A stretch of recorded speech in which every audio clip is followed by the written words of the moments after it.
Okay, it looks like we are successfully live. I don't know what's going on, guys. My system keeps crashing. I might have a problem. I sure hope not, but it's definitely possible. So I was going to do a music stream tonight, but I got home late from Cusco, and I have to meet with some people tomorrow about some events and get some networking done so that I can get out into the ruins with a local expert and organize an event and everything. So I'm gonna get up early, but I did get strings today. I did not get the repairs done. So those of you that have been pushing me to do that, I had to spend hundreds of dollars on the computer today. So I'm working on it, trust me, chipping away, but I'm starting to feel like one of those cartoon characters where, you know, they get shot up with a machine gun and all the like water spraying out of them everywhere and they just look like Swiss cheese. Can you guys hear me okay?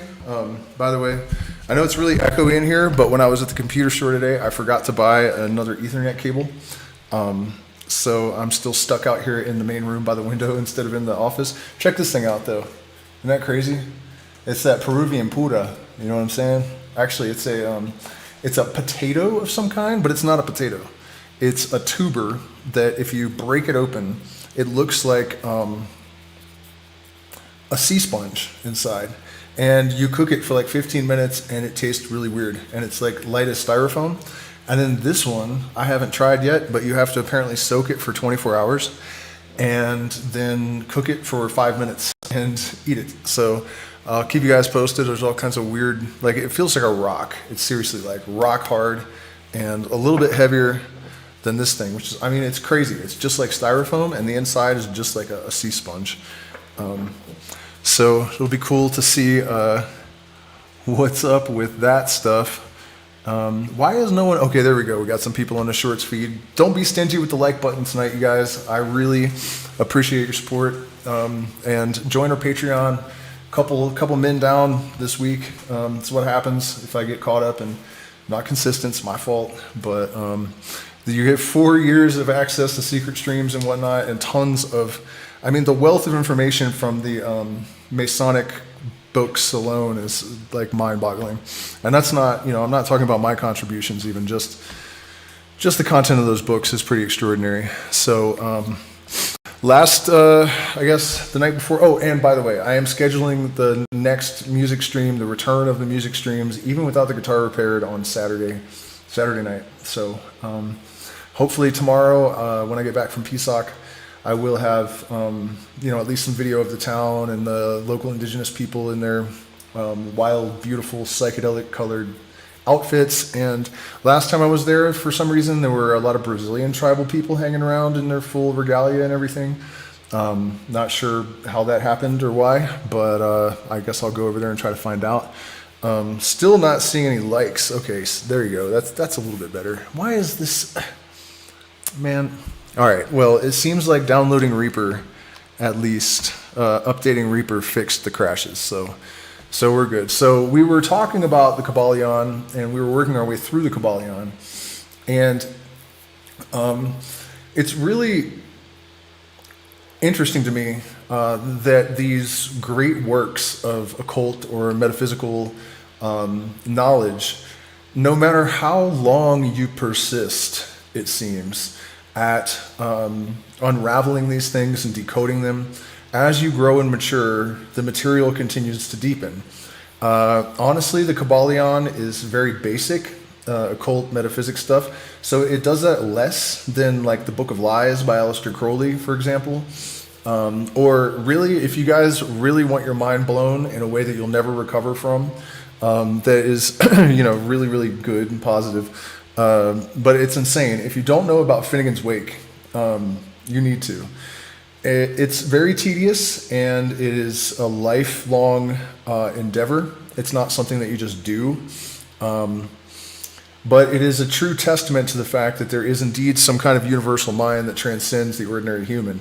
Because James Joyce was not fluent, but I don't know how you would say, like, he could read and write and understand 72 languages, including Quechua and Quechua, which are almost the same, but you know, the language spoken by a lot of the indigenous people here in the Andes. And I'm sure I've explained this before on this channel, but the book starts in the middle of the last sentence, so it makes a complete circle that just never ends. It just goes around and around and around and around.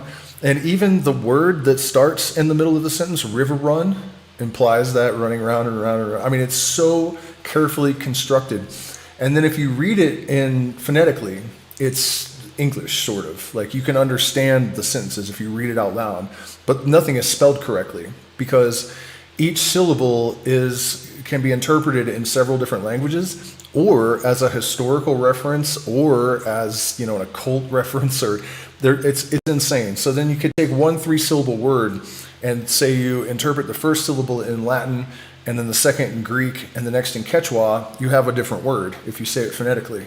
And then you can string all those together and just extract entire paragraphs that, and it's deliberate somehow. And not only that, but there's a semi-coherent story, a plot of kinds, with 3 different levels of possible meaning. Is Finnegan dead? Is he reincarnated? Or is he dreaming? Or is he God, the God of the Aeon that's changing? Even the name of the book, Finnegan, is double meaning. You know what I mean? It took him 18 years, and he did it all blackout drunk, James Joyce. So as far as like books that just never cease to keep unfolding, that is the craziest. It might be the craziest fucking thing that the human race has ever created. Really, I don't think most people can wrap their heads around what it is. Then there's all kinds of Kabbalistic secrets thinly veiled throughout the whole. It's absolutely insane. And apparently there were conversations between James Joyce and Carl Jung, which, to be a fly on the wall for that. But Joyce's daughter was schizophrenic. And Jung actually told Joyce, you guys actually have a similar state of mind, but you're swimming and she's drowning, is the primary difference. So, by the way, speaking of that, and authors that create works that'll just blow your mind to smithereens, Robert Anton Wilson wrote a book called Masks of the Illuminati. I think that's the one. I'm pretty sure it's Masks of the Illuminati. It might be Schrodinger's cat, but I think it's Masks of the Illuminati.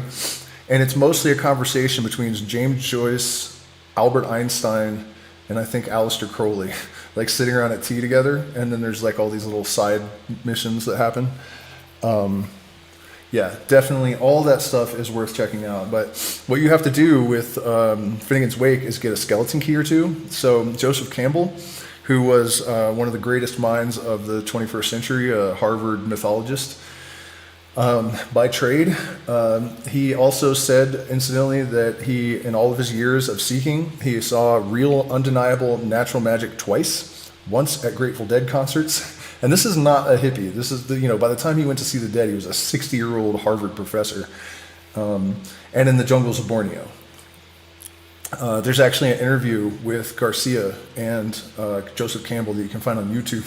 It's the craziest thing. And he called the Grateful Dead the antidote to the atom bomb. And I know Garcia just had so much reverence for him because Garcia, when he was only 15 years old, and his writing partner, when they were still kids, would sit around and analyze Finnegan's Wake for fun. Compare that to kids scrolling through TikTok nowadays. I mean, yikes, right?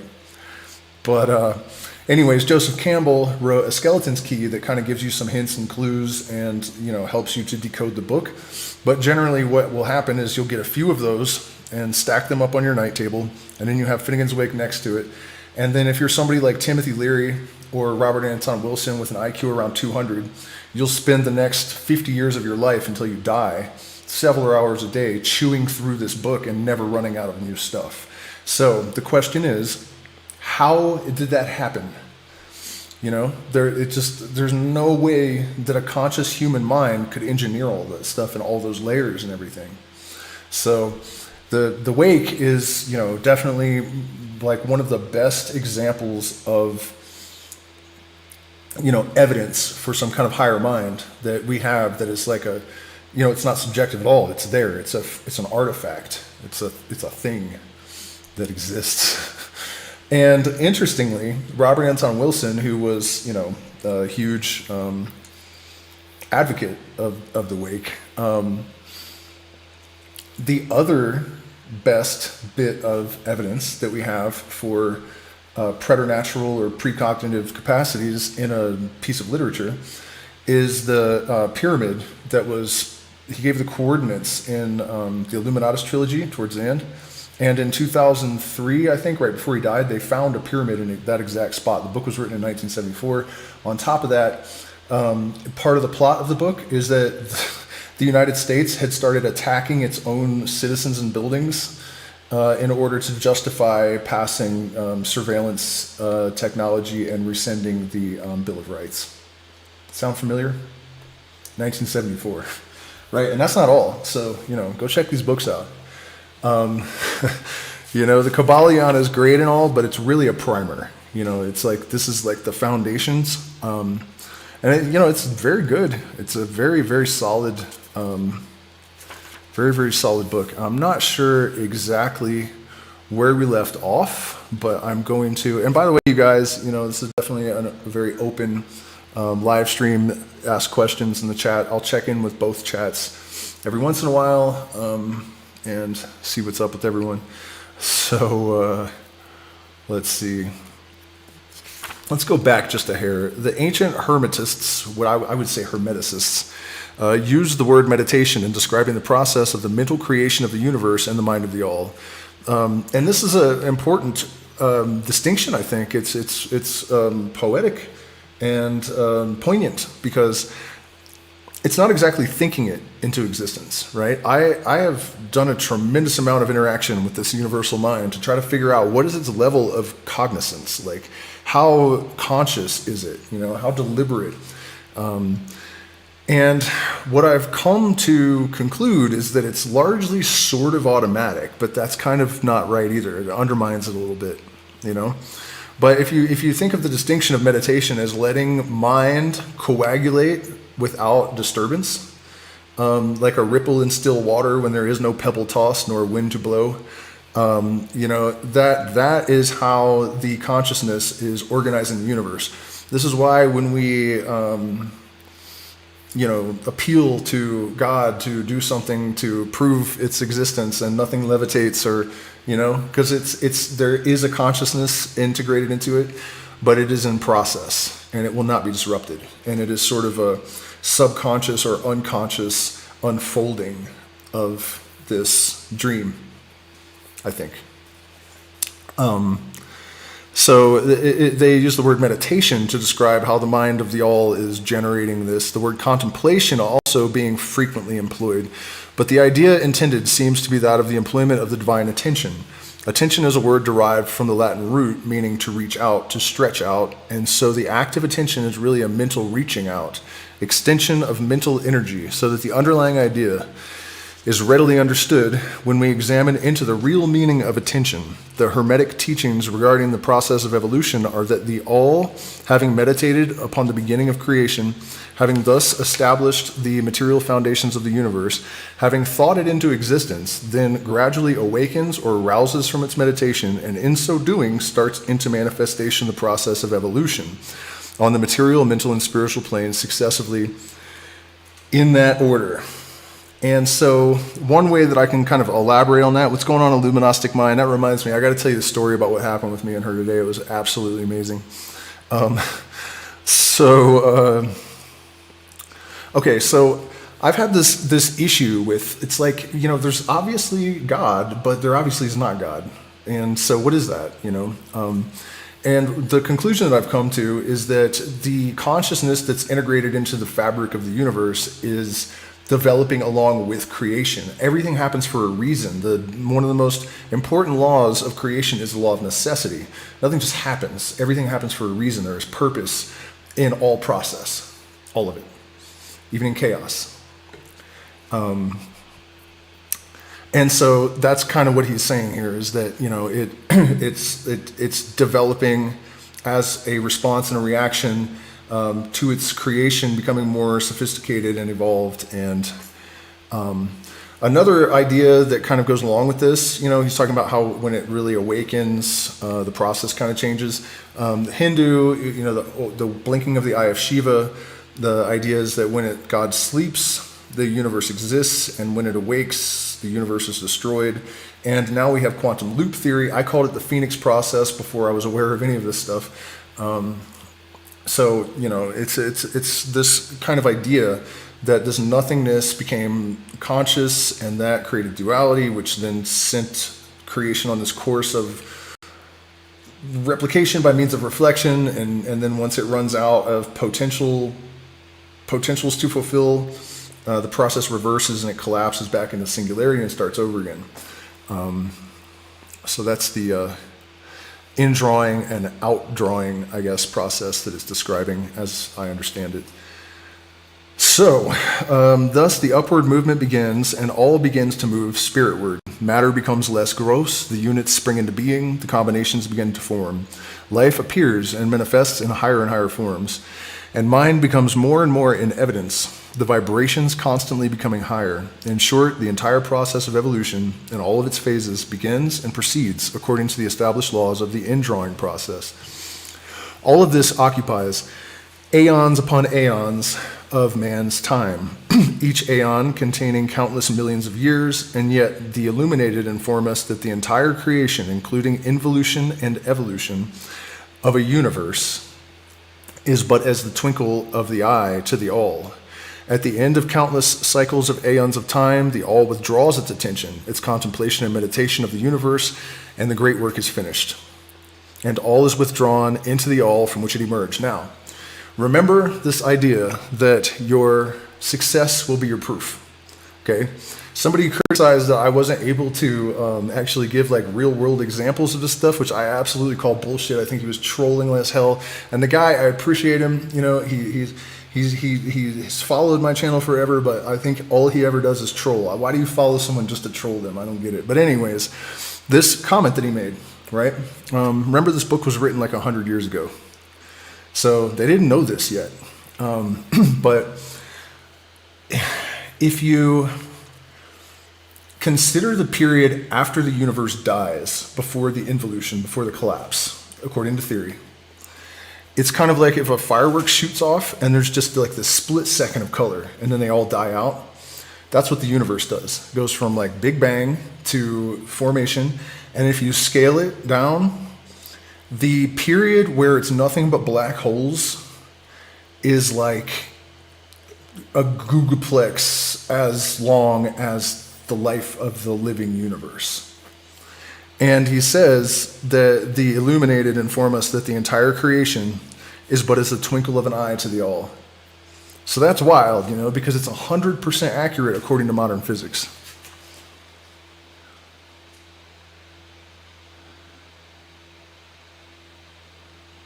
Hey, what's going on? What does it mean to be schizoaffective or schizophrenic? Schizoaffective.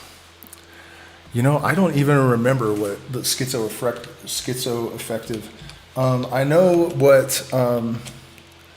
I know what essential schizophrenia is, and I was talking about that on a Luminostic Minds stream earlier today. By the way, if you guys haven't subscribed, you should, because I'm doing interviews with her and she's creating her own content. And schizoaffective disorder. Now you've got me curious. Schizoaffective is a mental disorder characterized by abnormal thought process and unstable mood. This diagnosis requires symptoms of both schizophrenia, usually psychosis, and a mood disorder. Oh, okay. Well, it probably means that you have some schizophrenia and that you have been through some trauma as well. I mean, but here's the thing about that. It's funny, we were just talking about this on a Luminostic Minds stream, but I have always felt that schizophrenics weren't just like nuts. In fact, even when I was a teenager, I would like, if I saw in particular this one guy that would hang around downtown a lot, I would go up to him and get into his world, into his space, and I could tell that it was not exactly just the products of an unhinged mind. I also had a guy lie to me about being schizophrenic because you can't have ayahuasca, so he lied, but it helped him. But you know, also I was able to sort of get into his headspace on that occasion as well. And anthropologists actually call shamans, some of them consider shamans to be an essential schizophrenic, because they call it essential schizophrenia. because it's like a functional type. And so, my theory about it is that I am extremely mildly schizophrenic. That's how you would like a medical professional might evaluate it. I don't know if they would come up with that actually, but like my filters have never been all the way up, since I was a child. That's why I've always had that sort of intuitive voice and this weird kind of ability to decode the universe and whatnot. You know what I mean? Like my antennas are up a little bit higher than normal. And in the case of the schizophrenic that's overwhelmed, the filters are down too much. The reality, I think, is that psychedelics are being looked at to correct schizophrenia, and I think that it's very likely that even though they consider schizophrenia to be a chemical imbalance, that if you improve the hardware of the brain, it is better able to correct the filters. So I think it's something that has to be done very cautiously. I definitely wouldn't embark on this yourself. But I do think that psychedelic therapy ultimately will be able to at least modify schizophrenia so that it's manageable without all of these horrific medications. I've seen it with my own eyes, and there is research to that effect. So, and don't forget to hit the like button, you guys. Share, subscribe, consider supporting us on PayPal or Zelle or whatever. Demonetized, and that means I'm deprioritized. So we do appreciate your support. And so we're okay. No, so since we went off on that tangent, let me give you another one. So today I went to Cusco to spend an ungodly amount of money on a fucking charger for my laptop. And South America, man, electronics are insane. So I'm going back on the bus to Cusco, and Illuminastic Mind there, Miss Athena, we're texting back and forth about this stream we're going to do today, and she just happens to mention this twin flame cult, right? This specific weird fucking twin flame cult that is on Netflix right now. I get home, she sends me another message, and immediately afterward, I got a message from a representative from that fucking twin flame cult. I'm not even kidding. She can tell you, I forwarded it to her. What the hell is that? You know what I mean? Like literally the person that mentioned it today had just sent me another message, and then there was another like notification right behind it, and it was that cult, a rep from that cult, telling me they wanted to be my ascension advisor. Wow, man. All right.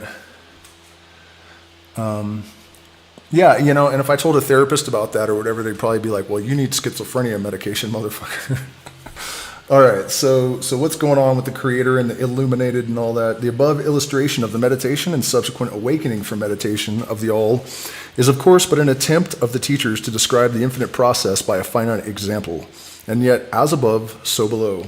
The difference is merely in degree, and just as the all arouses itself from the meditation upon the universe, so does man, in time, cease from manifesting upon the material plane and withdraws himself more and more into the indwelling spirit, which is indeed the divine ego.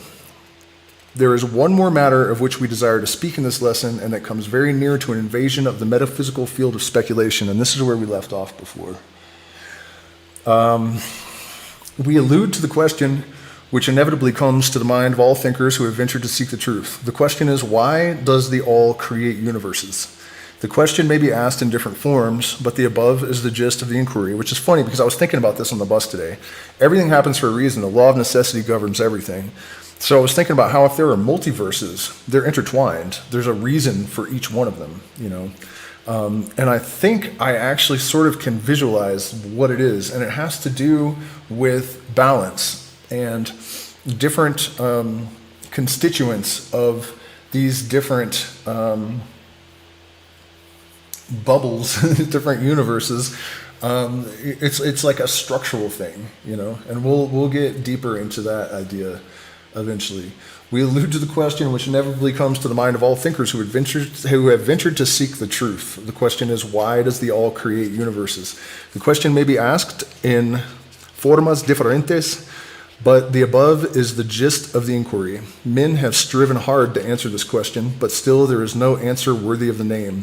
Some have imagined that the all had something to gain by it, but this is absurd, for what could the all gain that it did not already possess? Others have sought the answer in the idea that the all wished something to love, woo, and, and others that it created for pleasure or amusement, or because it was lonely, or to manifest its power, all puerile explanations and ideas belonging to children.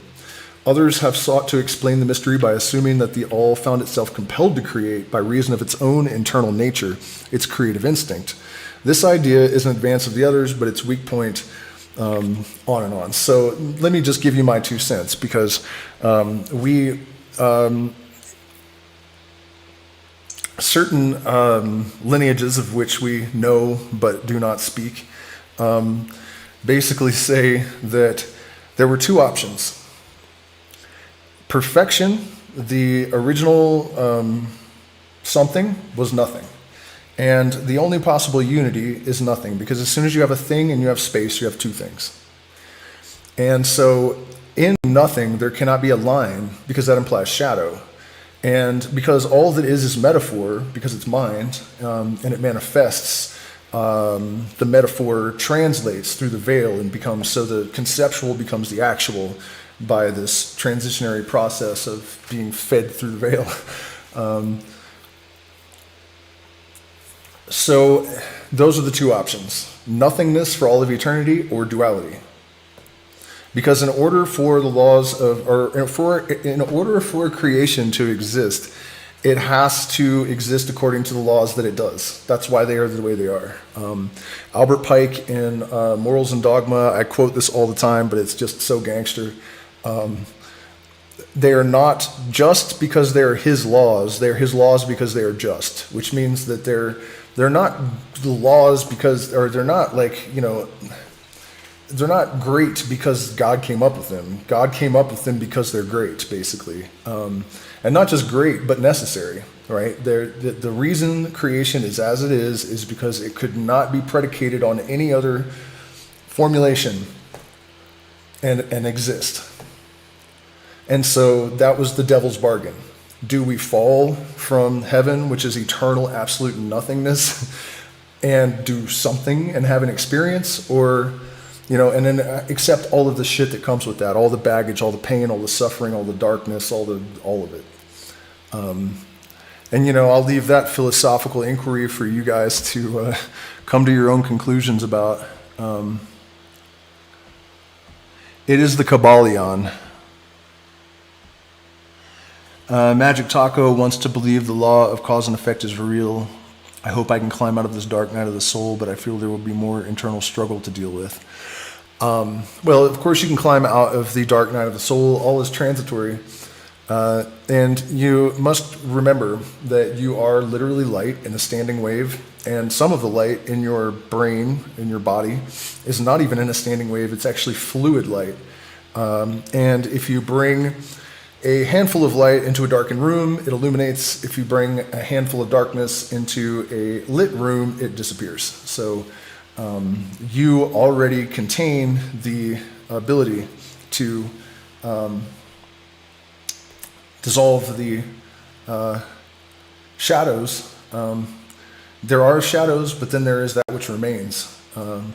And so if you just continue to pursue truth, and you're willing to be objective, and you're able to realize when you're clinging to your shadow because you have come to believe that it is an integral part of your identity, that is most of the cause of suffering in people.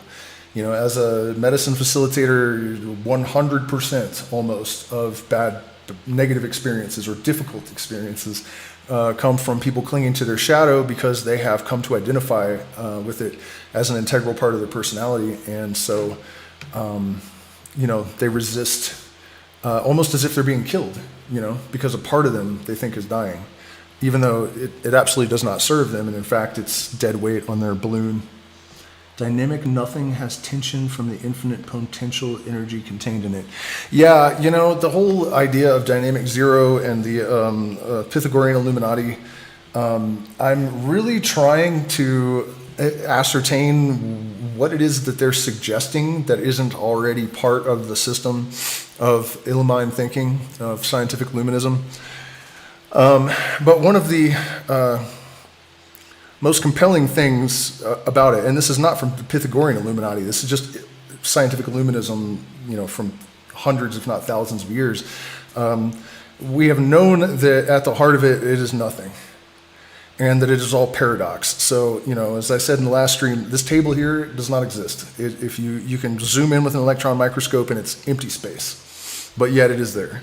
And so, we have had this knowledge that the ultimate nature of reality is nothingness, and yet there is somethingness. And what he's referencing basically is that the Pythagorean Illuminati kind of suggests that they know how it is that zero is dynamic.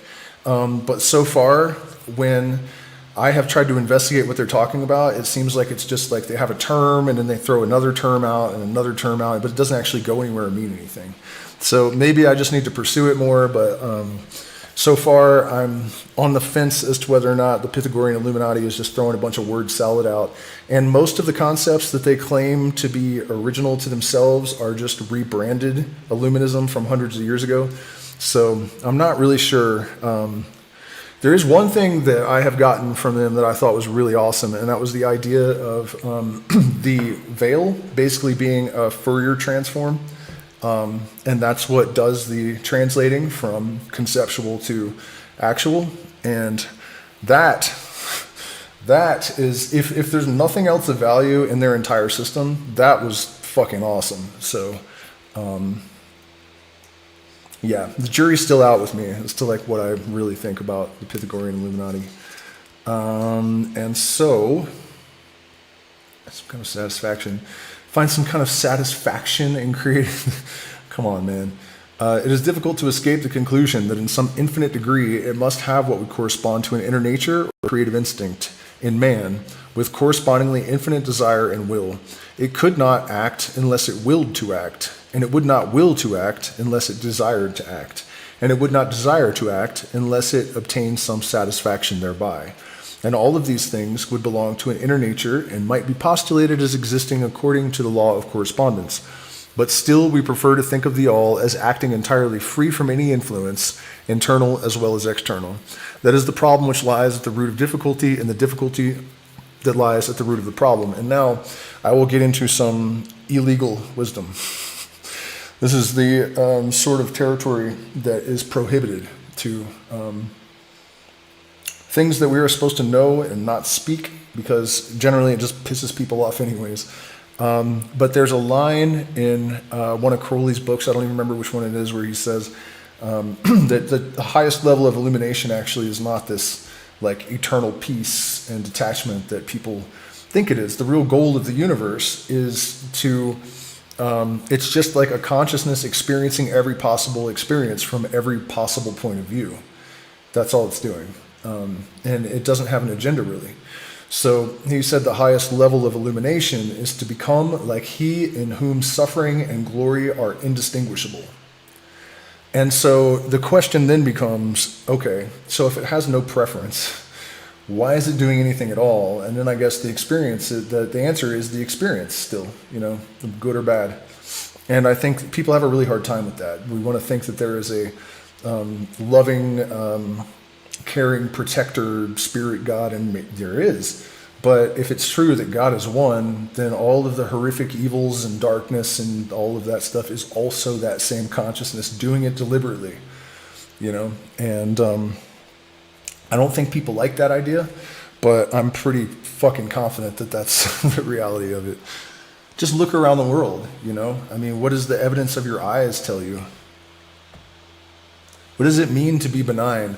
That's an interesting question too, because one of the aspects of initiated thinking, particularly in Freemasonry and the other mystery traditions, is that there is a moral law that is just as organic and constant as gravity or electromagnetism. And you can only understand this moral law by educating yourself, elevating yourself through wisdom, through gnosis. And the reality of it is the true savior of mankind. It is the true redeemer, because the reality is that any person who believes their spirituality consists of committing to a prefabricated doctrine of dogma is going to find themselves insincere. And that insincerity is going to eventually yield hypocrisy and evil. The only way to truly develop is to catalyze internal organic processes spurned by genuine wisdom and experience of the transcendental. Otherwise, you're just fronting, it's cap. And what you discover, I think, is that if you really are able to align yourself with your primary purpose, your holy guardian angel, your higher self, however you want to put it, however you want to think of it, discover your ingenium and deploy it, you are going to find that purpose is in alignment with the collective purpose in some sense. And once you have established that, you generally will find that you are swept into a current where you have an uncanny degree of support and luck. Any of you that have been following me, you've seen there have been struggles, but here I am, against pretty absurd odds over how many decades of just completely skin of my teeth,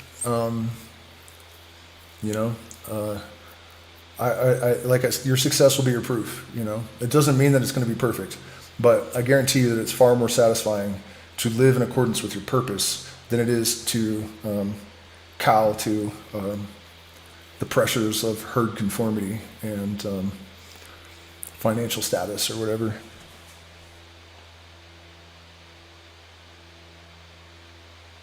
Well, this Northern Light, what you're saying about it is the reality that without suffering there can be no measure of good. I think it's even crazier than that. It's not just about measure. These things literally create each other, equal and opposite reaction. And that's another thing that's really difficult for people to wrap their heads around because it can really give you an existential crisis if you understand it properly. If you do good and evil happens because of it, and if you do evil, good happens, what is the point of anything? And, but this isn't just my crazy idea. St. Aquinas talked about it. St. John of the Cross wrote, because of this, should we sin that grace may come? God forbid. But isn't that what God himself did when he created Satan with the germ of his fall in him? And also, if it's true that evil creates good, who is the actual redeemer? Sit on that one for a minute. The Buddha also, talked about how if you really want to escape samsara, you can't run around doing good. You can't run around doing evil because either way you're creating karma. So you have to do nothing. So this crazy realization is pretty much present in all of the greatest mystics from all the different traditions. The yin-yang symbol tells you that, people don't often consider. They understand the juxtaposition of opposites, of light and darkness. But people neglect to notice that there is darkness in the light and light in the darkness. And that is kind of a clue to the real nature of the process, I guess.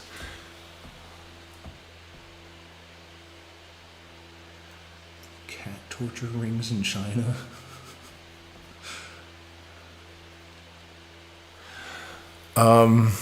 Cat torture rings? Look, I don't want to say this too explicitly. I'm not trying to lay everything out on the table.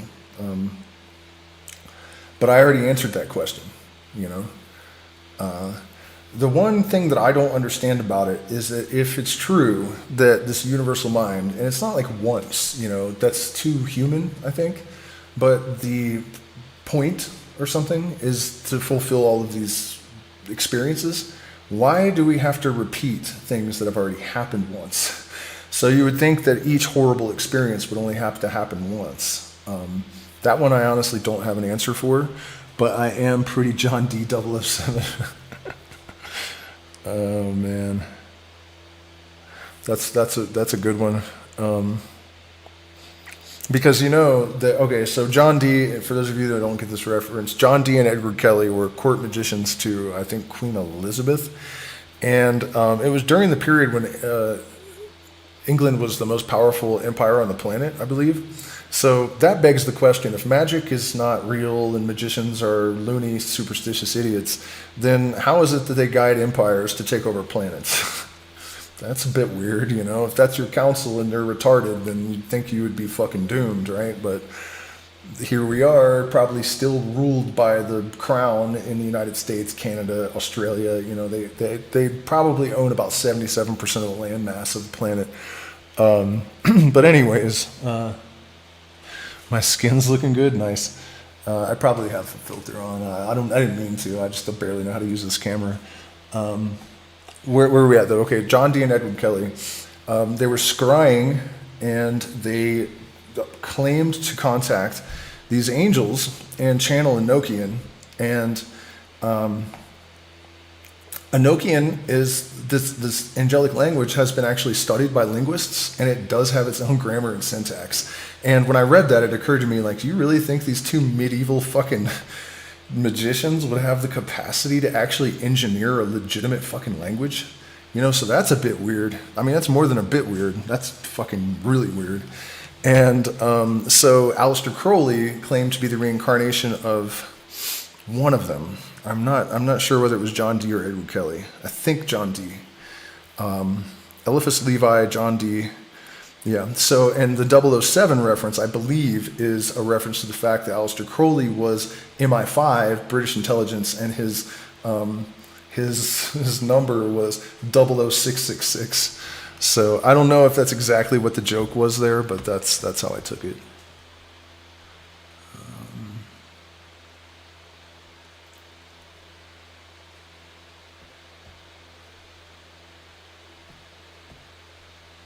Yeah, that's not true, Stephen. Buddha definitely talked about how if you were not going to, I mean, if you're saying that he phrased it some other way, and I'm not quoting it exactly, but he definitely said that the only way to avoid accruing more karma was to just sit and breathe. And otherwise, whether you're doing good or evil, you are going to accrue more karma. So it definitely is in Buddhist writing somewhere. It's now your mind reacts to it. Enochian magic is cool, never tried it.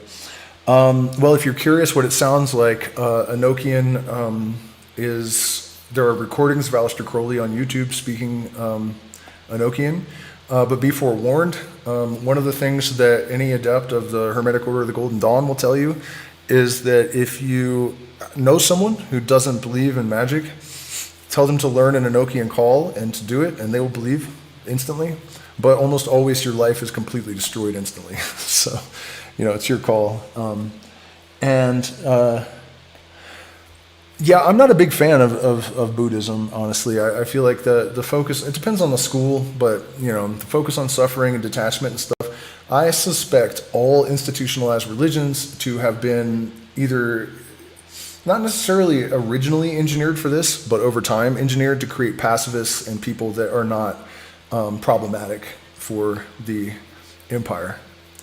For their overlords. So there's useful ideas, of course, in all of them, but for the most part, I would say that you can figure it all out yourself without any reference to them. You know, I mean, my toddler knows love your neighbor as you would love yourself better than most adult Christians. He's never fucking heard of Jesus. You know what I mean?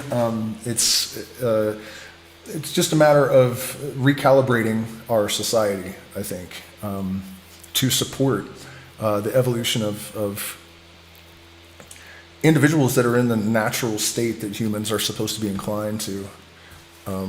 Maybe I'm still naively idealistic at 44, but that's kind of how I think about it. Okay, so we were getting into some metaphysical speculation, I think, in the opinion of those. The answer's locked. Okay, yeah. This is actually pretty interesting. Reason implies a cause. The all is above cause and effect, except when it wills to be. Okay.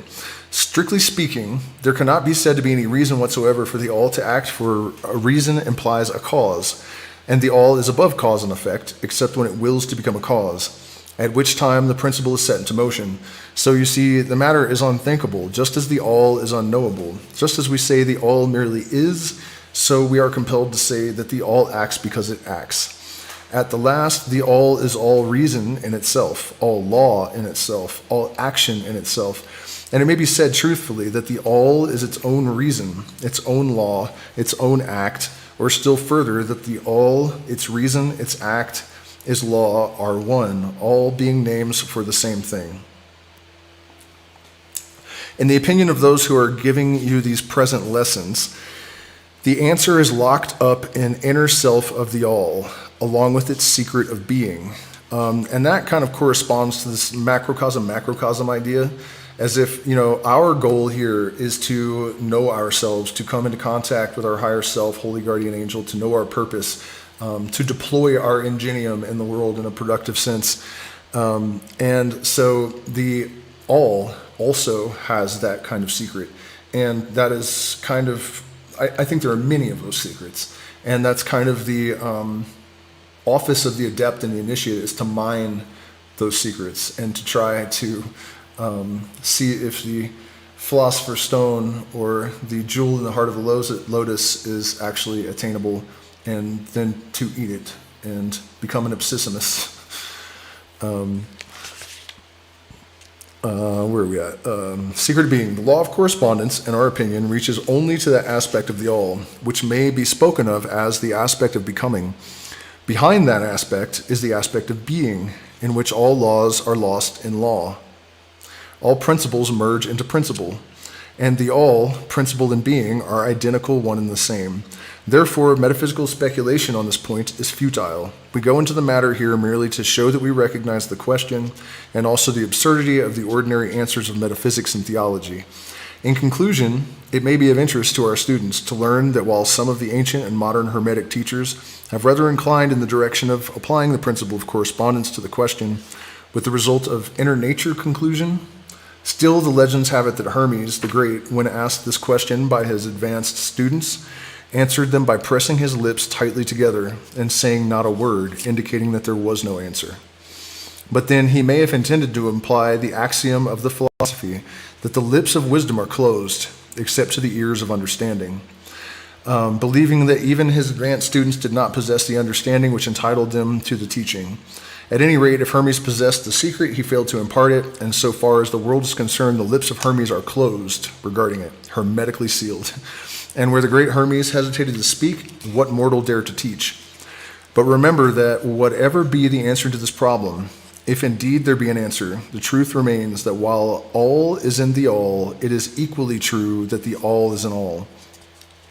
The teaching on this point is emphatic, and we may add the concluding words of the quotation, "To him who truly understands this truth hath come great knowledge."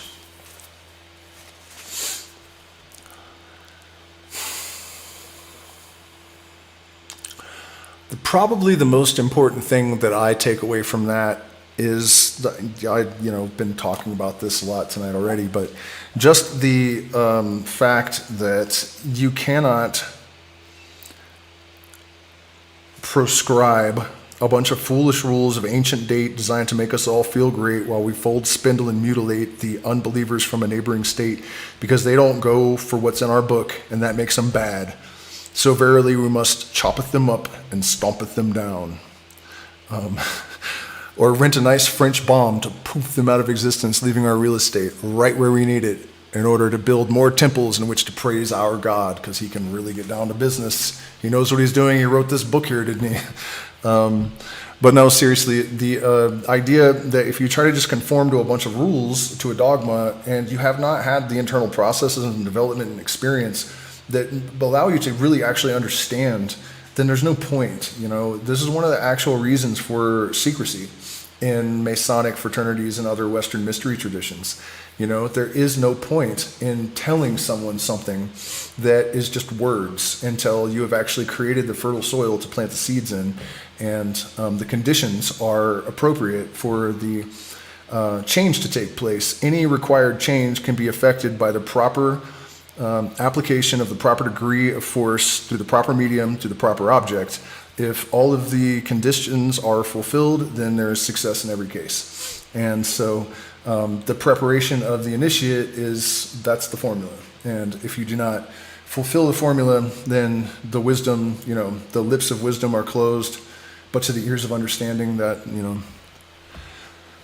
whole thing. So let's see, 9:30, that's all we got all night. No, not really, but the museum should be open to everyone. The museum is open to everyone, but not everyone seeks the muse.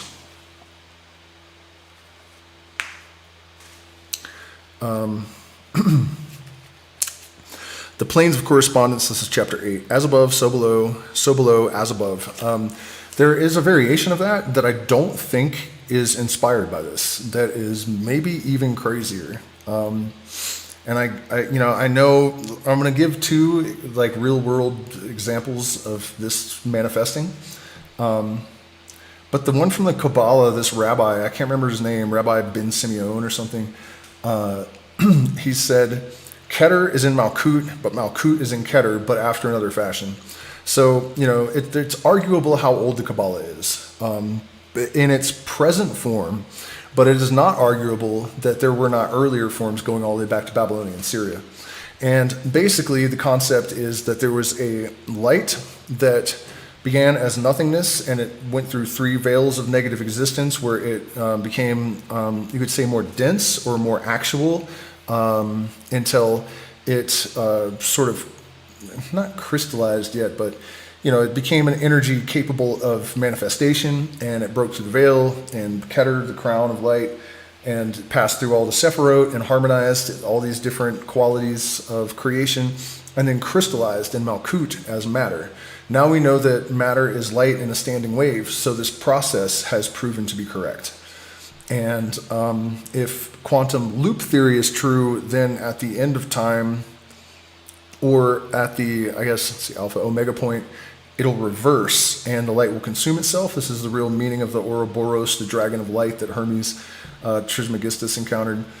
And so the light will redintegrate back into the source. So, and if you think about it this way, it's not just about the process. Keter, light, is in Malkut, matter. Matter is light in a standing wave. And then light also has a physical basis of some kind. And in a way that's arguable, because energy is just the ability to do work. There's not really anything there. But if the work is the substance, then and that's why he said after another fashion, right? So when matter is in light, it's not the same as the matter the table is made out of. And the table is not light in the same way that a photon is light, but yet they are the same thing. And in my mind, that is pretty much evidence that the mystics actually legitimately knew stuff thousands of years before modern science. And then, this other element of planes of correspondence, there are a lot of different ratios that exist on different scales. The Fibonacci sequence applies to very tiny things like seashells and very large things like galaxies. So that is an as above, so below kind of correspondence. But maybe an even weirder one is that if you shrink down to where you are the same size relative to the nucleus of an atom as you are relative to the Earth now, there'll be about the same distance between you and the nearest proton as there is from you to the moon now. So the scale changes, but as above, so below. And there are countless examples of this stuff. So again, this is what I mean about how, when you have faith-based, fairy tale oriented religions and you're just supposed to believe it because it's in some raggedy ass old book, full of infanticide and incest and all of this shit, versus, wisdom that you can actually demonstrate. It's demonstrable, it's observable, it's repeatable, it's scientific illuminism.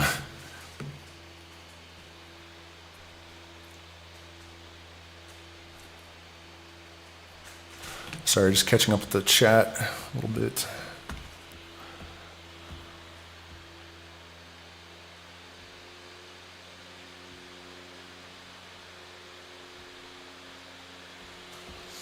Okay. Strange. Usually we have like hundreds of people in the vertical one, and like a few people here, and tonight it's not like that. So The great second Hermetic principle embodies the truth that there is a harmony, agreement, and correspondence between several planes of manifestation, life, and being. This truth is a truth because all that is included in the universe emanates from the same source, same laws, principles, and characteristics apply to each unit or combination of units of activity as each manifests its own phenomena upon its plane. Now, this one is a great key, a skeleton key to all sorts of different levels of knowledge, because the same laws govern thought, civilizations, stars. People think of physical law as just dictating, how physical things develop. But these laws really govern absolutely everything. And so when you understand that, you're able to observe a single system and then extrapolate knowledge about all systems from that, once you have developed a technique for this. Taoism deploys that quite a bit. For the purpose of convenience of thought and study, the Hermetic philosophy considers that the universe may be divided into three great classes of phenomena, known as the three great planes, namely the great physical plane, the great mental plane, and the great spiritual plane. These divisions are more or less artificial and arbitrary, for the truth is that all three of the divisions are but ascending degrees of life, the lowest point of which is undifferentiated matter, and the highest point that of spirit. And moreover, the different planes shade into each other, so that no hard and fast division may be made between the higher phenomena of the physical and the lower of the mental, or between the higher of the mental and the lower of the physical. A great way to kind of study this and organize it is to study the Jewish system of the four levels of the soul. And then a lot of people don't know this, but there's actually like 400 trees of life, because there is a tree of life for every Sephiroth, and then there are 4 different trees of life, one for each of the worlds of the soul. So it's quite tedious, and you can lose your mind. And I know a lot of people, I've known a lot of people that become obsessed, and I think there's a point of diminishing returns, just like racking your brain with gematria and the Kabbalistic stuff, but it's still, worthy to like take a little bit deeper of a look into it than just like contemplating the standard Kabbalistic tree of life.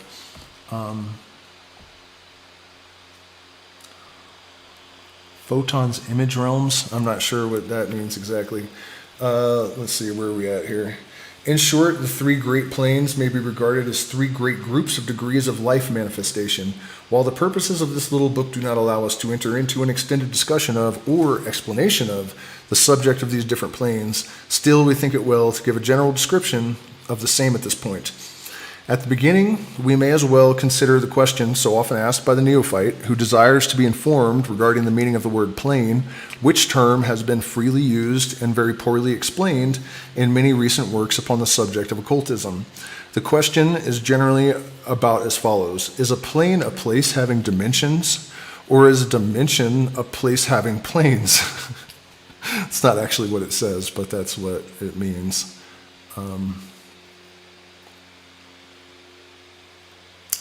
I look a lot better in that screen than I do in this one. The question is generally about as follows. Where are we at here?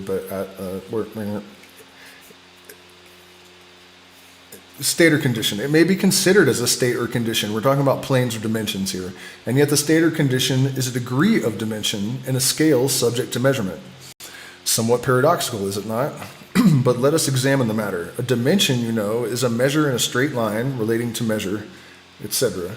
The ordinary dimensions of space are length, breadth, and height, or perhaps length, breadth, height, thickness, or circumference. But there is another dimension of created things, or measure in a straight line, known to occultists and to scientists as well, although the latter have not as yet applied the term dimension to it. And this new dimension, which, by the way, is the much speculated about 4th dimension, is the standard used in determining these degrees or planes. This 4th dimension may be called the dimension of vibration. It is a fact well known to modern science as well as to the Hermeticists who have embodied the truth in their 3rd Hermetic principle that everything is in motion, everything vibrates, nothing is at rest. From the highest manifestation to the lowest, everything and all things vibrate. Not only do they vibrate at different rates of motion, but as in different directions and in a different manner. The degrees of the rate of vibrations constitute the degrees of measurement on the scale of vibrations. In other words, the degrees of the fourth dimension. And these degrees form what occultists call planes. The higher the degree of rate of vibration, the higher the plane, and the higher the manifestation of life occupying that plane. So that while a plane is not a place, nor yet a state or condition, yet it possesses qualities common to both. We shall have more to say regarding the subject of the scale of vibrations in our next lessons, in which we shall consider the hermetic principles of vibration. Okay, so let's talk a little bit about what all that means. So, first of all, the idea that it is vibrating is a little bit simple. What is the word? Come on, help me. Simple. It's too simple. It's too fucking simple. It's, because electrons blink in and out of existence. They don't really vibrate. Oscillating waves don't really vibrate. But generally speaking, this idea of movement being all pervasive is fine. A lot of times I think he tries too hard and maybe he says too many words and gets a little bit like word soupy unnecessarily. But the important thing, and I think where this is going, I can't recall, but I'm pretty sure. Yeah, we'll talk about photons too in a second, because that's a trip. Well, it is the trip. It literally is the trip. Okay, two important things about this whole idea of vibration and oscillation and connection and everything. Entanglement, everybody kind of knows about this. They're entangled particles, regardless of distance, can respond instantaneously. That implies all kinds of craziness, obviously. But more importantly, for those of us that are trying to have some kind of impact on the human race, who have become increasingly like ostriches with their heads in the sand, or foot in mouth and head up ass, kind of hard to dance. And they're not listening to anyone. People become triggered instantly and they shut you out. You're Democrat, Republican, and you hate each other, that whole thing, and there's no more communication. And anyone that knows anything knows that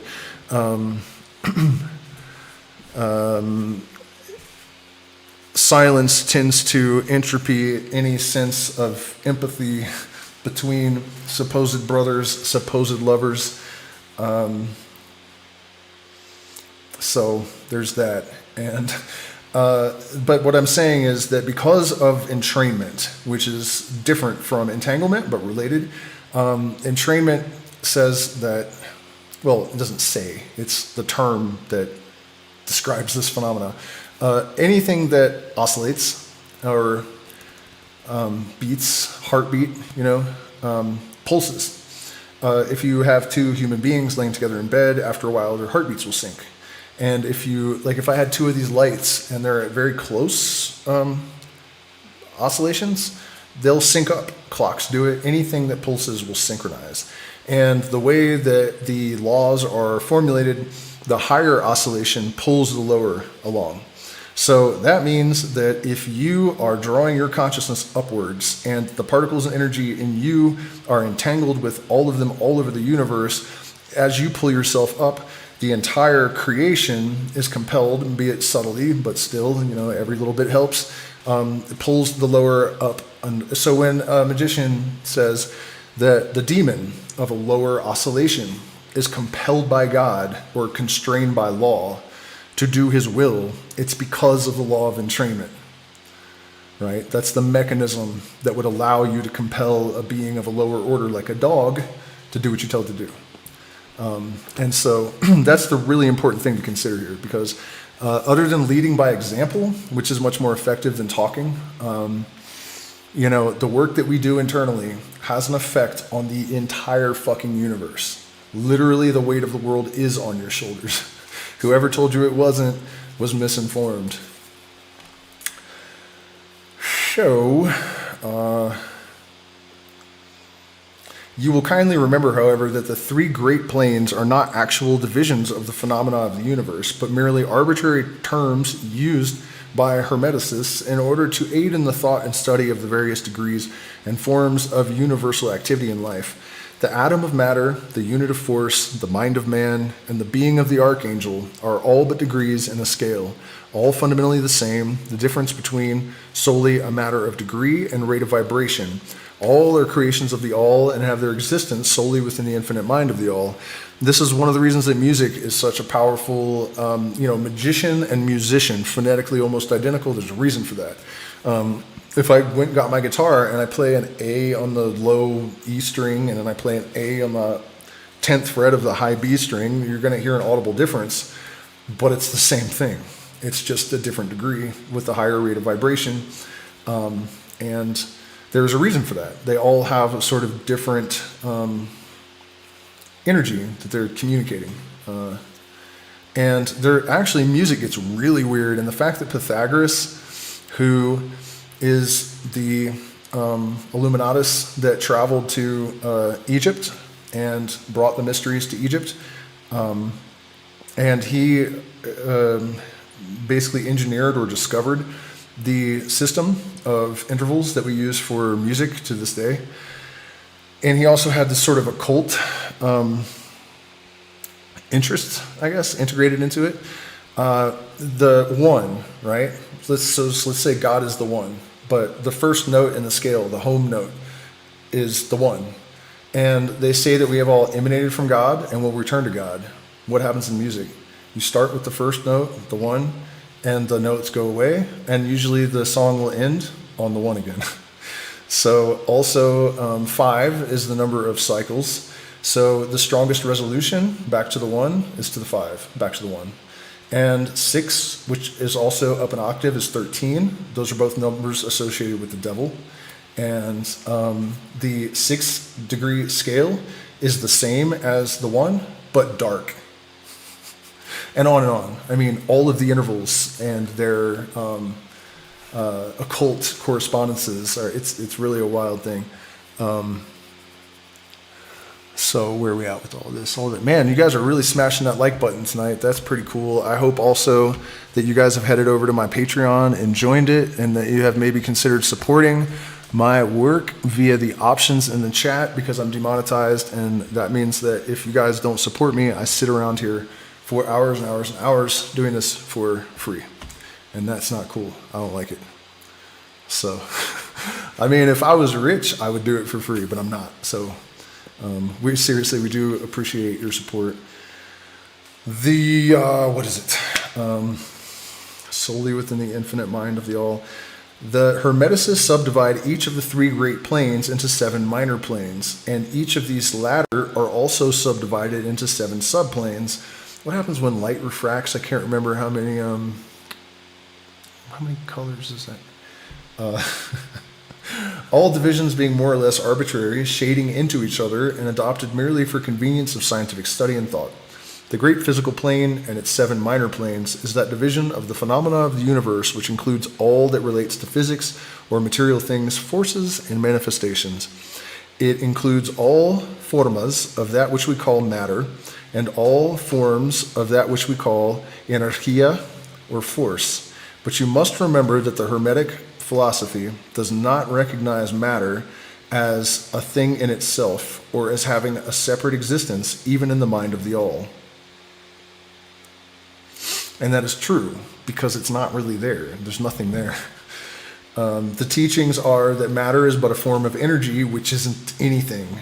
That really drives me nuts, that it's like, okay, there's nothing there, but yet something is doing work. So what is it that is, it's like, there's no substance there, there's an activity.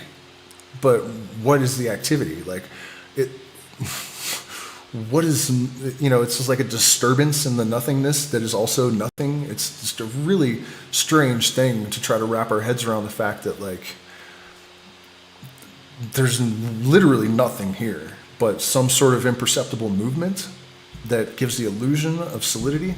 Kind of like when a fan is spinning so fast, it looks like a solid object. But then there's something there, in that case. The teachings are that matter is a form of energy, that is, energy at a low rate of vibration of a certain kind. And according to the Hermeticists, classify matter under the head of energy and give to it 3 of the 7 minor planes of the great physical plane.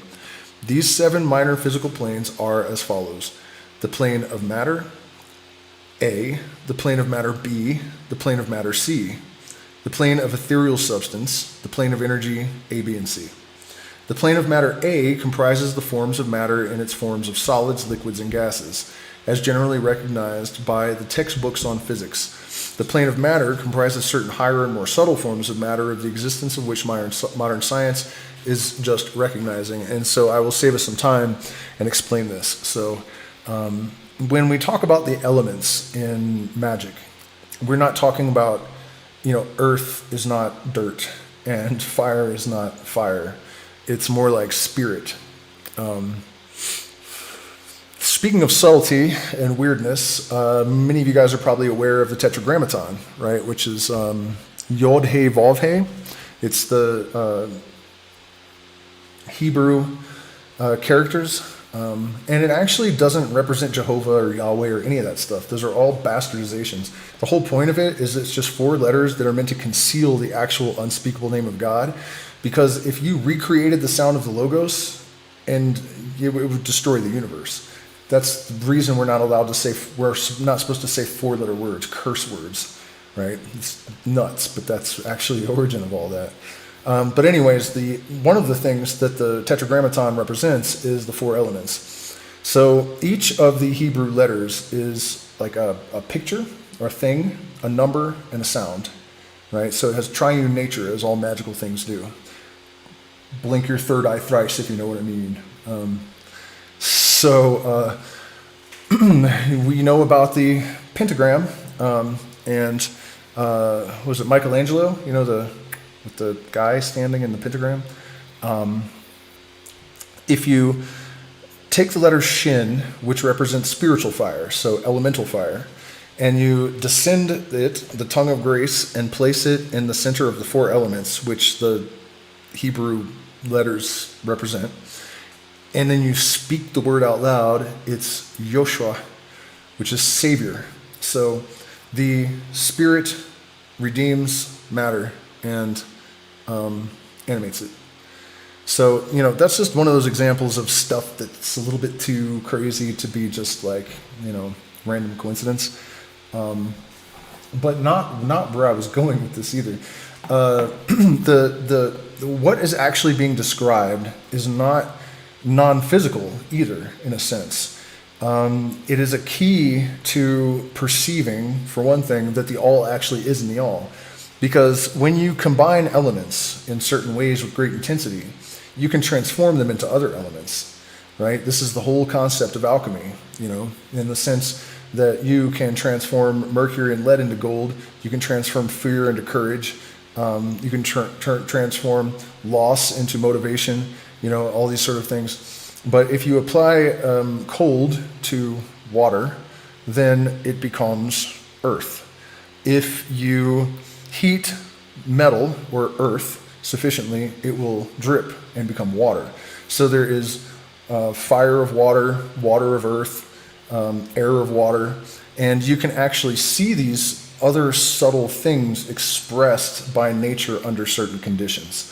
So that's a clue to like what's meant here by these elements have layers that, there's the actual physical layer, and then there are these more subtle layers of expression that inhere in these constituents. So the plane of ethereal substance comprises that which science speaks of as the ether. Of course, science does not speak of the ether anymore. We call it the field. A substance of extreme tenuity and elasticity pervading all universal space and acting as a medium for the transmission of waves of energy such as light, heat, electricity, etc. Isn't that funny? That's the field. And I remember I remember when I was a kid, maybe they don't teach people this shit anymore, but they used to say that the stupid ancients used to talk about this ether that doesn't exist. But anyways, there's this field that light and particles move around in. What is your problem? It seems like it really is part of deliberate effort to obscure the more powerful form of direct experience-based knowledge. You know, maybe I'm paranoid, but these fuckers seem to be playing dirty. This ethereal substance forms a connecting link between matter, so-called, and energy, and partakes of the nature of each. The Hermetic teachings, however, instruct that this plane has 7 subdivisions, as have all the minor planes, and that in fact there are 7 ethers instead of but 1. Next, above the plane of ethereal substance comes the plane of energy, which comprises the ordinary forms of energy known to science, its 7 subplanes being respectively heat, light, magnetism, electricity, and attraction, including gravitation, cohesion, chemical affinity, etc., and several other forms of energy indicated by scientific experiments but not as yet named or classified. The plane of energy comprises 7 subplanes of higher forms of energy not as yet discovered by science, but which have been called nature's finer forces, and which are called into operation in manifestations of certain forms of mental phenomena, and by which such phenomena becomes possible. There's another aspect of this that I feel like I should... Holy crap, man, the chat has been going crazy, and I haven't been... Lies, Jesus is king. Block that motherfucker.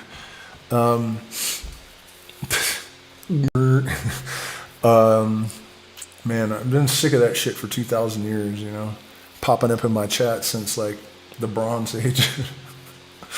What was I going to say though? Okay, so we were talking about the all in and the all, and how these different levels of elemental expression, from actual matter to the more subtle levels. The 4, that I don't know if he ever talks about 4. You know, we have the 4 directions, which you could say is arbitrary because there's actually directions all over the place. And then we have the 4 elements, and the 4 archangels. But as we have continued our journey of gathering knowledge of the universe, we discovered that there are 4 fundamental forces of physics as well.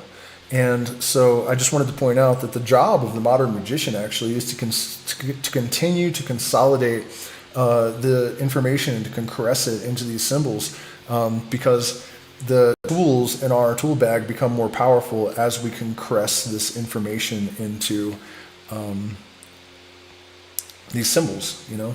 So in the modern era, we have added the 4 fundamental forces of physics, and it is actually not very difficult to figure out how they correspond to the elements and the archangels and the directions and all of that sort of thing. Oh man, and there's another thing that I forgot to... I'm pretty sure the Jesus as a mushroom thing has been pretty seriously debunked. First of all, because there are no magic mushrooms anywhere in that part of the world. That really hurts, that theory. Zero, zip, zilch, nada. So I don't know about that. Also, you know, I talked about this in the last stream. The evidence that Jesus existed, it is overwhelmingly conclusive that there was never any historical figure known as Jesus Christ. I'm not going to get into it again, but, you know, I'm not arguing. I have made a commitment not to argue with fools, and you know, you can go back and watch my older videos where I explain exactly how it is that we know that with absolute certainty. So if you're interested, I have already explained all that stuff before. I'm not going to do it again tonight. Man, where were we at? I had something going there. Okay, nature's finer forces, and which are called into operation in manifestations of certain forms of mental phenomena, and by which such phenomena becomes possible.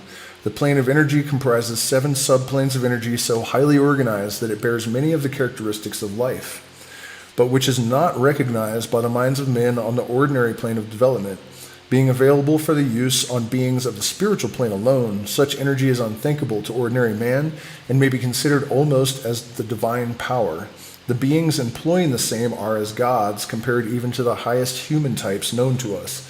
The great mental plane comprises those forms of living things known to us in ordinary life, as well as certain other forms not so well known except to the occultists. The classification of the 7 minor mental planes is more or less satisfactory and arbitrary, unless accompanied by elaborate explanations which are foreign to the purpose of this particular work. But we may as well mention them. they are as follows: the plane of mineral mind, the plane of elemental mind, the plane of plant mind, the plane of elemental mind. So again, it repeats, and then, so we have mineral, elemental, plant, and then elemental, animal, elemental, and then human. I don't know why that would be, but interestingly, I had an ayahuasca experience once where, among other things, I was given astrophysical data regarding Sirius C, I guess, because for a long time they had suspected there was actually a third planet, because the same way they found Sirius B because of the wobble on A. So now B is wobbling a little bit every 25 years or something, and they're like, oh, there must be something there too, but it's smaller. And so I didn't know that. And Pachamama says to me, there is these beings on a gas giant that didn't become a red dwarf star because of the gravitational influence of the other two stars. And they transmit information to the elemental, spirit, mineral, human, vegetable, like everything. And it's like, okay. So 10 days later, a paper was published saying that astronomers, astrophysicists, I don't know, had determined that there was in fact a gas giant that did not become a red dwarf. Exactly what I was told, and there's no way that I would just make that up. And then the information about these beings that transmit this knowledge to the plants, minerals, humans, all of it. I randomly found a paper written by Alice Bailey, who was a student of Helena Blavatsky, where she described these beings on Sirius B that transmitted this information to the plant, vegetable, animal, mineral. I was like, damn, that's really fucking fucked up. What happened there, And then as my research into this continues, I realized that the Hopi have this same idea. And interestingly, the Freemasons also have the blue star Sirius in their lodges for the same reason, that the Hopi have this transmission of this knowledge. The Dogon in Africa as well, and very similar ideas about what is being transmitted, right? But it gets way fucking weirder. The Freemasons recognize each other with a secret handshake, right? Step and grip. The Hopi recognize people that have the secret information from Sirius with secret handshakes. What? And then, so remember how this started with me talking about how I received this information from Sirius after drinking ayahuasca? About a week after I discovered the thing about the Hopi and the secret handshakes, I discovered the Sequoia in Cuyabeno, Ecuador, claim to receive information from Sirius when they drink ayahuasca, just like I did. So, and I could go on and on and on and on about that. I mean, I could, literally, like Aristotle wrote about it. It's all pervasive, all over the planet, all throughout time. Something up with that. I mean, and look, Sirius Radio, right? They're transmitting shit everywhere. Sirius FM. Yeah, there's definitely something to that. There was another element of it too that just kind of slipped my mind. By the way, you guys, don't forget to hit the like button. Please share, subscribe, support me on Patreon or PayPal, Zelle, cryptocurrency. Demonetized, so do not get support unless you guys do it. And where else are you going to get this stuff? The plane of mineral mind comprises the states or conditions of the units or entities or groups and combinations of the same which animate the forms known to us as minerals, chemicals, etc. These entities must not be confounded with the molecules, atoms, and corpuscles. I don't know what the hell he means by corpuscles themselves. I mean, I know what the word means, but I don't know what the fuck he's referencing. Or they, I guess. The author's pronoun is they. The latter being merely the material bodies or forms of these entities, just as a man's body is but his material form and not himself. These entities may be called souls in one sense and are living beings of a low degree of development, life, and mind, just a little more than the units of living energy which comprise the higher subdivisions of the highest physical plane. The average mind does not generally attribute the possession of mind, soul, or life to the mineral kingdom, but all occultists recognize the existence of the same, and modern science is rapidly moving forward to the point of view of the Hermeticists. I don't know where he's getting that from in this respect. But it is happening now, actually. Michael Levin is basically, the most groundbreaking scientist. The Dogon had star charts that Hubble discovered, and they were accurate. That's a tough one to write off, right? They also claim to have been in possession of a gray alien at one point. And they said the big black eyes are actually goggles. In my experience, they're not physically here. They're like interdimensionals or something. That's a story, a chat for another time, I guess. But what was I about to try to explain? I don't know why he would say that about back then, because I don't think it was happening. But Michael Levin is, he has proved for one thing that like DNA is not really in charge. The field is more in charge. You can give charge, you can use electromagnetic shocks basically to cause, for example, worms to grow two heads, and their offspring will also grow two heads without changing the genome. So, he won't say it, but if you watch interviews with him, he's definitely panpsychist. And I think that's becoming increasingly prevalent all the time. That the idea that nature's actually blind and dumb, and there isn't at least some like basic fundamental intelligence guiding all these processes, it's corny and outdated. So.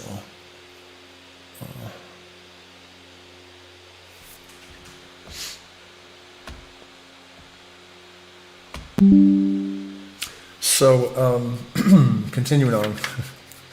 The molecules, atoms, and corpuscles have their loves and hates, likes and dislikes, attractions and repulsions, affinities and non-affinities, etc.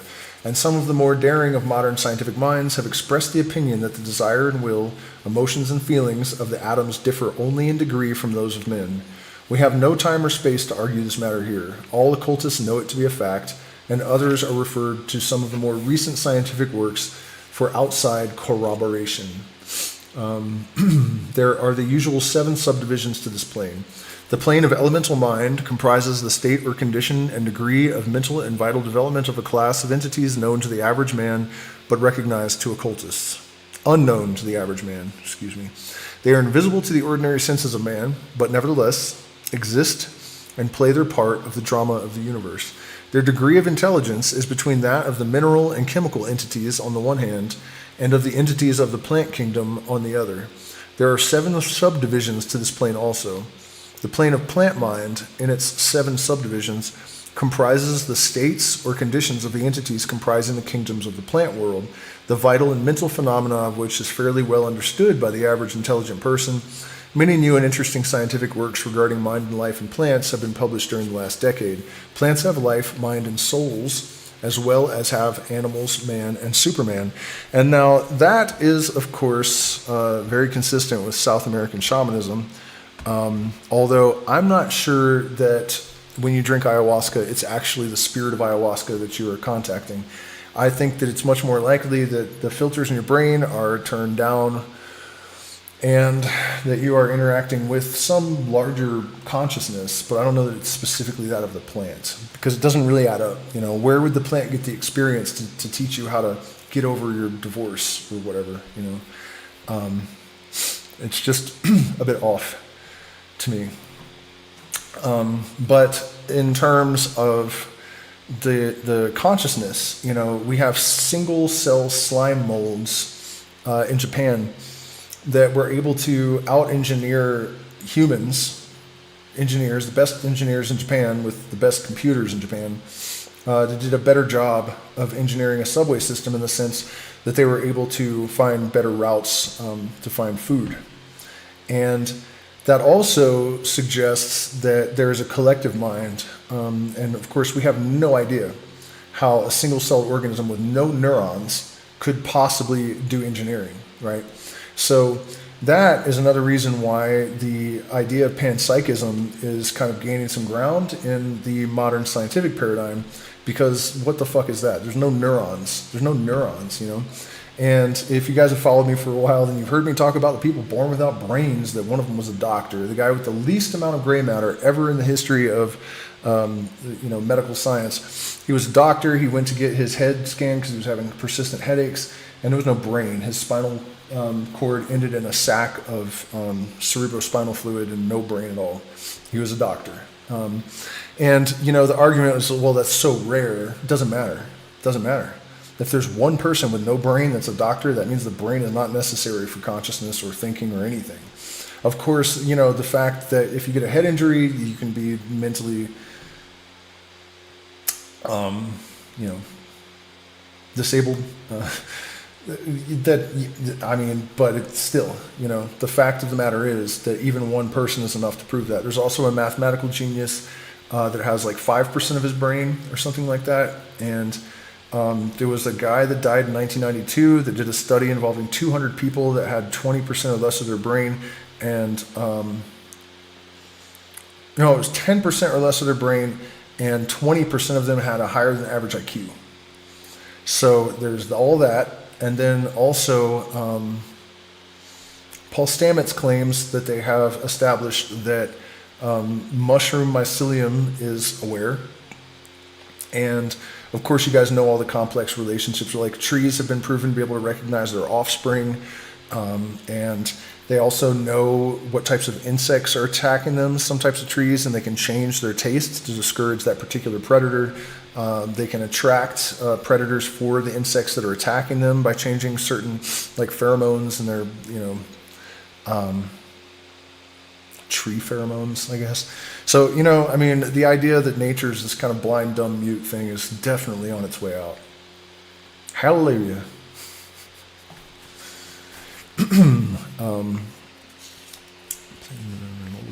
Plane of animal mind in its 7 subdivisions comprises the states and conditions of the entities, beings, or souls animating the animal forms of life, familiar to us all. It is not necessary to go into details regarding this kingdom or plane of life, for the animal world is as familiar to us as is our own.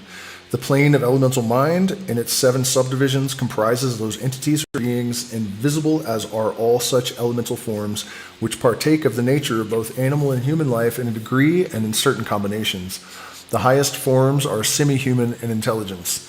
And that, again, Michael Levin's work, every cell is intelligent, far beyond what you would imagine. And in one of the talks that I did commentary to, there's a microscope slide, and it's a single cell, and it's doing all kinds of stuff and making decisions and solving problems. It has no neurons.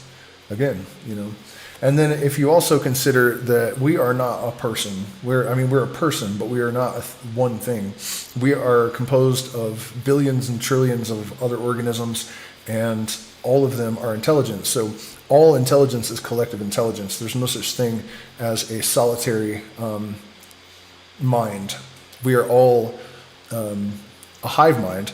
And what this suggests is that just as all of the smaller constituent intelligences, cells and organisms that make up our body, result in an apparent singular mind, the entire universe could be doing the same thing. In fact, when I had an encounter with either extraterrestrials or interdimensional beings or my imagination, I guess, one of the things that they told me is that they are not really interested in saving the human race. They said they would only intervene at the absolute last moment before we destroy ourselves. But they said it's not about you. It's because all planets that are alive are almost like an organ in the body of this larger thing. So, that's the concern, actually, is to keep this thing alive. It's kind of like when your heart, needs to be saved. It's a collection of cells and organisms, and but it's the heart. It's not the cells or the organisms that needs to be maintained.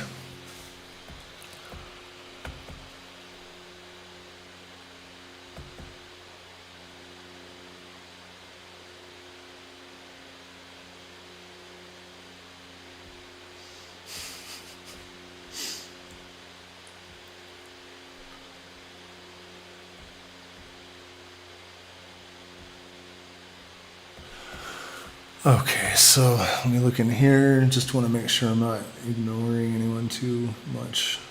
So would you not agree that this could not have been an accident? Does this not point to intelligent design? I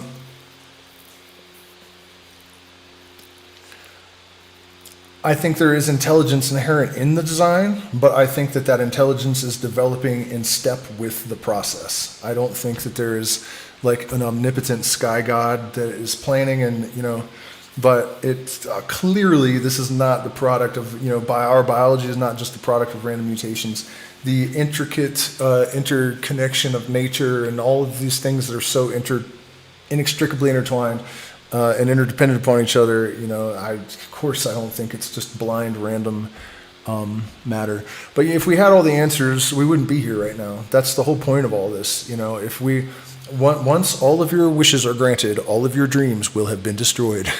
It's how much would it cost to fix your guitar in dollars? Probably $200 or $300, I'm thinking, because it needs a lot of work now. It's rusty and it needs like new frets because I wore the frets off. So I got strings and I'm gonna try to play Saturday, but yeah, and I have to travel halfway across the country to a luthier. So it's a bitch, man. It's a bitch. I do appreciate all of you guys out there that have been offering to assist in that, though, because as you know, if you follow me, this has been the most fucked up 6 months that I have ever. I would rather gouge my eyeballs out and eat my testicles while they're still attached than go through the last 6 months again. No cap. So the highest forms are semi-human in intelligence. The plane of human mind and its 7 subdivisions comprises these manifestations of life and mentality, which are common to man.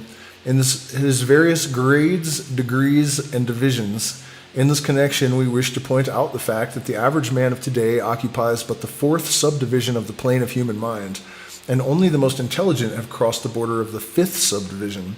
So none of us, according to this, have reached the 6th or 7th. It has taken the race millions of years to reach this stage, and it will take many more years for the race to move on to the 6th and 7th subdivisions and beyond. But remember that there have been races before us which have passed through these degrees and on to higher planes. Our own race is the 5th, which stragglers from the 4th, which has set foot upon the path. And then there are a few advanced souls of our own race who have outstripped the masses and who have passed on to the 6th and 7th subdivision, and some few being still further on. The man of the 6th subdivision will be the superman. He of the 7th will be the overman. In our consideration of the 7 minor mental planes, we have merely referred to the 3 elemental planes in a general way. We do not wish to go into this subject in detail for this work, for it does not belong to this part of the general philosophy and teachings. But we may say this much, in order to give you a little clearer idea of the relations of these planes to the more familiar ones. The elementary planes bear the same relation to the planes of mineral, plant, animal, and human mentality and life that the black keys on the piano do to the white keys. The white keys are sufficient to produce music, but there are certain scales, melodies, and harmonies in which the black keys play their part, and in which their presence is necessary. They are also necessary as connecting links of soul condition, entity states, etc., between the several other planes, certain forms of development being attained therein. This last fact giving to the reader who can read between the lines a new light upon the processes of evolution, and a new key to the secret door of the leaps of life between kingdom and kingdom. The great kingdoms of elementals are fully recognized by all occultists, and the esoteric writings are full of mention of them. The readers of Bulwer's Zanoni and similar tales, I have no idea what that is, will recognize the entities inhabiting these planes of life. Passing on from great mental plane to great spiritual plane, what shall we say? How can we explain these higher states of being, life, and mind? To minds as yet unable to grasp and understand the higher subdivisions of the plane of human mind, the task is impossible. We can speak only in the most general terms. How may light be described to a man born blind? How sugar to a man who has never tasted anything sweet, or harmony to a deaf man? All that we can say is that the 7 minor planes of the great spiritual plane, each minor plane having its 7 subdivisions, comprise beings possessing life, mind, and form, as far above that of man of today as the latter is above an earthworm, mineral, or even certain forms of energy or matter. The life of these beings so far transcends ours that we cannot even think of the details. Their minds so far transcend ours that to them we scarcely seem to think, and our mental processes seem almost akin to material processes. The matter of which their forms are composed is of the highest planes of matter. Nay, some are even said to be clothed in pure energy. What may be said of such beings? What did that make me think of? When he said that our mental processes seem like material processes, if you consider that 90% of what we do and say and think is supposed to be subconscious, it's literally true that most of our thought is just like a material process. And then also what he said about how some of these beings are clothed in light. The idea of the Merkabah, speaking of the Dogon, they have that word, and it means the same thing as it does in Hebrew, the chariot of light.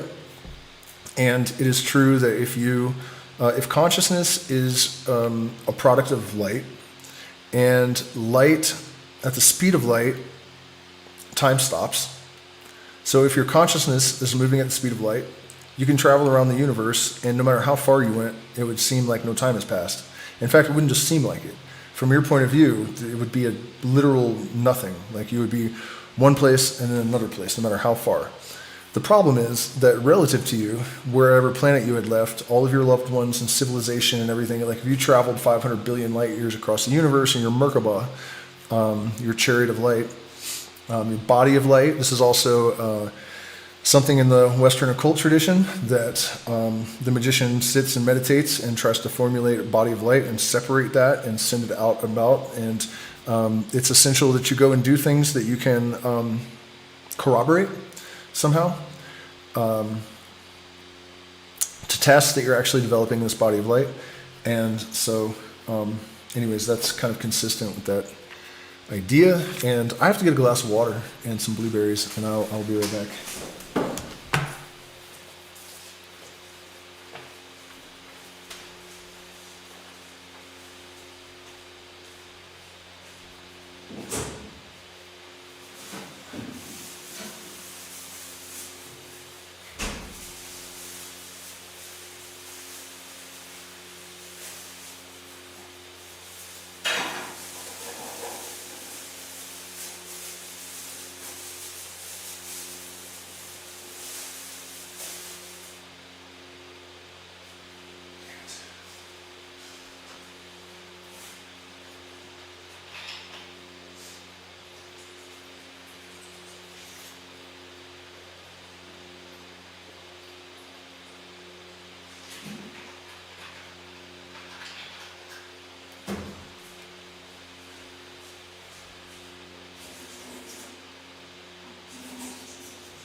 The food in the high Andes is wonderful.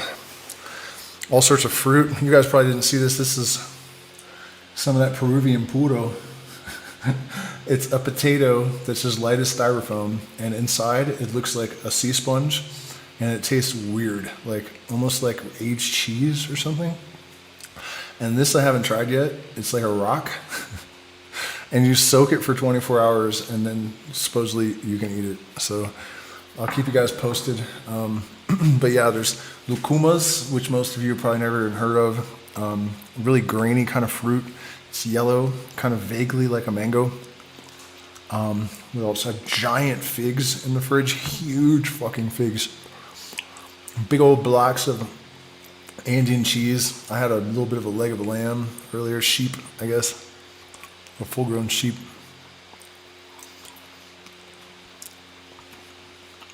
All sorts of magnificent fruits and stuff, you know.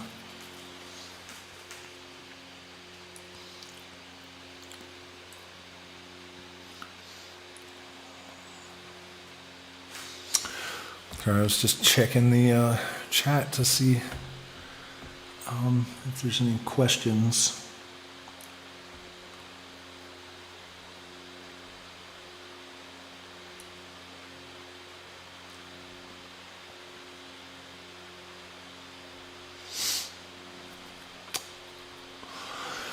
Yeah, well, I'm not surprised the religious guy doesn't believe in evolution. That's not not a shocker, dude. But that's the thing, there's zero chance that evolution's not real. Zero chance. It's like okay, the smaller something is, the faster, So bacteria become resistant to antibiotics because evolution on a micro scale, right? And earlier I was talking about how, as above, so below, if you shrink down to be so small that you are the same size relative to the nucleus of an atom as you are to the Earth right now, and then there's just the same distance between you and a proton as there is between you and the moon now. I also suspect, although I can't prove because I would have to be hella good at quantum equations and shit, but I'm willing to bet that, how electrons blink in and out of existence? If you were that small, electrons would blink in and out of existence at the same rate as stars take to live and die, So that explains why bacteria show us evolution very, very rapidly, because they're very, very tiny. It's all a matter of scale. And yeah, but the thing is, blind random mutations does not explain evolutionary biology. It doesn't explain all of these complex systems. It doesn't explain how it is that we are so well organized. Why don't I have teeth in my butthole? That wouldn't have stopped me from evolving. You know what I mean? That wouldn't be like, we would have weird stuff that just didn't get in the way of evolution, if that's all there was to it. Luckily I don't have taste buds in my taint. There's just so many components that are so well organized to actually suggest that that's all a product of random mutations is fucking insane. In fact, even, what's his name? Darwin said that even the evolution of the human eyeball, or just the existence of the human eyeball, was enough to challenge his theory.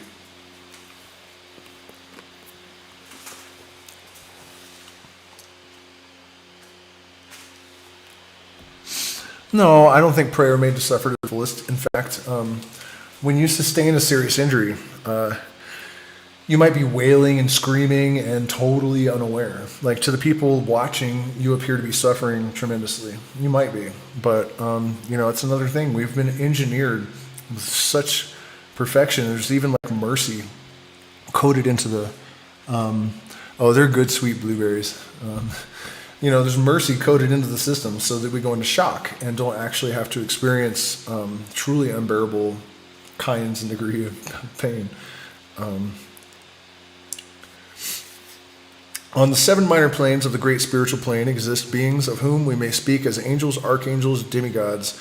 On the lower minor planes dwell those great souls whom we call masters and adepts.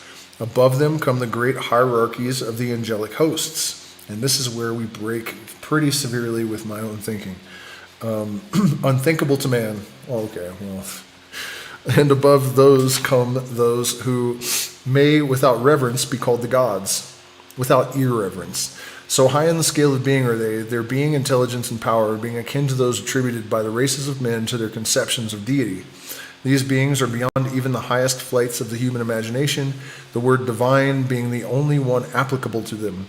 Many of these beings, as well as the angelic host, take the greatest interest in the affairs of the universe and play an important part in its affairs. These unseen divinities and angelic helpers extend their influence freely and powerfully in the process of evolution and cosmic process. Their occasional intervention and assistance in human affairs have led to many legends, beliefs, religions, and traditions of the race, past and present. They have superimposed their knowledge and power upon the world again and again, all under the law of the all, of course. And yet, even the highest of these advanced beings exist merely as creations of and in the mind of the all, and are subject to the cosmic processes and universal laws. They are still mortal. We may call them gods if we like, but they are more like elder brethren of the race. Zeppelin sings about them. What is that song? Is it Kashmir, I think? I don't know. Have you any wisdom teeth come through as you're older? No, but I was actually born with too many teeth. That's why they're crooked here. They're not actually crooked. I have an extra, I don't know, you can't really see, but there's the normal row of teeth, and then I have an extra one in the front and an extra one in the back because I was born with 3 fully grown teeth in my face. Yeah, what is that song? Gentle elders of the human race. I don't remember. It's such a great. Oh, it is Kashmir. It's definitely Kashmir. Only the advanced hermeticists are able to wait. No. Yeah, okay. Only the advanced hermeticists are able to grasp the inner teachings regarding the state of existence and the powers manifested on the spiritual planes. The phenomena is so much higher than that of the mental planes that a confusion of ideas would surely result from an attempt to describe the same. Only those whose minds have been carefully trained along the lines of the Hermetic philosophy for years, yes, those who have brought with them from other incarnations the knowledge acquired previously, can comprehend just what is meant by the teachings regarding these spiritual planes. And much of these inner teachings is held by the Hermeticists as being too sacred, important, and even dangerous for general public dissemination. The intelligent student may recognize what we mean by this when we state that the meaning of spirit, as used by the Hermeticists, is akin to living power, animated force, inner essence, essence of life, etc., which meaning must be confounded with that usually and commonly employed in connection with the term religious, ecclesiastical, spiritual, ethereal, holy. To occultists, the word spirit is used in the sense of the animating principle.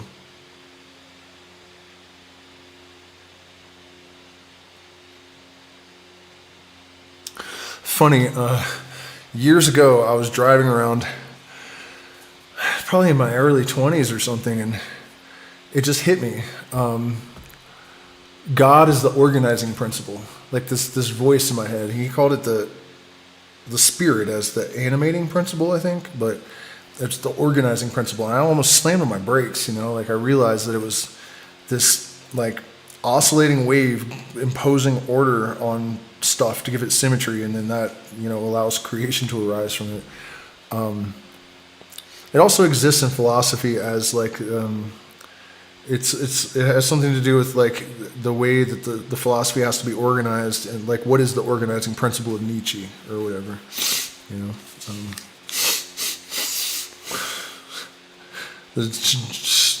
Andy's weather has not been kind to my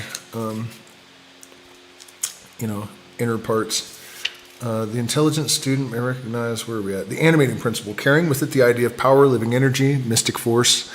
And occultists know that which is known to them as spiritual power may be employed for evil as well as good, in accordance with the principle of polarity, a fact which has been recognized by the majority of religions in their conceptions of Satan, Beelzebub, the devil, Lucifer, fallen angels, etc.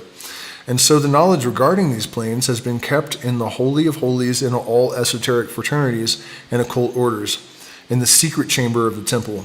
But this may be said here, that those who have attained high spiritual powers and have misused them have a terrible fate in store for them.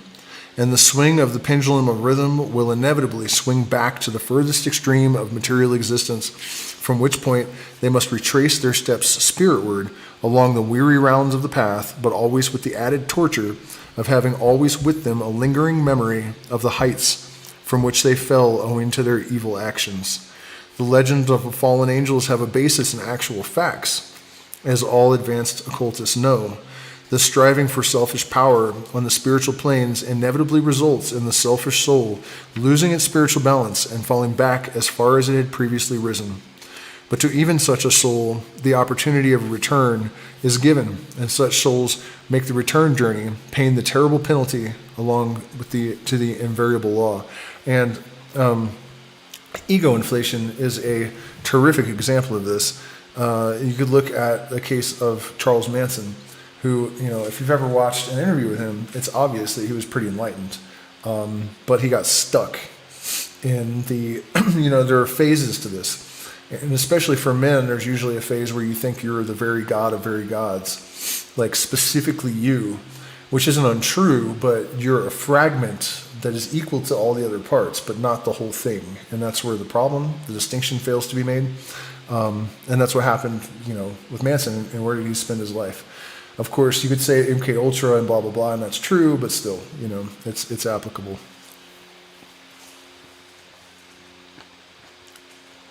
Yeah, the evidence for Manson actually being affected to some degree by MK Ultra is pretty solid. One of the CIA doctors that was a really important researcher in MK Ultra visited him in various jails 3 times before, and there are photos and where he signed in and stuff before the murders occurred.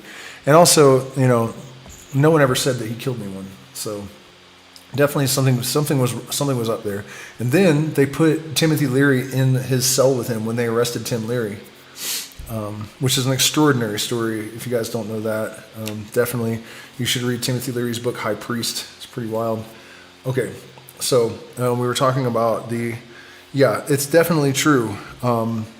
That also just one of the warnings about this path is that once you have accumulated energy in this trajectory, if you derail, the consequences are horrific.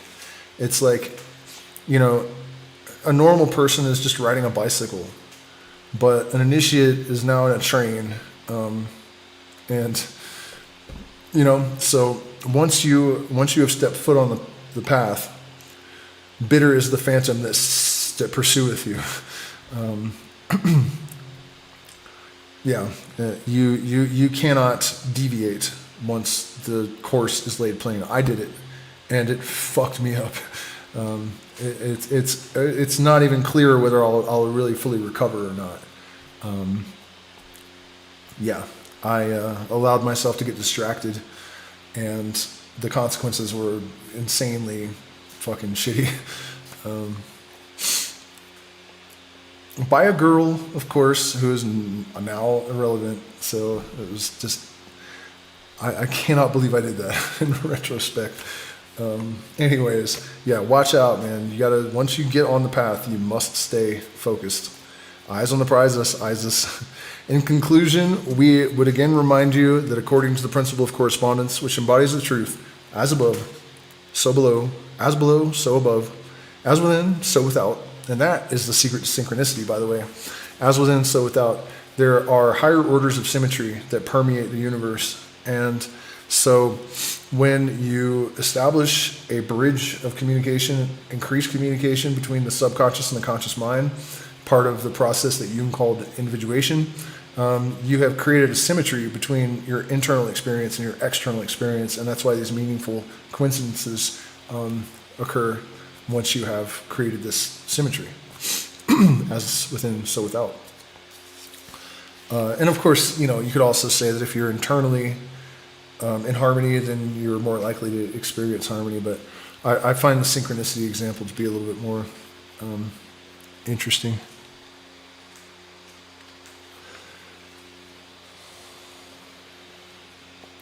Is that a Cypress Hill reference? Really? You're dating yourself and me.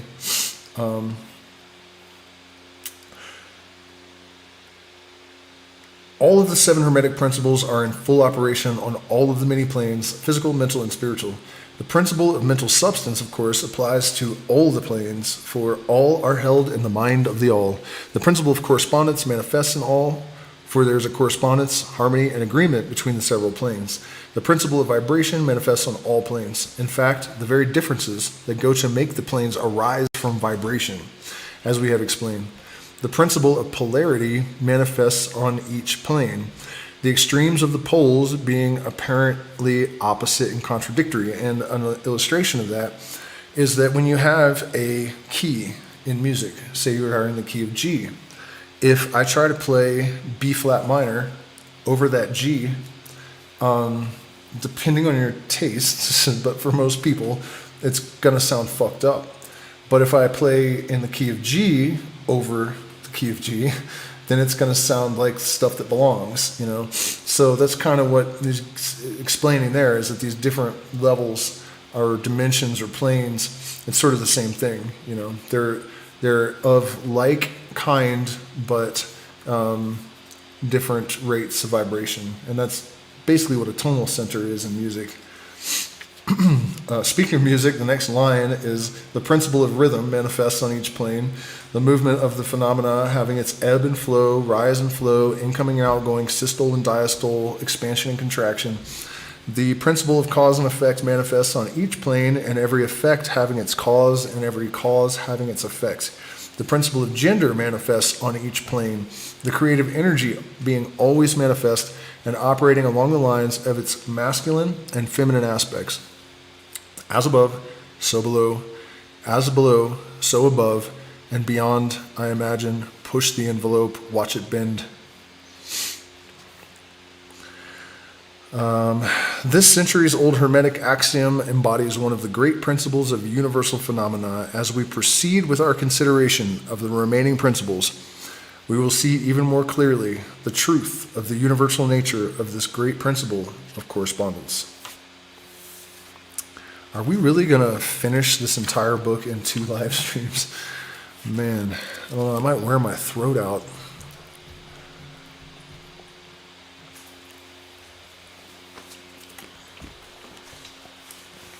Check in with the chat and remind you guys to hit the like button. Send me billions of dollars in support so I can continue to do this. I am going out into the ruins soon to make videos of the concentric circle ruins.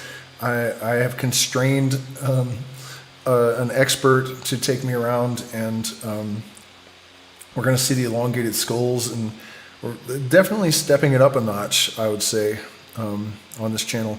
Also, there are a bunch of like mystery adepts in this valley somehow, like legit ones. So there's going to be a bunch of interesting content. Yeah, please do send me 20,000 Bitcoin. That would be, I mean, even one would be very helpful. I could get a lot done with even like a piece of one, probably. Vibration. Nothing rests. In fact, we're at 2 hours now. Nothing rests. Everything moves. Everything vibrates. The Kybalion. It's so funny how it quotes from itself. You don't have to quote from yourself.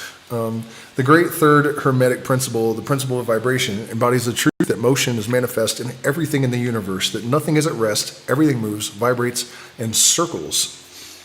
This Hermetic principle was recognized by some of the early Greek philosophers who embodied it in their systems. But then, for centuries, it was lost sight of by the thinkers outside of the Hermetic ranks. But in the 19th century, physical science rediscovered the truth, and the 20th century scientific discoveries have added additional proof of the correctness and truth of this centuries-old Hermetic doctrine. The Hermetic teachings are that not only is everything in constant movement and vibration, but that the differences between the various manifestations of the universal power are due entirely to the varying rate and mode of vibrations.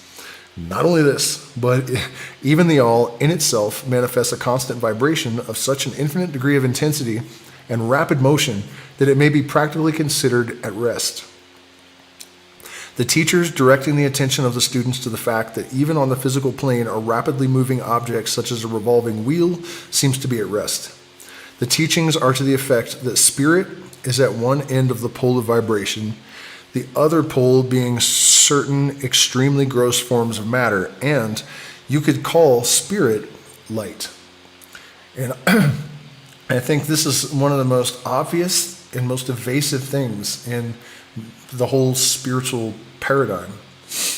When, you look at all the holy scriptures, light, Jesus, I am the light of the world. Obviously he's the sun and it's all allegory, but still, light. Buddha, Nirvana, light, right? Like there's all this light. It's all light. It's eternal. It's unchanging.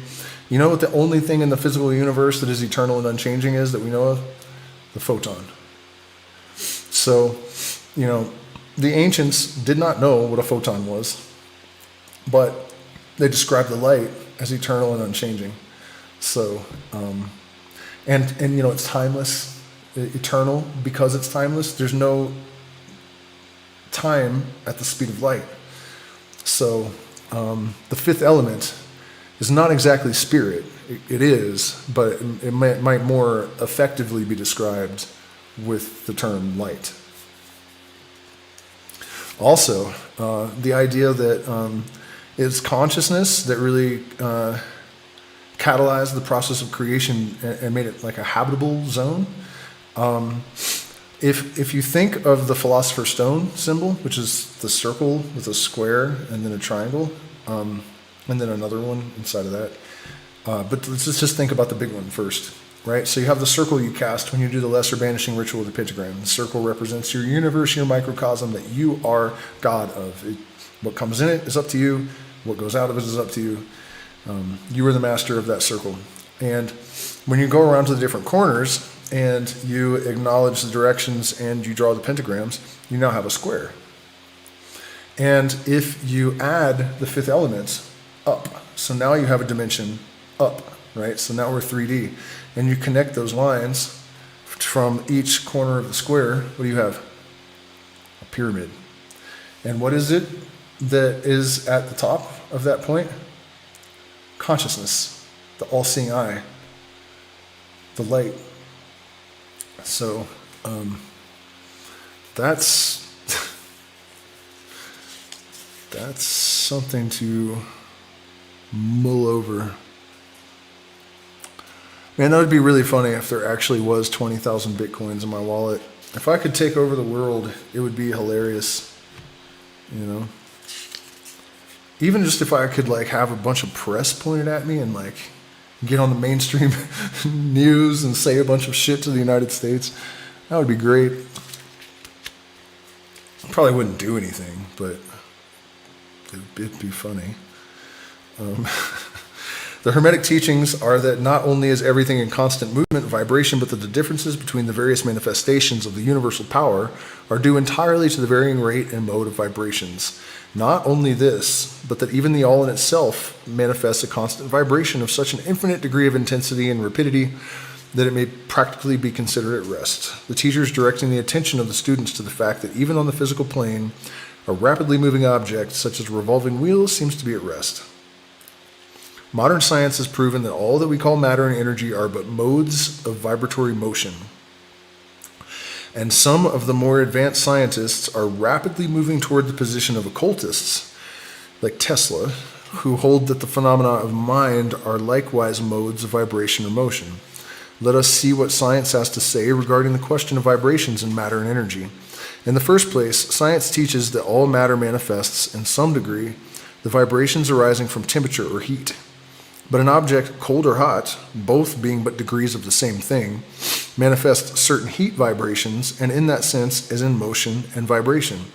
Then all particles of matter are in circular movement from corpuscle to suns. The planets revolve around suns, and many of them turn on their axes. The suns move around greater central points, and these are believed to move around still greater, and so on ad infinitum. The molecules of which the particular kinds of matter are composed are in a state of constant vibration and movement around each other and against each other. The molecules are composed of atoms, which likewise are in a state of constant motion and vibration. The atoms are composed of corpuscles. I guess he means particles when he says that. Sometimes called electrons, ions, etc., which also are in a state of rapid motion, revolving around each other, and which manifest a very rapid state and mode of vibration. And so we see that all forms of matter manifest vibration in accordance with the Hermetic principle of vibration. And so it is with the various forms of energy. Science teaches that light, heat, magnetism, and electricity are but forms of vibratory motion connected in some way with and probably emanating from the ether, so moving through the field. In the modern parlance, science does not yet attempt to explain the nature of the phenomenon known as cohesion, which is the principle of molecular attraction. Well, we do now, but it's 100 years ago. Or chemical affinity, which is the principle of atomic attraction, nor gravitation, the greatest mystery of the three, which is the principle of attraction by which every particle or mass of matter is bound to every other particle or mass. These three forms of energy are not as yet understood by science, yet the writers incline to the opinion that these two are manifestations of some form of vibratory energy, a fact which the Hermeticists have held and taught for ages past. The universal ether, or electromagnetic field, which is postulated by science without its nature being understood clearly, is held by the Hermeticists to be but a higher manifestation of that which is erroneously called matter. That is to say, matter at a higher degree of vibration, and is called by them the ethereal substance.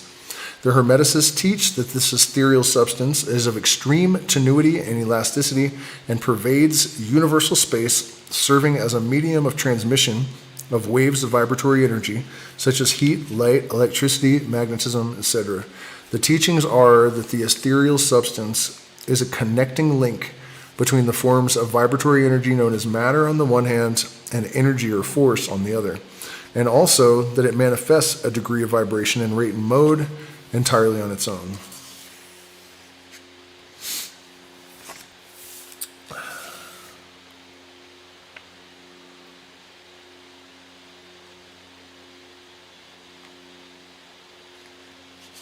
Okay, so skipped a few pages because, sometimes he just goes on a bit too much about the same stuff. When an object reaches a certain rate of vibration, its molecules disintegrate and resolve themselves into the original elements or atoms. Then the atoms, following the principle of vibration, are separated into the countless particles of which they are composed. And finally, even the particles disappear, and the object may be said to be composed of the ethereal substance. Science does not dare to follow the illustration further, but the Hermeticists teach that if the vibrations are continually increased, the object would mount up the successive states of manifestation and would in turn manifest the various mental stages, and then on spiritward, until it would finally re-enter the all, which is absolute spirit or nothingness. The object, however, would have ceased to be an object long before the stage of ethereal substance was reached, but otherwise the illustration is correct. It must be remembered in the above illustration that at the stages at which the object throws off vibrations of light and heat, it is not actually resolved into those forms of energy, which are much higher in the scale, but simply that it reaches a degree of vibration in which those forms of energy are liberated in a degree from the confining influence of its molecules, atoms, and particles, as the case may be. These forms of energy, although much higher in the scale than matter, are imprisoned and confined in the material combinations by reason of the energies manifesting through and using material forms, but thus becoming entangled and confined in their creations of material forms, which to an extent is true of all creations, the creating force becoming involved in its creation. So that reminds me of something that I encountered the other day in Albert Pike's, I don't think I have it here, Morals and Dogma, where he mentions that Apollo was also known as the liberator of elements. Now, when the sun, at the end of its life, I guess, expands, eventually the heat will be so great here on Earth that the elements, the molecules that comprise all of the matter, will separate. And so Aleister Crowley made the analogy that, the one molecule of carbon may begin in a star, and then it is at the bottom of the ocean, and then the ocean recedes and mountains are formed, and it becomes part of a piece of granite, and that granite is crushed, and the carbon ends up in a mineral deposit that is coal, and it becomes diamond, and then eventually when the sun swells and the great heat causes that original unit of carbon to emerge from the diamond again, as would be the case with great heat.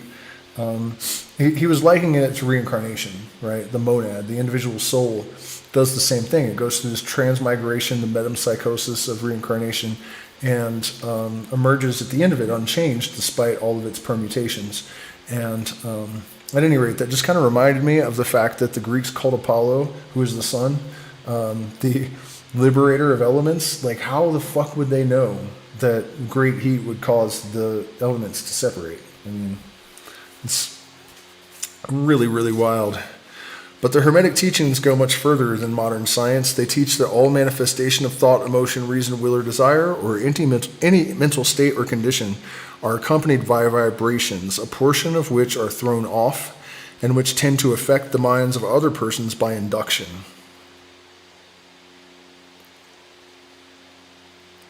Yeah, and that is something that's really important to my own life. This is the principle which produces the phenomena of telepathy, mental influence, and other forms of the action and power of mind over mind, from which the general public is rapidly becoming acquainted. He's a little bit optimistic about a lot of this.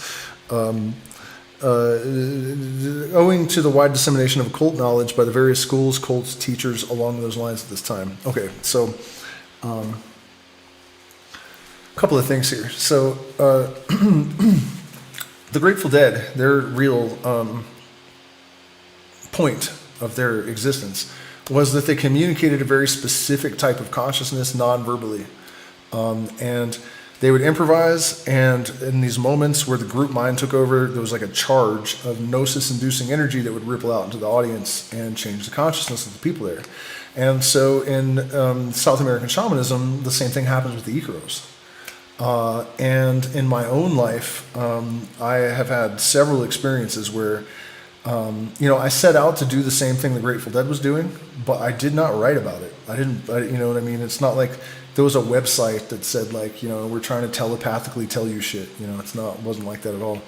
And the bass player and I one night were walking out, and there was this girl with like a Misfits tattoo, not high on LSD or anything, and she stopped us and said, "Can I tell you what you taught me about music tonight?" And we're like, "Sure." And then she proceeded to explain to me what I would have said the Grateful Dead did to me. And so that idea that these vibrations can transmit the basic essence of consciousness between people is absolutely certainly valid. No fucking doubt about that. And I have also experienced telepathy that can't be dismissed. On one occasion, my girlfriend had gone way up on a mountain about a mile away, and I went through this crazy process. And when she found me again, she knew every thought, every word of every thought that had gone through my head. She recited all of it exactly. She knew I had petted a Burmese mountain dog and a tear had run down my eye, and that she needed to find me because I didn't have the keys and I was cold. It was Telluride and I couldn't get in the car, and like just everything, So just for what it's worth, that these type of phenomena are 100% legit. So every thought, emotion, or mental state has its corresponding rate and mode of vibration. And by an effort of the will of the person or of other persons, these mental states may be reproduced, just as a musical tone may be reproduced by causing an instrument to vibrate at a certain rate. Just as color may be reproduced in the same way. By a knowledge of the principle of vibration as applied to mental phenomena, one may polarize his mind at any degree he wishes, thus gaining a perfect control over his mental states, moods, etc. In the same way, he may affect the minds of others, producing the desired mental states in them. In short, he may be able to produce on the mental plane that which science produces on the physical plane, namely vibrations at will. This power, of course, may be acquired only by the proper instruction, exercises, practice, etc., the science being that of mental transmutation, one of the branches of the Hermetic art, or magic, which is the most difficult and subtle of all of the branches of physics. And also, something else occurred to me that, when you think of a magician using an element to impose his will, man may order the molecules of air in such a way as to inflame the passions of men to kill each other in war. We don't think about these things this way, but that's what actually happens. And then again, we talked about this earlier with the, entrainment. So lower cycles, pulses, oscillations, entrain with the higher. This is a law. This is not woo. This is a law of the universe. So if it's true that evolving your consciousness to a higher vibration, or evolving your consciousness causes you to vibrate at a higher, faster cycle, you are compelling all of the other pulses in the universe to go with you. And your individual influence may not be, the determining factor, but it is a contributing factor. And so that is something that I really feel we all need to remind ourselves of, that, even though we can talk to people till we're blue in the face and they don't hear a fucking thing, You know, if you are actually doing the work to evolve, then you are bringing everyone else with you, whether they like it or not. And they will like it, because it's good. So keep up the good works, folks. I believes in you. And so, a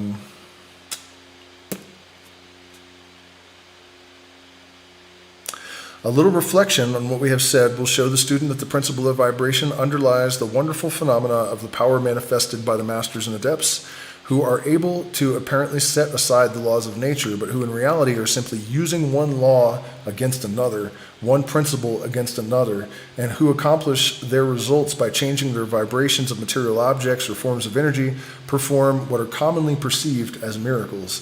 But it is true that you cannot override the laws of the universe. God cannot do that. If you changed anything, it would all be destroyed. In fact, I had this really powerful San Pedro experience once where I suddenly was in a sea of what appeared to be photons, and I could see trillions of them for like 1,000,000 miles. It was unbelievable. And it's actually a very common vision, I found out later, because I found a kid in a bush that was naked, and he was babbling about the billions and trillions and billions and trillions. I knew exactly what he was looking at. And then the San Pedro shaman walked up, and he's like, "It's a dialogue with the light, is it not?" So these little photons, which I instantly understood to be like particles, but also somehow monads, like units of consciousness, I could zoom in on them, and they were tesseracts. A tesseract is a shape that one of the dimensions is in time. So it's not that it's not actually the whole thing is there, but it's moving in time. So you can only see the part of it that's in the same point in time as you. And I could zoom them in and like examine them real closely. And then I zoomed it back out, and the cactus is like, watch this. And it extinguished one of them, and I disappeared. I ceased to exist. It was fucking terrifying. When I came back, it was terrifying, because it's not like everything turned black. It's not like it was clear. I just didn't exist. And I can't remember what led me to It was basically showing me that if any one tiny constituent element of the universe was deleted, the whole fucking thing would disappear. So this is why people fail at magic, because in order to make it work, there have to be conduits for the energy to flow in order to manifest things. People also become atheists because they ask God to do something impossible, and that's not going to happen. It's never going to happen.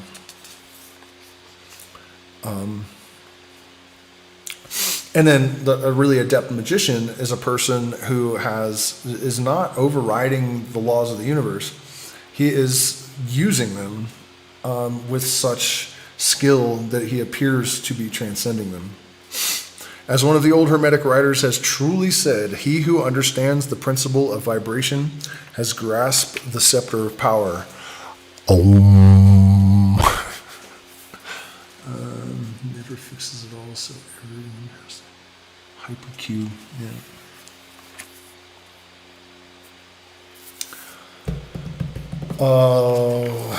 Where are we at now? Polarity. Should we keep going? I mean, there's a bunch of us. So oh man, that was a big drop.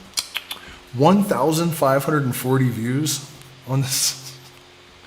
What the fuck? Average view duration 1 minute. Oh my god. What is going on, man? That is crazy. Thelonious Terp.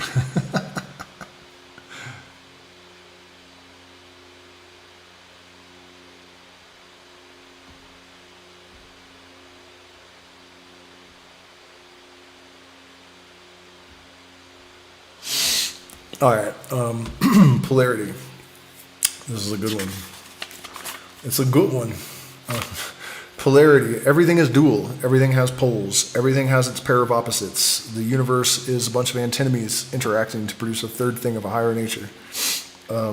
Like and unlike are the same. Opposites are identical in nature, but different in degree. Extremes meet. All truths are but half-truths. All of these things are true and false, and it is both true and false to say that they are true and false. The old paradoxes which have ever perplexed the mind of men are explained by an understanding of this principle. Man has always recognized something akin to this principle and has endeavored to express it by such sayings, maxims, and aphorisms as the following. Everything is and isn't at the same time. All truths are but half-truths. Every truth is half false. There are two sides to everything. There is a reverse side to every shield, etc., etc. The Hermetic teachings are to the effect that the difference between things seemingly diametrically opposed to each other is merely a matter of degree. It teaches that pairs of opposites may be reconciled, and that thesis and antithesis are identical in nature, but different in degree, and that the universal reconciliation of opposites is effected by a recognition of this principle of polarity. The teachers claim that illustrations of this principle may be had on every hand, and from an examination into the real nature of anything. They begin by showing that spirit and matter are but the two poles of the same thing, especially if you call spirit light, because matter is light in a frozen wave, standing wave. So there's that. Principle we have in every hand, and the difference between spirit and matter being degrees of vibration. They show that the all and the many are the same, the difference being merely a matter of degree of mental manifestation. Thus the law and laws are the two opposite poles of one thing.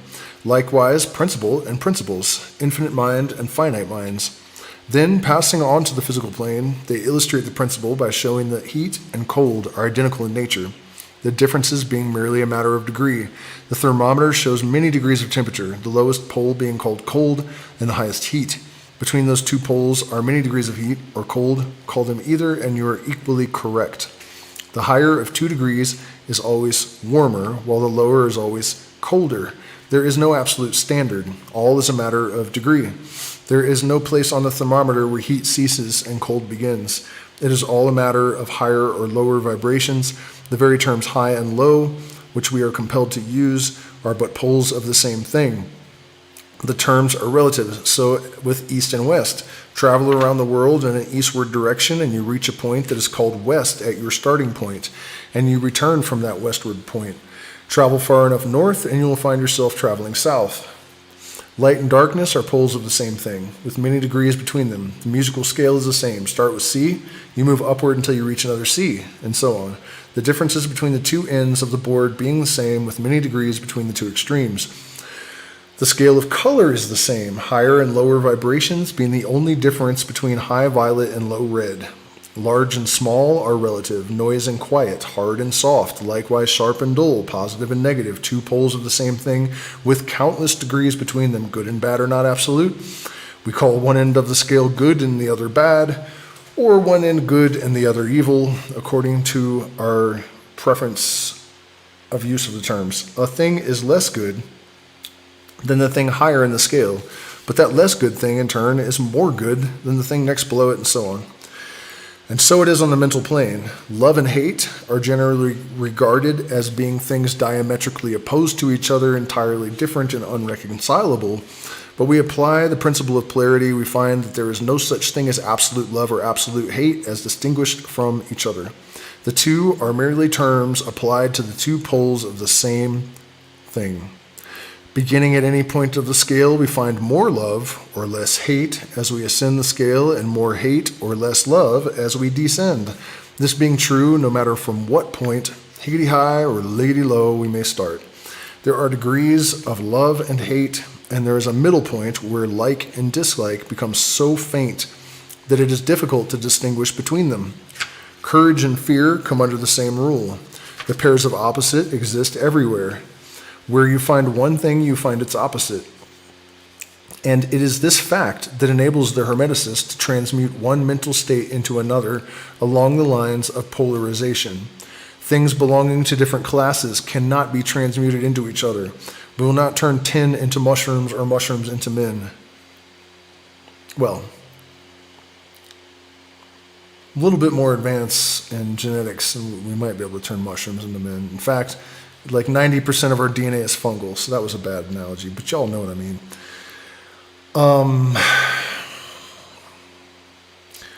Love never becomes east or west, or red or violet, but it may and often does turn into hate, and likewise hate may be transformed into love by changing its polarity.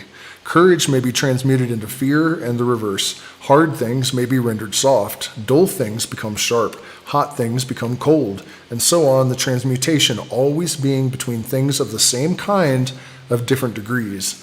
Take the case of a fearful man. By raising his mental vibrations along the line of fear-courage, he can be filled with the highest degree of courage and fearlessness, and likewise, the slothful man may change himself into an active, energetic individual simply by polarizing along the lines of the desired quality.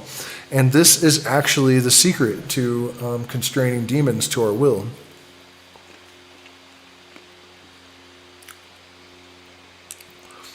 Lust may be transformed into an act of creation. Greed can be transmuted into productive ambition, and so on. Yeah, I mean, my recent split with my partner has compelled me to, work harder, exercise more, and it's really just all this pain and confusion and shock and shame and all of this stuff. But I made a conscious decision to, after a short bender, to use it as fuel to transmute the lead of bullshit into the gold of higher consciousness. And that's what alchemy is really about. And that's what he is describing, maybe a little bit ad nauseum. The student who is familiar with the processes by which the various schools of mental science produce changes in the mental states of those following their teachings may not readily understand the principle underlying many of these changes. When, however, the principle of polarity is grasped and it is seen that the mental changes are occasioned by a change of polarity, a sliding along a scale, the matter is more readily understood.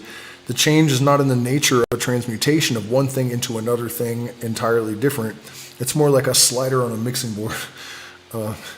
The change is not in the nature of a transmutation of one thing into another thing entirely different, but it is merely a change of degree in the same things, a vastly important difference.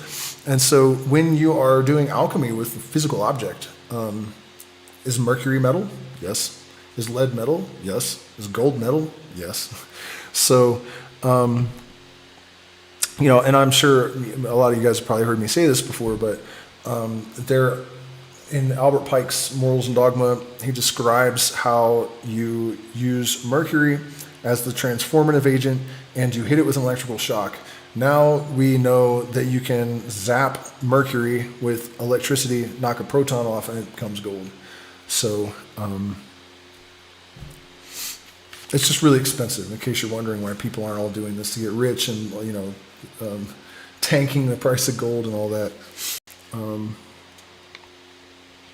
For instance, borrowing an analogy from the physical plane, it is impossible to change heat into sharpness, loudness into highness, but heat may readily be transmitted into cold. Kind of already went through that. Fear can be transformed into love. Yeah, this is redundant now.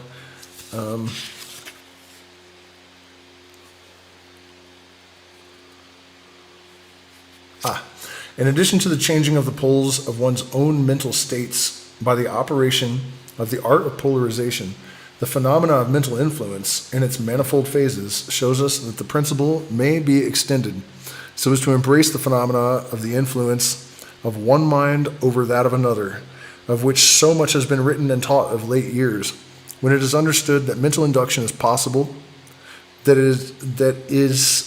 mental states may be produced by induction from others, then we can readily see how a certain rate of vibration or polarization of a certain mental state may be communicated to another person, and his polarity in that class of mental states thus changed. It is along this principle that the results of many of the mental treatments are obtained. For instance, a person is blue, melancholy, and full of fear. A mental scientist, I guess he means a psychologist, bringing his own mind up to the desired vibration by his trained will, and thus obtaining the desired polarization in his own case, then produces a similar mental state in the other by induction. The result being that the vibrations are raised and the person polarizes toward the positive end of the scale instead of toward the negative, and his fear and other negative emotions are transmuted into courage and similar positive states. Timothy Leary actually cited that as exactly the reason why he did not like the current school of psychological thinking. That what was really happening is that the psychologist had his own games going on, and he would just impose those games on the patient.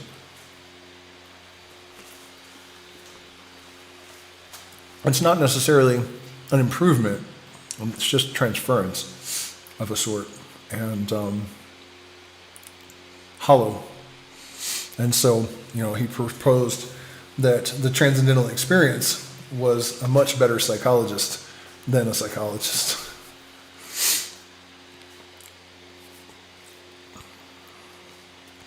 A knowledge of the existence of this great hermetic principle will enable the student to better understand his own mental states and those of other people. He will see that these states are all matters of degree, and seeing thus, he will be able to raise or lower the vibration at will, to change his mental poles, and thus be master of his mental states, instead of being their servant and slave. And by his knowledge, he will be able to aid his fellows intelligently, and by the appropriate methods, change the polarity when the same is desirable. We advise all students to familiarize themselves with this principle of polarity, for a correct understanding of the same will throw light on many difficult subjects. And the next chapter is Rhythm, man. Rhythm.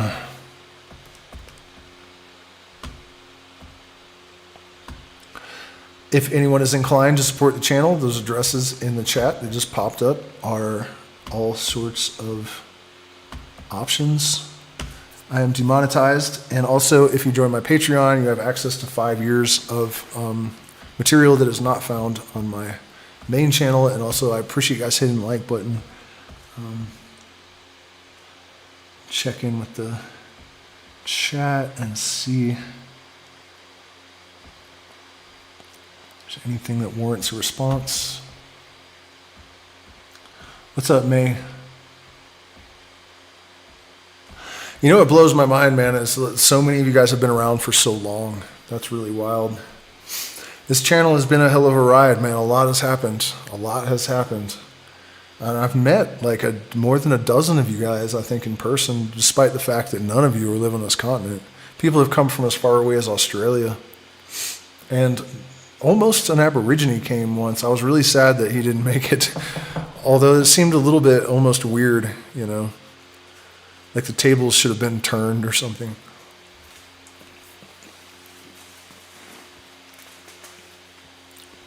All right. So, by the way, you guys, if you have any questions or subjects you would like me to address, even if it deviates from the subject matter of the book, feel free. There's just so much stuff in the chat now that I'm in the UK.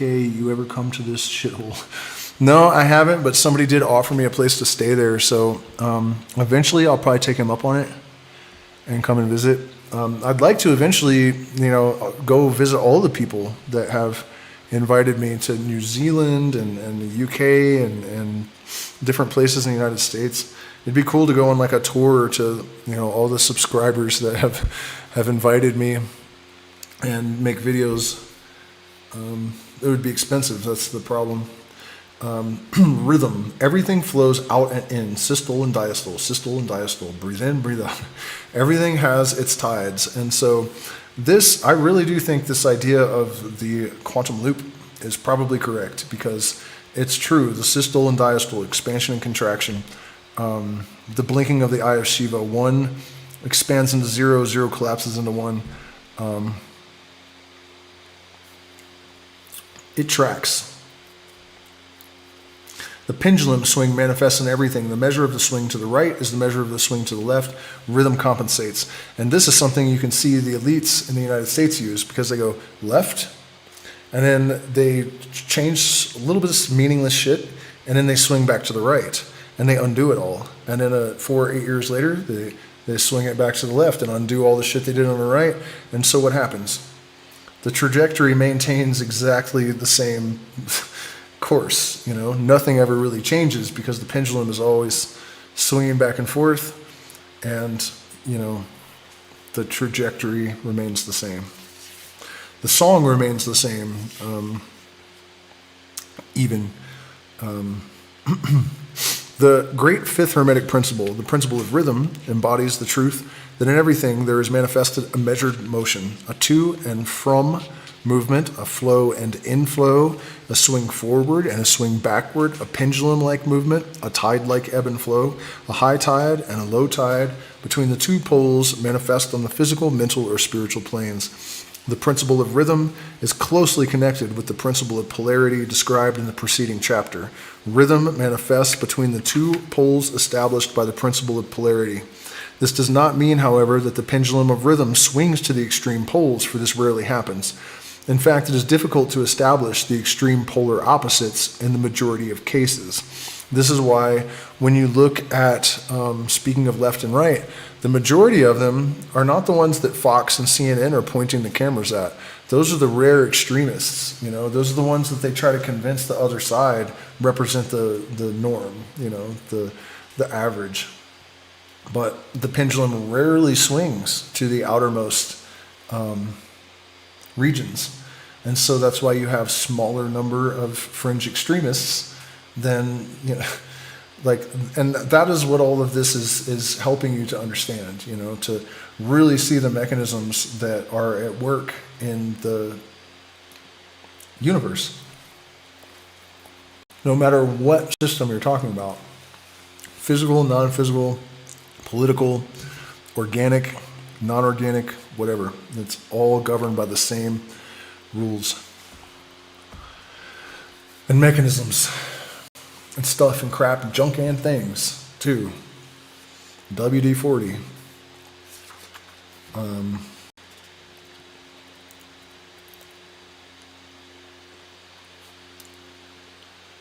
There is always an action and reaction, an advance and a retreat, a rising and a sinking, manifested in all of the airs and phenomena of the universe, suns, worlds, men, animals, plants, minerals, forces, energy, mind, and matter, and yes, even spirit manifest this principle.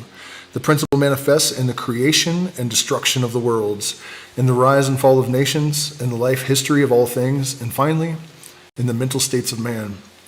Beginning with the manifestations of spirit of the all, it will be noticed that there is ever the outpouring and the indrawing, the outbreathing and inbreathing of Brahma, as the Brahmins word it.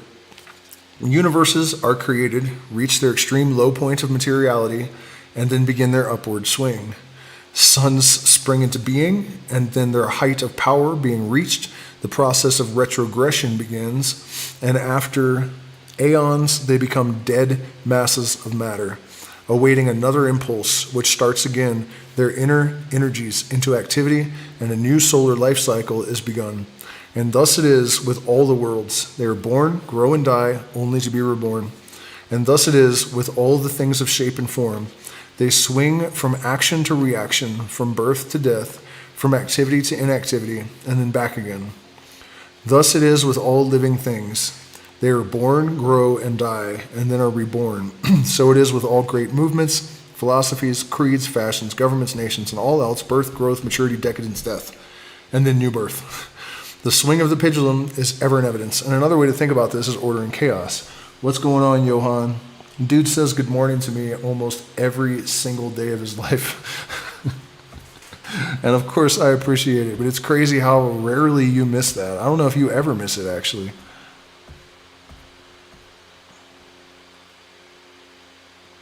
And yes, dead fish cheese spread, I'm getting the guitar fixed. And the thing is, you guys have not seen any, if you like my playing, know that it has been at like 60% because my guitar, the action has been so high and the frets are missing. They're all worn down and stuff because I've been in the jungle with it for 6 years. So if I manage to get it all straightened out, I'll be so much better. And I will feel so much better about it, you know. So I'm working on it, man. I got strings today, so hopefully I can get a hold of the luthier. He hasn't answered my calls. And also, I appreciate so many people in the chat have mentioned that. What was I saying? Manifestation of the spirit of the Lord, oh, yeah. Oh, it's something really good. Oh, yeah. Order and chaos, right? It's the same sort of thing, because life is a sort of compounding of symmetry and order and the opposite of entropy. And, when things decay, it's like chaos and dissolution. And then a new order emerges. And so when the mystic or shaman goes insane, the dark night of the soul, or the crossing of the abyss, or the dweller on the threshold process, or whatever it is, just the general psychosis before you enter into the shamanic state of mind, it's a breaking up of the order of the old mind, because you have to create space in order for the parts to move and reconfigure. So that's, the reason behind the new order emerging from chaos. That's why the world is so fucking crazy right now. And the thing is, every time there is a revolution, and I don't mean that necessarily in the terms of like Molotov cocktails, I mean like turn, we're turning again. What was I saying? Every time there's a revolution, there has to be a breaking apart in order for the new order to emerge. And so, again, it doesn't matter whether you're talking about a person transitioning to a shaman, or a civilization transitioning to a different type of civilization. There's going to be this period of chaos that allows the space for the new order to reconfigure and emerge.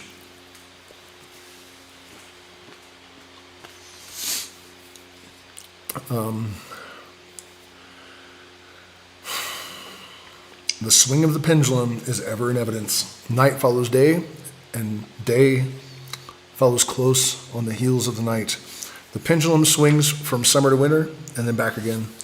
The particles, atoms, molecules, and all masses of matter swing around the circle of their nature. They ride the spiral to the end, and may just go where no one's been.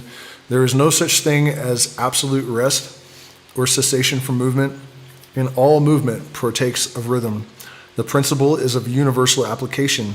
It may be applied to any question or any phenomena of any of the many planes of life. It may be applied to all phases of human activity. There is always the rhythmic swing from one pole to the other. The universal pendulum is ever in motion. The tides of life flow in and out according to law. Just watch your bank account. The principle of, might be more outflowing than inflowing lately, but the universal pendulum is ever in motion. The tides of life flow in and out according to law. The principle of rhythm is well understood by modern science and is considered a universal law as applied to material things.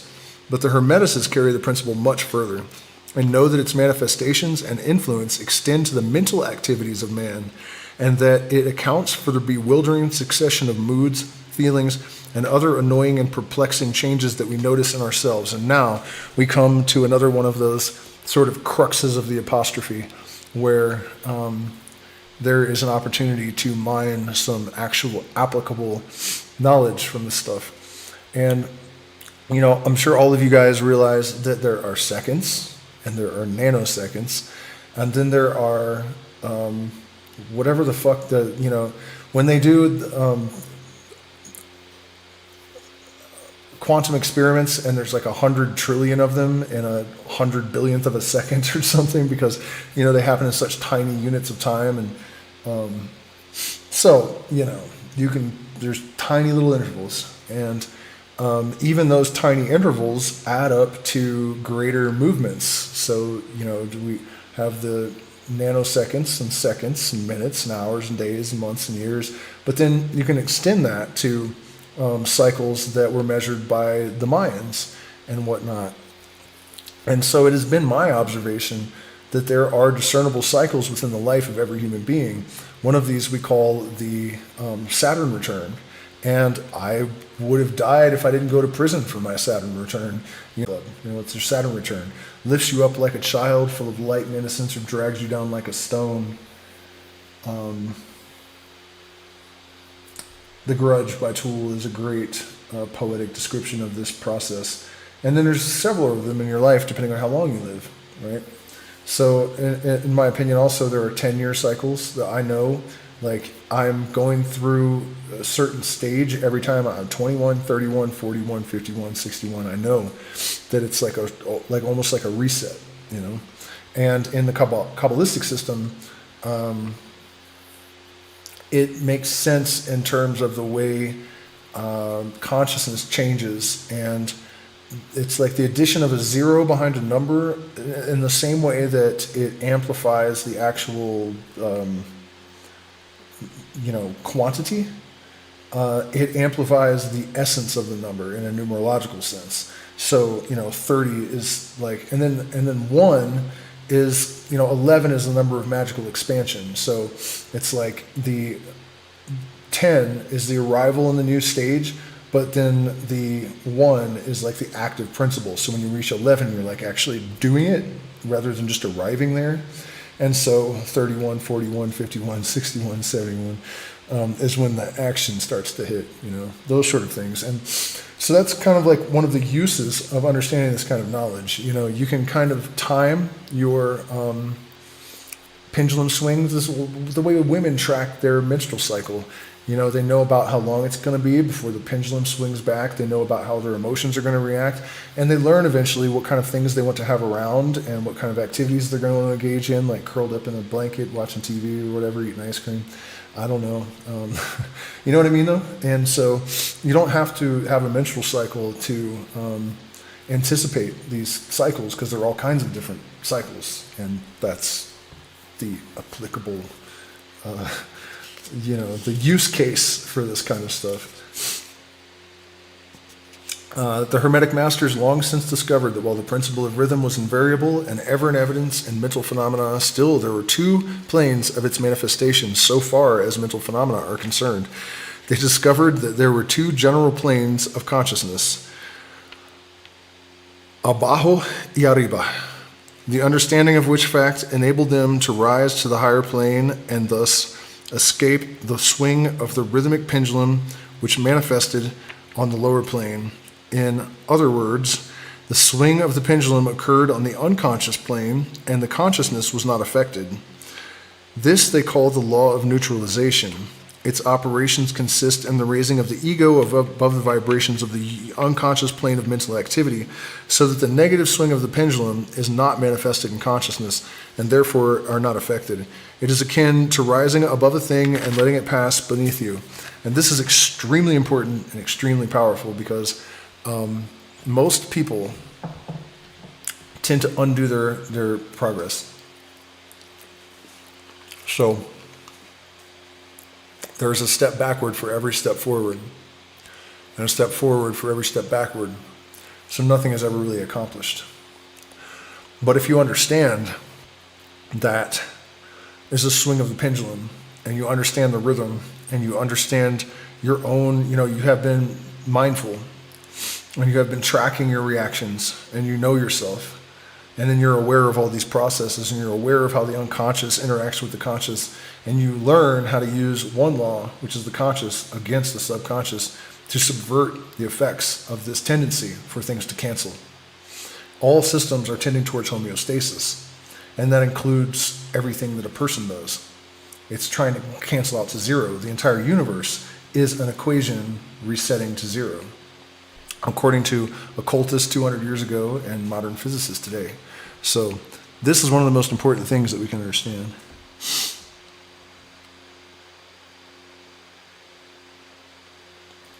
Where do you live, Morningstar? I can tell you what mushroom strains grow in your area.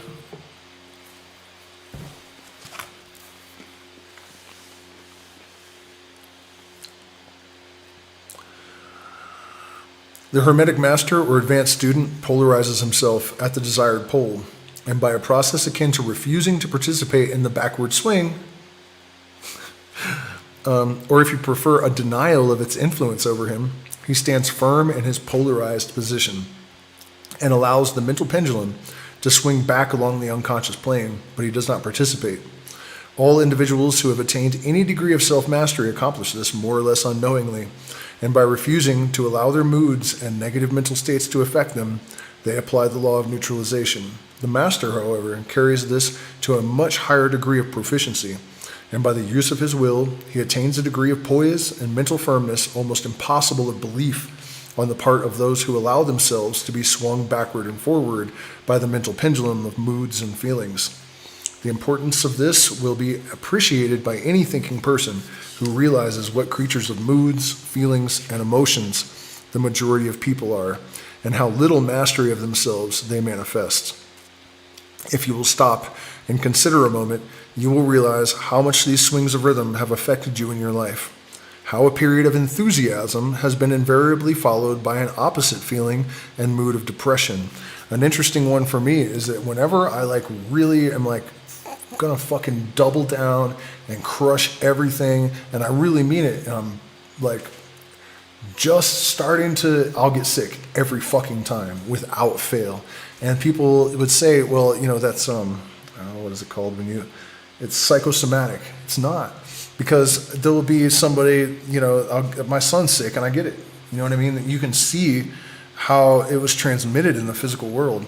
So it's a wild thing to see these things manifest, and then of course the answer is that I have to prepare by taking extra minerals and you know what I mean, and just do everything you can to boost your immune system when you realize that you should do it anyways, but it's a wild thing without fail, every single time, as long as I can remember, when I really am I'm gonna fucking smash shit now, I get sick as hell for a week.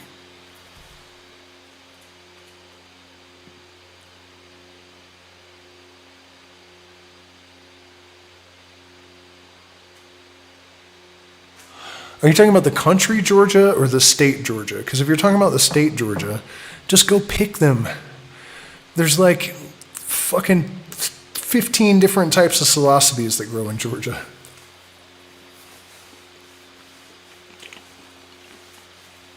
If it's the country Georgia, then you probably have psilocybe. Dude, come on. Email me or something, and I will tell you what to look for and where to look for it. You have all kinds of psilocybin mushrooms. Very easy. Send me pictures. I'll make sure that they're identified correctly. It's not hard. Trust me. So just shoot me an email. The email is in all the descriptions of all my videos, and I will help you. I'll tell you what strains to look for, where to look for them, and send me pictures and I'll make sure you don't die. At the very least.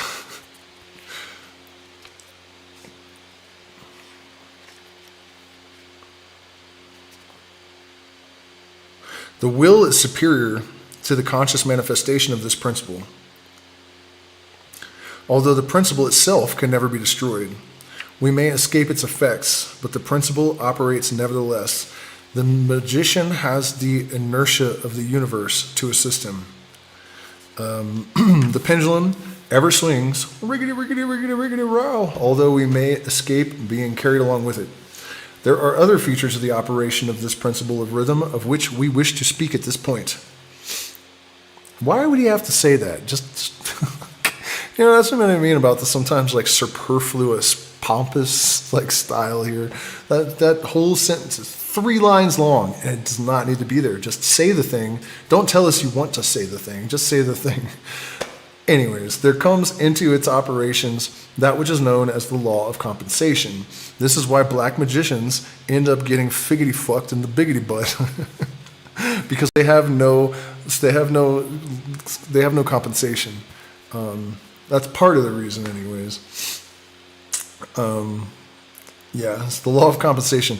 One of the definitions or meanings of the word compensation is to counterbalance, which is the sense in which the Hermeticists use the term. It is the law of compensation to which the Kybalion refers when it says, the measure of the swing to the right is the measure of the swing to the left. Rhythm compensates.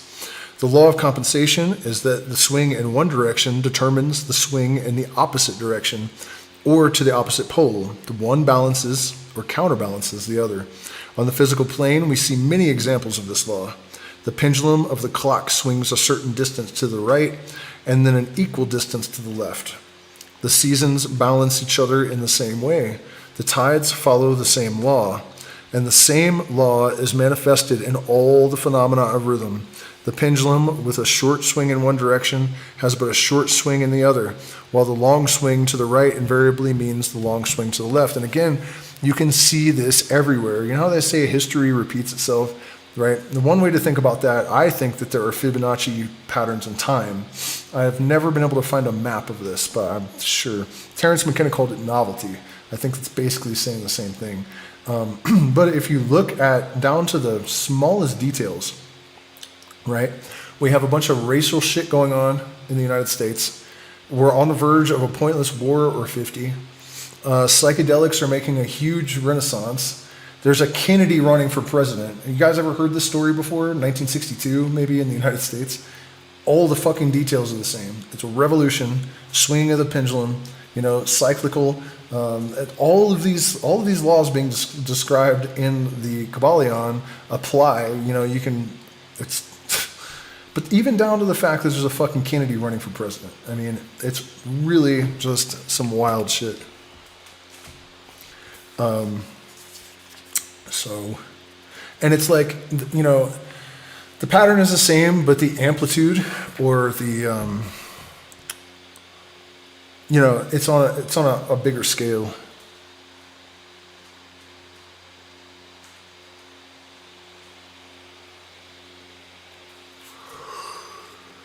Okay, so where are we at here? There are other features.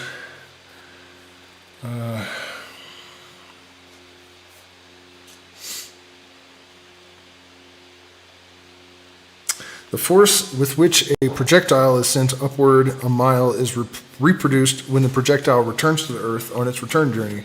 This law is constant on the physical plane, as reference to the standard authorities will show you. But the Hermeticists carry it still further. They teach that a man's mental states are subject to the same law. The man who enjoys keenly is subject to keen suffering, while he who feels little pain is capable of feeling but little joy. Be strong, then canst thou bear more joy. The pig suffers but little mentally and enjoys but little. He is compensated. On the other hand, there are other animals who enjoy keenly, but whose nervous organism and temperament cause them to suffer exquisite degrees of pain. And so it is with man. There are temperaments which permit of but low degrees of enjoyment and equally low degrees of suffering, while there are others which permit the most intense enjoyment but also the most intense suffering. Risk versus reward. The rule is that the capacity for pain and pleasure in each individual are balanced. The law of compensation is in full operation, but let's take this a step further.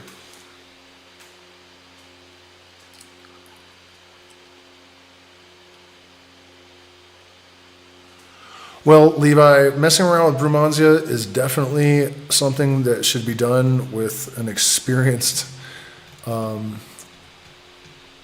sitter, I guess. I mean, I drink 2 flowers before I go to sleep a few nights a week, and you'll notice double vision, and you'll sleep really well, and have insane dreams, where you can keep waking up, and you can't tell whether you're asleep or not. But if you get up and go running around, if you don't stay in bed, anything can happen.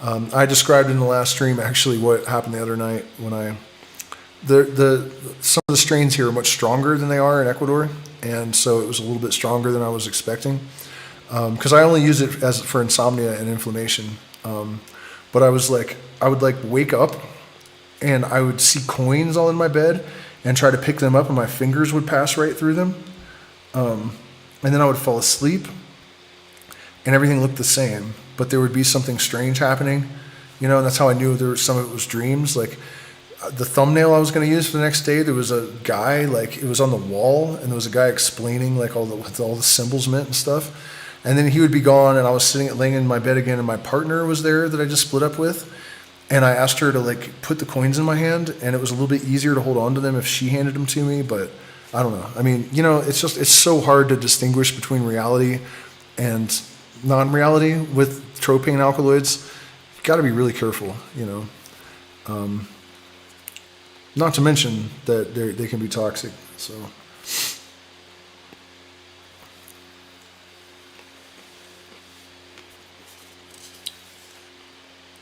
Yeah. Okay, that's where I was going with this. This is the hard thing. Because a lot of you guys probably don't even want to hear this, and you'll probably refuse to believe it. Thing is, the truth does not need your cooperation. Everything is compensated for. This is why they say that most people choose the middle way, right? They don't want to be Bob Weir and be in the Grateful Dead since he was 16 years old and born into adopted by one of the wealthiest families in the world, and then a rock star. He's still filling stadiums. He's like 80 years old. Like, his next life, according to this theory, is he's going to be like a leprosy-ridden like orphan in you know, Haiti, some ghetto somewhere. You know what I mean? So, you know, there are other ideas about this, but I think this compensation thing is probably correct, and it's why most people just want to be normal and not go up too high or down too low, because every orgasm will be paid for with a headache. You know what I mean? Every pleasure will be paid for with pain. Every single person will compensate for every single thing they experience. It's just how the universe works. You can understand it by understanding that everything tends towards homeostasis. So whenever you create a dip, there's something pulling you back to zero, to baseline. Whenever you create a peak, there's something pulling you back to baseline. And so, but because of the pendulum and the momentum, you know, it's not just to baseline. It's equally down and then to baseline. So, you know, all the way down here, you're going to go way up there and then back to baseline. And then another little adventure. But negative and positive poles, swing of the pendulum, pretty much equal. That's how it works.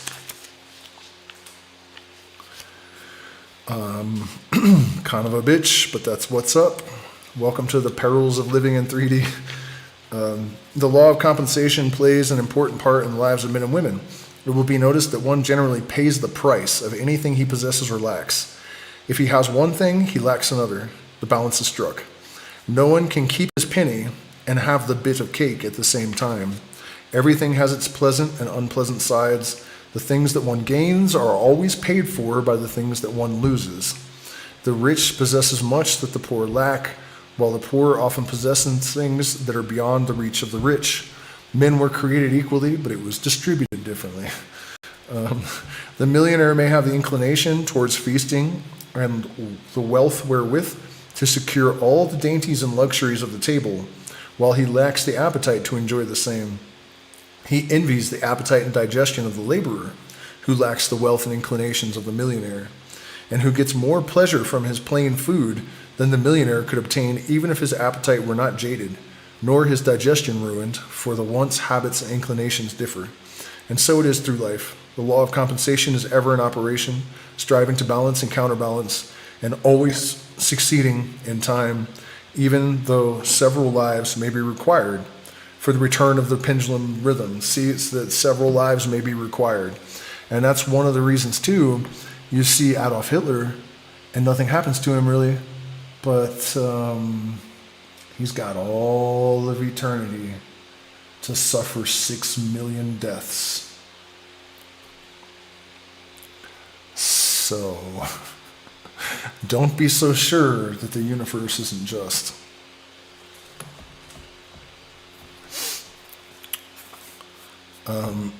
Causation. 3 hours. 3 hours. I hope that some of you guys have joined the Patreon or something, because this is a lot of time for a demonetized channel, man. Nope. Man, all right. Good night, motherfuckers. I'm just kidding. Liberty caps will be found in the Northwest and the Northeast in the United States and throughout Europe.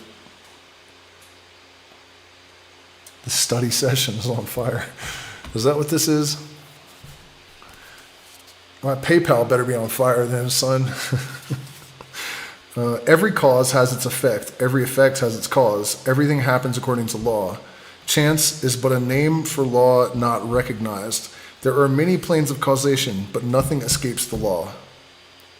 Word. The great six hermetic principle, the principle of cause and effect, embodies the truth that law pervades the universe, that nothing happens by chance. The chance is merely a term indicating cause existing but not recognized or perceived. That phenomena is continuous without break or exception. Now, I don't quite agree with that, because as far as I can tell, and according to the earlier parts of the Kybalion, there is equal parts antinomies. That means there is just as much order as there is chaos. And that means that even if you have a destiny and you are on your highest path and you go outside tomorrow and there's a random shooting, you get shot in the head, and that's chaos. It increases your chances of success, I think, to align yourself with higher orders of symmetry. But there are no guarantees. There are no guarantees. It's all a roll of the dice to some extent. So, and then some people say, well, from a different perspective, the chaos is order, and from a different perspective, the order is chaos. But if you change your perspective so that what was chaos is now order, the order is now chaos, and the chaos is now order. So either way, there's still fucking chaos. You know what I mean? That argument doesn't work. Different perspectives and the stuff switches sides. Okay, well, they both still exist. Didn't get rid of anything. You can't, So I don't believe that. I don't think that maybe from a position like outside of it all and totally above it, it all has some sort of functionality. But certainly relative to where we are now, there's chaos. And this is actually one of the deepest and scariest secrets of the mysteries. I hate when it comes time to talk about it, even kind of, because people don't like it. I don't blame them. It's dangerous knowledge in the wrong hands and even the right hands. Chance is merely a term indicating cause existing but not recognized or perceived. The principle of cause and effect underlies all scientific thought, ancient and modern, and was enunciated by the Hermetic teachers in the earliest days. While many and varied disputes between the many schools of thought have since arisen, these disputes have been principally upon the details of the operations of the principle, and still more often upon the meaning of certain words. The underlying principle of cause and effect has been accepted as correct by practically all the thinkers of the world worthy of the name. To think otherwise would be to take the phenomena of the universe from the domain of law and order and to relegate it to the control of the imaginary. A little consideration will show anyone that there is in reality no such thing as pure chance. Again, I don't know about that. Webster defines the word chance as follows: a supposed agent or mode of activity other than a force, law, or purpose, the operation or activity of such agent, the supposed effect of such an agent, a happening, a fortuity, a casualty, etc. But a little consideration will show you that there can be no such agent as chance in the sense of something outside of law. It does not require being outside of law. Something outside of cause and effect. It's not outside of cause and effect either. How could there be a something acting in the phenomenal universe independent of the laws, order, and continuity of the latter? Such a something would be entirely independent of the orderly trend of the universe and therefore superior to it. No, it doesn't make it superior to it. We can imagine nothing outside the all being outside of the law, and that only because the all is the law in itself. So I feel like he's started on false predicate and is building a structure on something that isn't correct.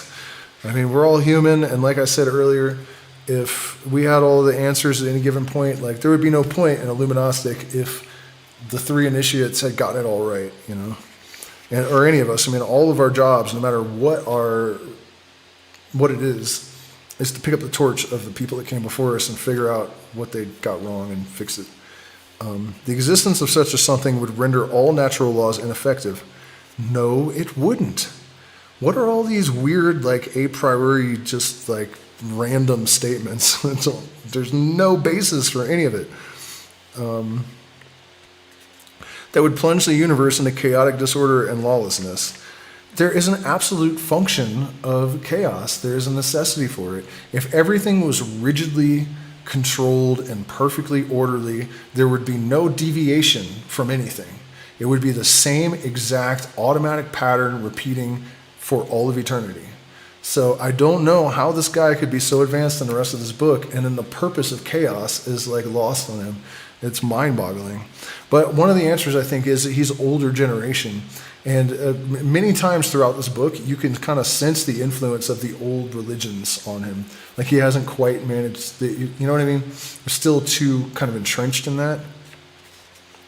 So this is like an artifact of the belief in an omniscient sky god. You know, there can't be any chaos. It's not consistent with my programming.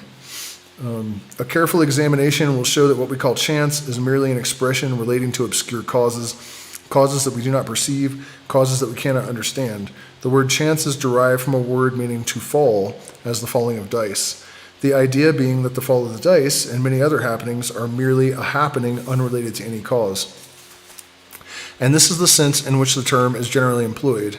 But when the matter is closely examined, it is seen that there is no chance whatsoever about the fall of the dice. Each time a die falls and displays a certain number, it obeys a law as infallible as that which governs the revolution of the planets around the sun. Back of the fall of the die are causes or chains of causes running back further than the mind can follow. Okay, I do understand that he is saying that there's sort of a predetermination because, you know, you shake the dice, their original position, and the force with which you toss them, and the pull of gravity, and the exertion of all these laws is going to make them do something specific. That doesn't necessarily negate chance, though. That, you know what I mean? You can still have chance and operate within those parameters, I think. So, I mean, I understand what he's positing, but I just don't agree with it. Exactly. No event creates another event. What about cause and effect? But is merely a preceding link in the great orderly chain of events flowing from the creative energy of the all. There is a continuity between all events precedent, consequent, and subsequent. There is a relation existing between everything that has gone before and everything that follows. A stone is dislodged from a mountainside and crashes through a roof of a cottage in the valley below. At first sight, we regard this as a chance effect. But when we examine the matter, we find a great chain of causes behind it.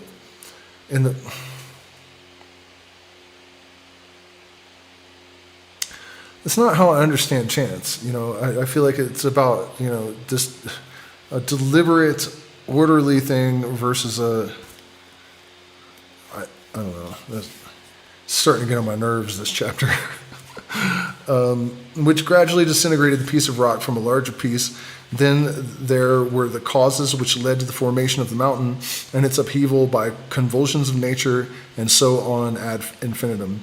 Then we might follow up the causes behind the rain, etc. Then we might consider the existence of the roof. In short, okay, there are causes, but it's still chaos.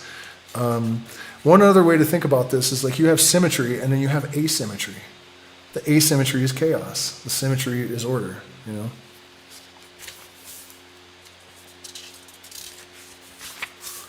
So,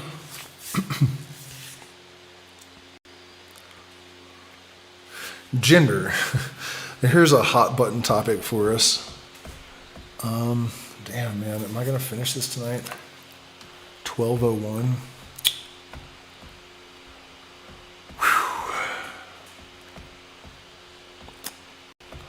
All right, fuck it, let's go for it, guys. At least this chapter, gender, because this is an interesting one. It's two chapters actually, gender and mental gender, and this is a hot button topic, you know, obviously. And I think there's a lot of confusion, and there's a lot of bad shit going on in the world, and there's also a lot of really necessary stuff that arises from this discussion. You know, it is true that gender is on a spectrum, and you know, the right now likes to say there's only two genders. Well, I hate to tell you this, but in 1857, the Oxford Dictionary recognized three genders. In 1857, talk about being behind the times. 1857, you know, and it's male, female, and neutral. So,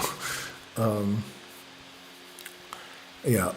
Gender isn't everything. Everything has its masculine and feminine principles. Gender manifests on all planes. The great seventh Hermetic principle, the principle of gender, embodies the truth that there is gender manifested in everything, that the masculine and feminine principles are ever present and active in all phases of phenomena on each and every plane of life. At this point, we think it well to call your attention to the fact that gender, in its Hermetic sense, and sex, is the ordinarily accepted use of the term, are not the same. The word gender is derived from the Latin root meaning to beget, to procreate, to generate, to create, to produce. A moment's consideration will show you that the word has a much broader and more general meaning than the term sex, the latter referring to the physical distinctions between male and female living things. Sex is merely a manifestation of gender on a certain plane of the great physical plane, the plane of organic life. We wish to impress this distinction upon your minds for the reason that certain writers who have acquired a smattering of the Hermetic philosophy have sought to identify the seventh Hermetic principle with wild, fanciful, and often reprehensible theories and teachings regarding sex. The office of gender is solely that of creating, producing, and generating, and its manifestations are visible on every plane of phenomena. It is somewhat difficult to produce proofs of this along scientific lines, for the reason that science has not as yet recognized this principle as of universal application, but still some proofs are forthcoming. In the first place, we find a distinct manifestation of the principle of gender among the, he keeps calling them corpuscles, with particles, ions or electrons, which constitute the basis of matter, as science now knows the latter, and which by forming certain combinations form the atom, which until lately was regarded as final and indivisible. And one of the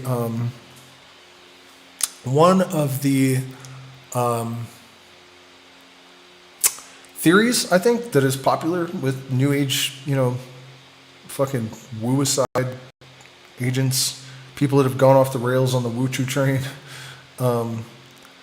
is that the universe is out of balance. Excuse me. I don't know what universe you live in, but look around the world. It's like equal parts good and evil. There's no doubt about it. Light and darkness, right down the middle.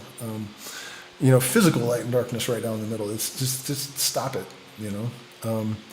But the best way to see this is that every single particle has an anti-corollary of exact same charge. It is perfectly in balance. But, New Age theosophists like to say, well, it's out of balance and that's why things are evil. No. It will eternally be 50-50, light and darkness, good and evil. Never gonna just suddenly turn into a fucking, infinite after party of blowing lines of fairy dust and huffing unicorn farts for all of eternity, or whatever they think is going to happen. It's never going to happen until we leave duality. Maybe on another plane of existence, the laws are different. But as long as we're on this plane, equal parts, good and bad, period. Cannot be changed. It cannot. If you understand the laws of correspondence and polarity and correspondence, all this stuff, you understand it cannot be altered, ever.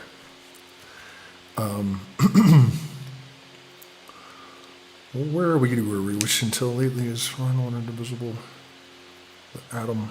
The latest word of science is that the atom is composed of a multitude of particles, electrons or ions, revolving around each other and vibrating at a high degree and intensity. Well, not exactly. They're more like blinking in and out of existence than revolving around, but good enough. The accompanying statement is made that the formation of the atom is really due to the clustering of negative particles around a positive one. The positive particles seeming to exert a certain influence upon the negative particles, causing the latter to assume certain combinations and thus create or generate an atom. Two things, antinomies interacting, opposites interacting of equal force, producing a third thing of a higher nature. This is in line with the most ancient Hermetic teachings, which have always identified the masculine principle of gender with the positive and the feminine with the negative. And this is not a like judgment, like this is good and this is bad. It's not it. Like poles of electricity, not moral or ethical. Now, a word at this point regarding this identification. The public mind has, well, I think he's going to say what I just said, has formed an entirely erroneous impression regarding the qualities of so-called negative pole or electrified or magnetized matter. The terms positive and negative are very wrongly applied to this phenomenon of science. I think that consciousness is produced when the two poles of the electromagnetic wave interact, and the field that comes from it is how is consciousness, basically.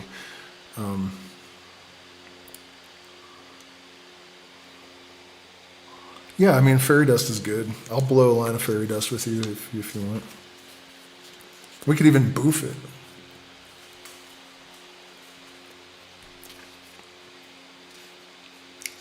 The latest scientific teachings are that the creative particles or electrons are feminine. Oh, wait. No, I skipped a bunch. Where are we at? The word positive tends to mean something real and strong as compared with a negative unreality or weakness. Nothing is further from the real facts of electrical phenomena. The so-called negative pole of the battery is the pole in and by which the generation or production of new forms and energies is manifested. There's nothing negative about it in that sense. The best scientific authorities now use the word cathode in place of negative. The word cathode coming from the Greek root meaning descent, the path of generation. From the cathode pole emerge the swarms of electrons or particles. From the same pole emerge these wonderful rays, which have revolutionized scientific conceptions during the past decade. The cathode pole is the mother of all the strange phenomena which have rendered useless the old textbooks, and which have caused many long accepted theories to be relegated to the scrap pile of scientific speculation, just as the spare parts of those lost in the abyss are compiled by the demon Kronzon in order to manufacture the gods of the future. Get real. The cathode or negative pole is the mother principle of electrical phenomena and of the finest forms of matter as yet known to science. So you see, we are justified in refusing to use the term negative in our consideration of the subject and insisting upon substituting the word feminine for the old term. The facts of the case bear us out in this without taking the Hermetic teachings into consideration. And so we shall use the word feminine in the place of negative in speaking of that pole of activity. The latest scientific teachings are that the creative particles or electrons are feminine. Science says they are composed of negative electricity. We say they are composed of feminine energy. A feminine particle becomes detached from, or rather leaves, a masculine particle and starts on a new career.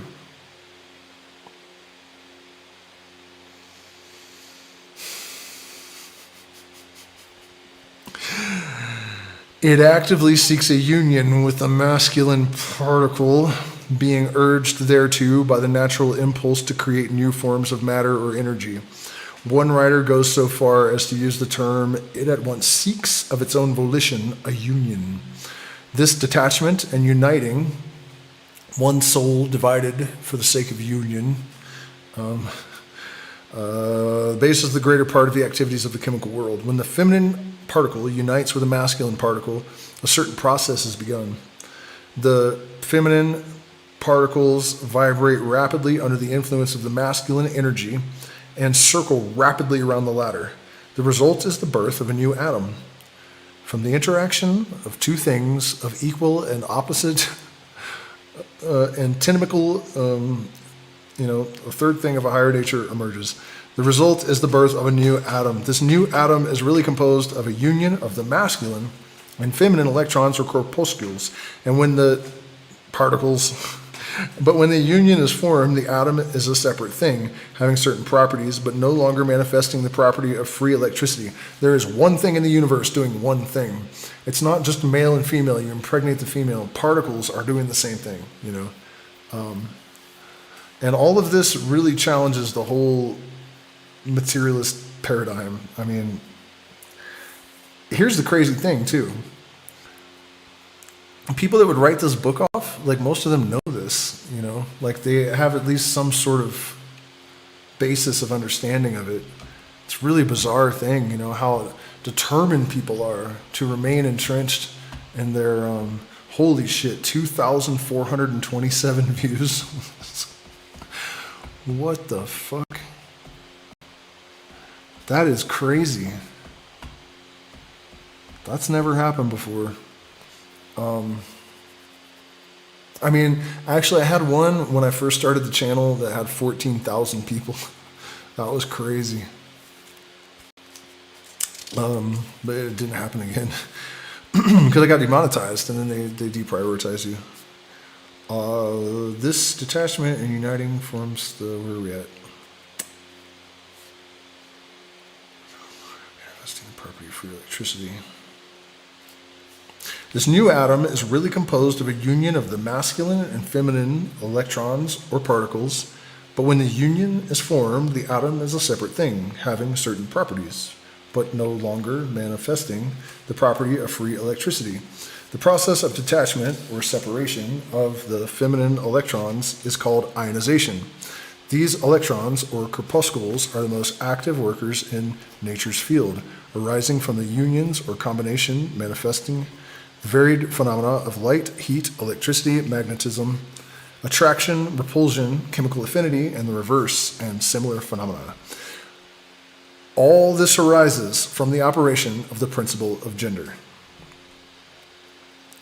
On the plane of energy, the part of the masculine principle seems to be that of directing a certain inherent energy toward the feminine principle, and thus starting into activity the creative process. But the feminine principle is the one always doing the active creative work, and this is so on all planes, and yet each principle is incapable of operative energy without the assistance of the other. Now, this is exactly the opposite of how I understand all of this. The active principle is masculine, and the potential is the feminine. So, once again, I'm totally at odds with this interpretation. And in fact, the negative charge implies that. So, I'm not, doesn't track again.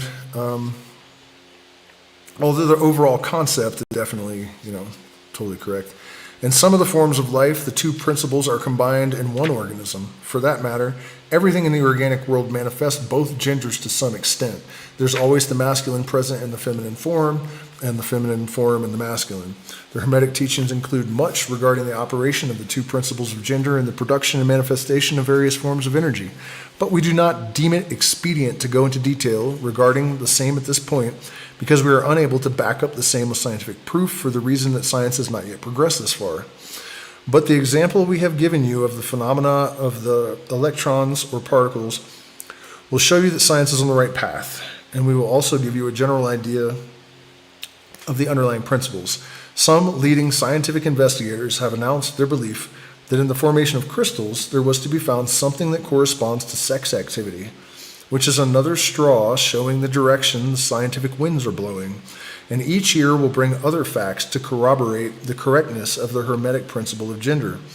It will be found that gender is in constant operation and manifestation in the field of organic matter and in the field of energy or force. And one way that I like to think about this is that, if you look at the spectrum, right, you have the bushest bull dyke in the history of bull dykes, crew cut, mustache, without any hormones. You know what I mean? I'm talking about naturally. And then you have guys that are so effeminate that they're like more effeminate than like 80% of women.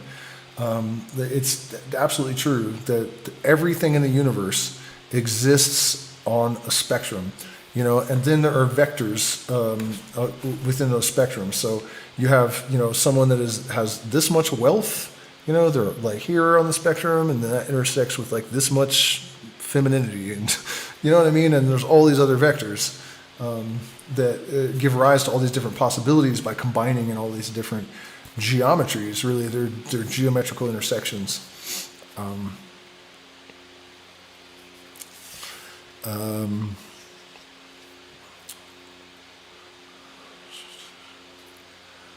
Some leading scientific, okay, crystals and shit. The electrical theory of the universe is the latest scientific doctrine and is growing rapidly in popularity and general acceptance. And that's still true to this day, because this whole thing with Michael Levin and the field of, the electromagnetic field actually having more to do with evolution than DNA. It's electric. Boogie, woogie, woogie, woogie. And it thus follows that if we are able to discover in the phenomena of electricity, even at the very root and source of its manifestations, a clear and unmistakable evidence of the presence of gender and its activities, we are justified in asking you to believe that science at last has offered proofs of the existence in all universal phenomena of the great Hermetic principle, the principle of gender. We don't need science to do that.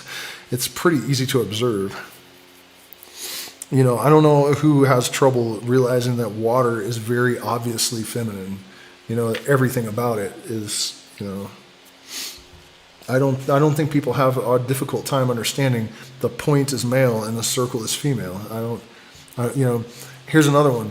The exclamation point is male and the question is female, and the mystery is associated with the feminine, and the, directive exclamation like that. Straight, and boxy, like, it's in everything. It's and we even subconsciously imbue our symbols with properties that are associated with the things that it's expressing.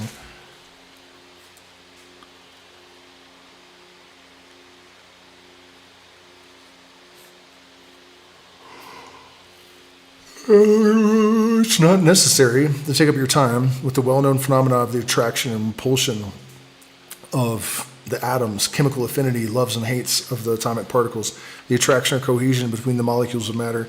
These facts are too well known to need extended comment from us. Well, then shut up about it.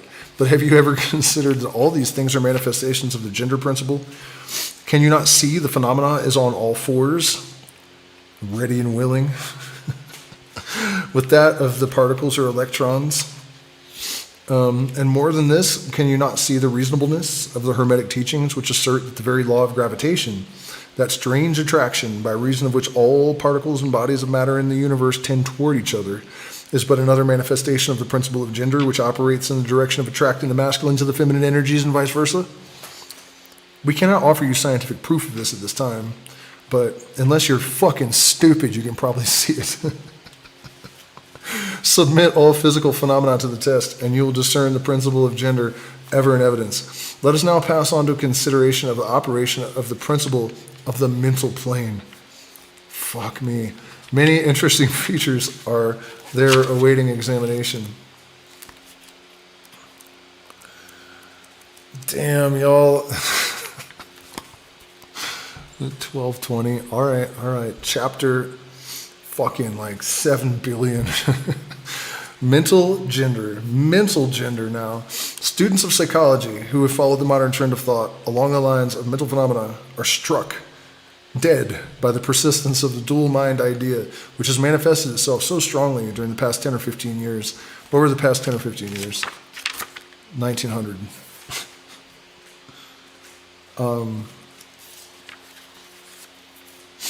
Bastard son of fat house and whores. Bastard son of... I don't think I get it. Student of... What the fuck is going on? The late Thomas J. Hudson attained great popularity in 1893 by advancing his well-known theory of the objective and subjective mind, which he held existed in every individual. Other writers have attracted almost equal attention by the theories regarding the conscious and subconscious minds and the voluntary and involuntary minds, the active and passive minds, etc., etc. The theories of the various writers differ almost out of blueberries. The various writers differ from each other, and there remains the underlying principle of the duality of mind.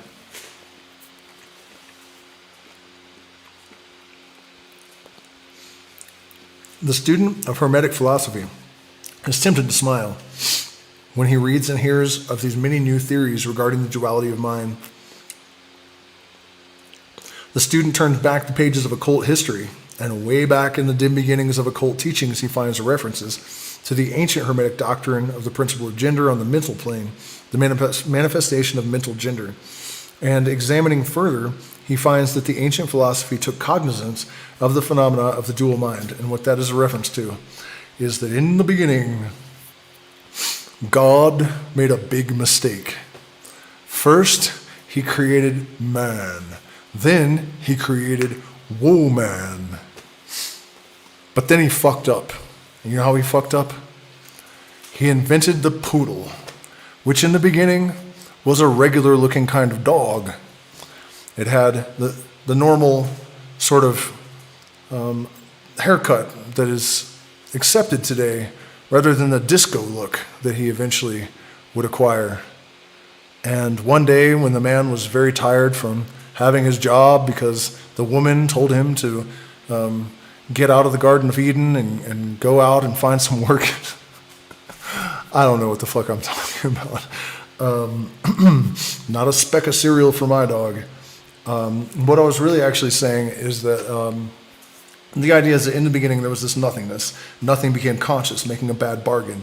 Then it acquired love, a worse bargain. And what love really is, when people say the universe is made of love, they don't mean like human love. It's the attraction, it's the pulling together of the masculine and feminine energies that he's talking about fundamentally. And so when we had the original unity, which was nothingness, because if you have a thing and you have space, you have two things. So the great paradox began as the fact that the only possible unity is nothing. That is why the word none is one with the n to negate the one. You know, it's the only way it can exist. But when this thing became conscious, that split the one, because now there's thought and there's electromagnetism. And so it divided. And now we have masculine and feminine.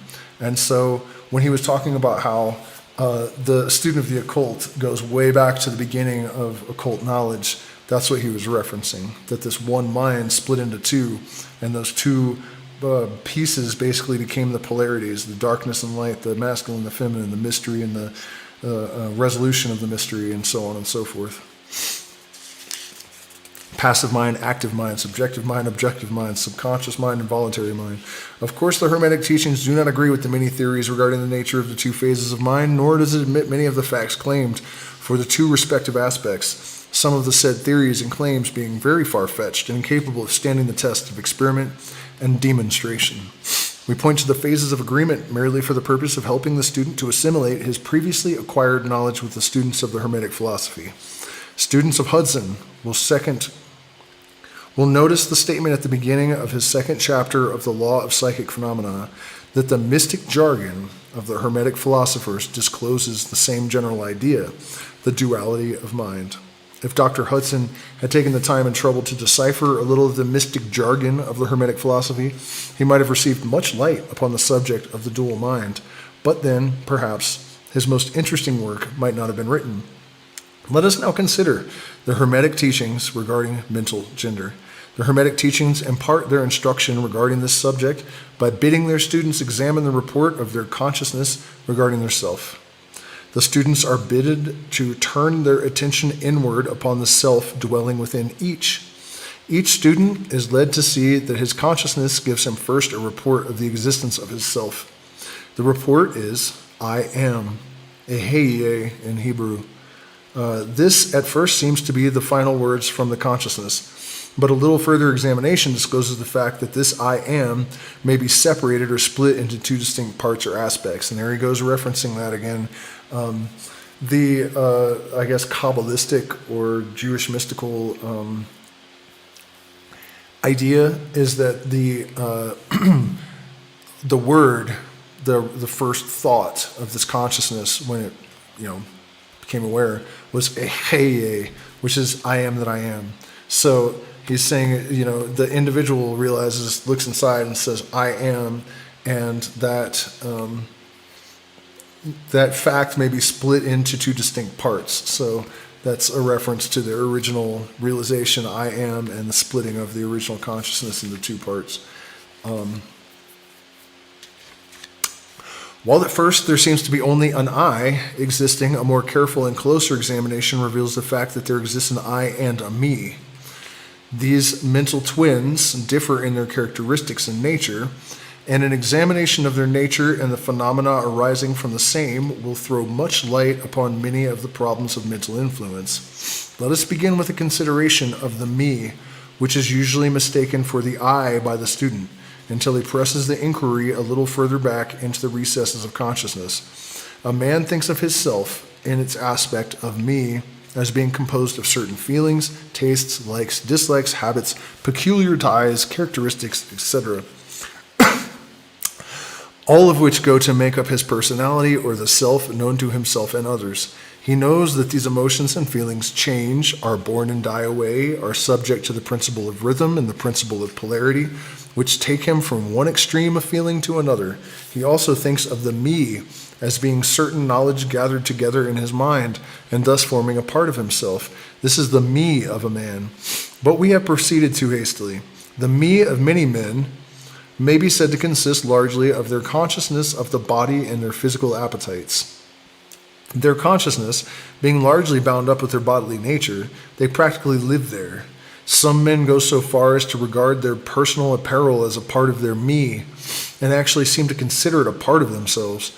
A writer has humorously said that men consist of three parts: soul, body, and clothes. These clothes-conscious people would lose their personality if divested of their clothing by savages upon the occasion of a shipwreck. But even many who are not so closely bound up with the idea of personal raiment stick closely to their consciousness of their bodies being their me. They cannot conceive of a self independent of the body. Their mind seems to them to be practically a something belonging to their body, in which in many cases it is indeed. But as man rises in the scale of consciousness, he is able to disentangle his me from his idea of body, and is able to think of his body as belonging to the mental part of him. But even then, he is very apt to identify the me entirely with mental states, feelings, etc., which he feels to exist within him.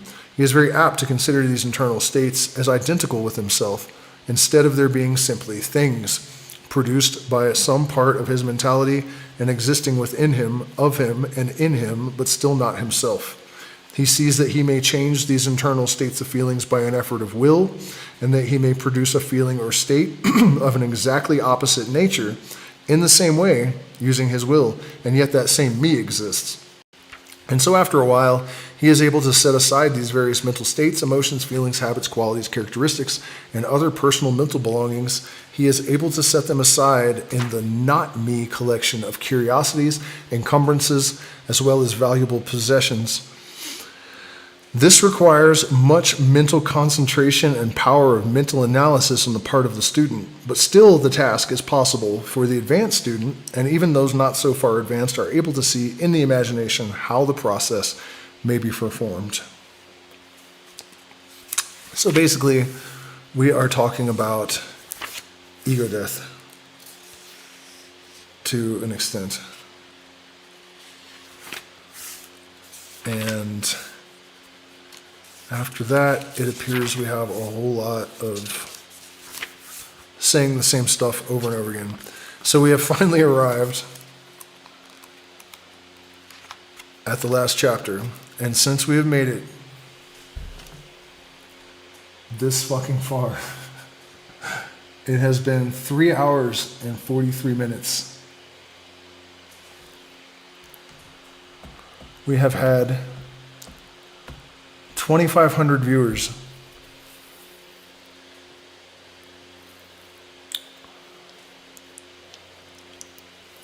Please hit the like button, share, subscribe, consider joining our Patreon, and email Mail Lamborghini.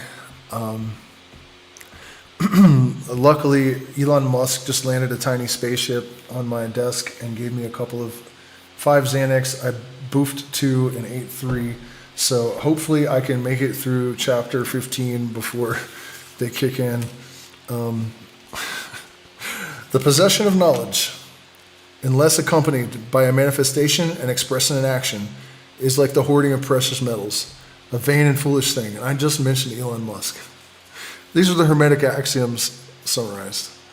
And so the possession of knowledge, unless accompanied by a manifestation and expressed in action, the most complete set of talents and virtues, is totally useless in the absence of willpower and discipline. The Hermetic teachings, while always having been kept securely locked up in the minds of the fortunate possessors thereof, for reasons which we have already stated, were never intended to be merely stored away and secreted. The law of use is dwelt upon in the teachings, as you may see by reference in the above quotation from the Kybalion, which states it forcibly. Knowledge without use and expression is a vain thing, bringing no good to its possessor or to the human race. Beware of mental miserliness, and express into action that which you have learned. Study the axioms and aphorisms, but practice them also. We give below some of the more important Hermetic axioms from the Kybalion, with a few comments added to each. Make these your own, practice and use them, for they are not really your own until you have used them. To change your mood or mental state, change your vibration, and your greatest ally in this effort is your will. Yes, I am still using the same PayPal account, which means I am absolutely at the mercy of someone else.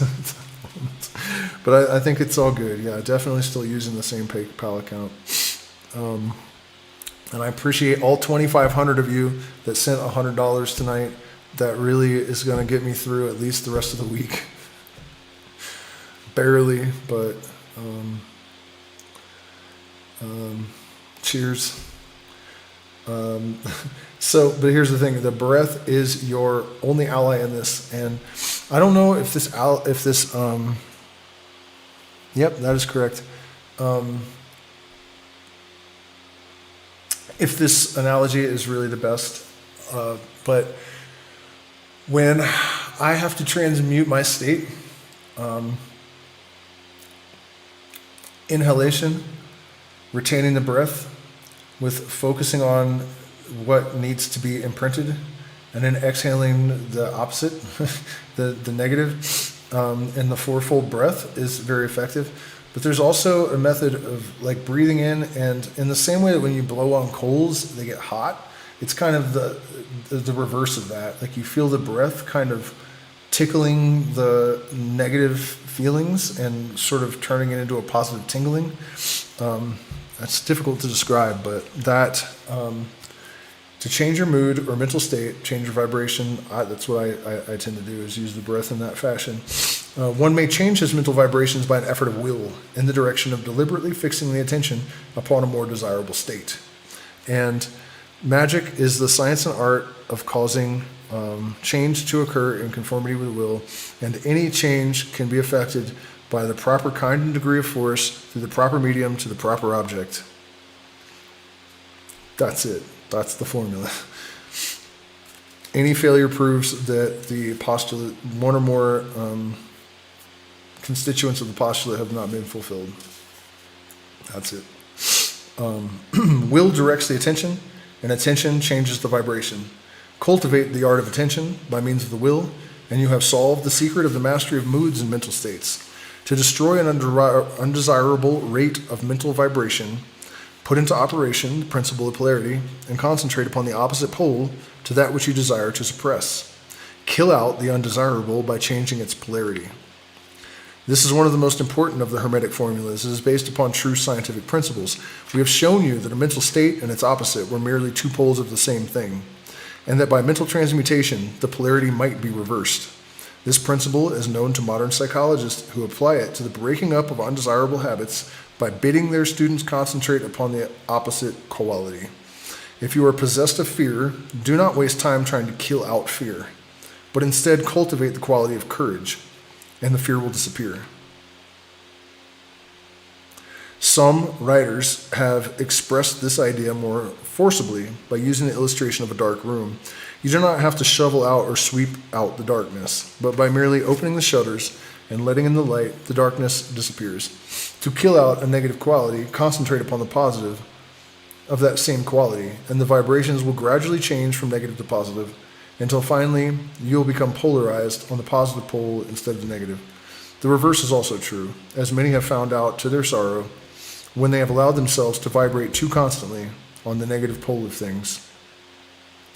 By changing your polarity, you may master your moods, change your mental states, remake your disposition, and build up character. Much of the mental mastery of the advanced Hermetics is due to this application of polarity, which is one of the important aspects of mental transmutation.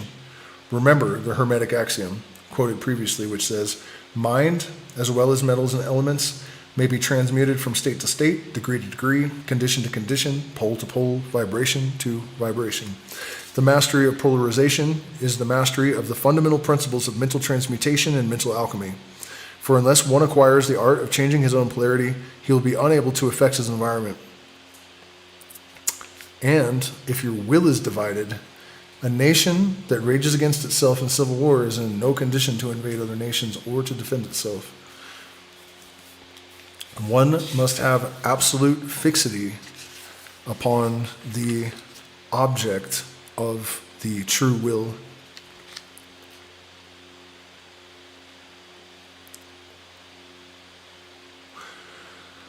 Rhythm may be neutralized by an application of the art of polarization. This goes back to that idea that most people cancel out all of their progress, one step forward, one step back, and remembering to track and measure and analyze and anticipate. As we have explained in previous chapters, the Hermeticists hold the principle of rhythm manifests on the mental plane as well as on the physical plane, and that the bewildering succession of moods, feelings, emotions, and other mental states are due to the backward and forward swing of the mental pendulum, which carries us from one extreme of feeling to the other. The Hermeticists also teach that the law of neutralization enables one to a great extent to overcome the operation of rhythm in consciousness. As we have explained, there is a higher plane of consciousness, as well as an ordinary lower plane, and the master, by rising mentally to the higher plane, causes the swing of the mental pendulum to manifest on the lower plane, and he, dwelling on his higher plane, escapes the consciousness of the swing backward. This is effected by polarizing on the higher self, and thus raising the mental vibration of the ego above those of the ordinary plane of consciousness. It is akin to rising above a thing and allow it to pass beneath you. The advanced Hermeticist polarizes himself at the positive pole of his being, the I am pole, rather than the pole of personality, and by refusing and denying the operation of rhythm, raises himself above its plane of consciousness, and standing firm in his statement of being, he allows the pendulum to swing back on the lower plane without changing his polarity. This is accomplished by all individuals who have attained any degree of self-mastery, whether they understand the law or not. Such persons simply refuse to allow themselves to be swung back by the pendulum of mood and emotion, and by steadfastly affirming the superiority, they remain polarized on the positive pole. The master, of course, attains a far greater degree of proficiency, because he understands the law which he is overcoming by a higher law, and by the use of his will, he attains a degree of poise and mental steadfastness almost impossible of belief on the part of those who allow themselves to be swung back and forth by the mental pendulum of mood and feelings. Remember always that you do not really destroy the principle of rhythm, for that is indestructible. You simply overcome one law by counterbalancing it with another, and thus maintain an equilibrium. You have the inertia of the universe to assist you. The laws of balance and counterbalance are in operation on the mental as well as physical planes, and an understanding of these laws enables one to seem to overthrow laws, whereas he is merely exerting a counterbalance. Nothing escapes the principle of cause and effect, but there are many planes of causation, and one may use the laws of the higher to overcome the laws of the lower. By an understanding of the practice of polarization, the Hermeticists rise to a higher plane of causation, and thus counterbalance the laws of the lower planes of causation. By rising above the plane of ordinary causes, they become themselves, in a degree, causes instead of merely being caused. By being able to master their own moods and feelings, and by being able to neutralize rhythm, as we have already explained, they are able to escape a great part of the operations of cause and effect on the ordinary plane. The masses of people are carried along, obedient to their environment, the wills and desires of others, stronger than themselves, the effects of inherited tendencies, the suggestions of those about them, and other outward causes which tend to move them about on the chessboard of life like pawns. By rising above these influencing causes, The advanced Hermeticist seeks a higher plane of mental action, and by dominating their moods, emotions, impulses, and feelings, they create for themselves new characters, qualities, and powers by which they overcome their mundane environment, and thus become practically players instead of pawns. Such people help to play the game of life. Instead of being moved about this way and that by stronger influences and powers and wills, they use the principle of cause and effect instead of being used by it. Of course, even the highest are subject to the principle as it manifests on the higher planes, but on the lower planes of activity, they are masters instead of slaves. As the Kybalion says, the wise ones serve on the higher, but rule on the lower. They obey the laws coming from above them, but on their own plane, and those below them, they rule and give orders. And yet in doing so, they form a part of the principle instead of opposing it. The wise man falls in with law, and by understanding its movements, he operates it instead of being its blind slave. Just as does the skilled swimmer turn this way and that way, going and coming as he will, instead of being as the log which is carried here and there. So is the wise man as compared to the ordinary man. And yet both swimmer and log, wise man and fool, are subject to the same laws. He who understands this is well on the road to mastery. In conclusion, let us again call your attention to the Hermetic axiom. True Hermetic transmutation is a mental art. The Kybalion. In the above axiom, the Hermeticists teach that the great work of influencing one's environment is accomplished by mental power. The universe being wholly mental, it follows that it may be ruled only by mentality. State of mind is everything. And in this truth is to be found an explanation of all the phenomena and manifestation of the various mental powers which are attracting so much attention and study in these earlier years of the 20th century. Behind and under the teachings of various occult schools remains ever constant the principle of the mental substance of the universe. If the universe is mental in its substantial nature, then it follows that mental transmutation must change the conditions and phenomena of the universe. If the universe is mental, then mind must be the highest power affecting its phenomena. If this be understood, then all miracles and wonder workings are seen plainly for what they are. The all is mind, and the universe is mental. It's fucking mental. No doubt about that. Why are there two live streams? Because the vertical one goes in the shorts feed, and this one is horizontal. And so some people prefer the horizontal one, and I don't like to watch vertical, so it's just so that I can reach a bigger audience, basically.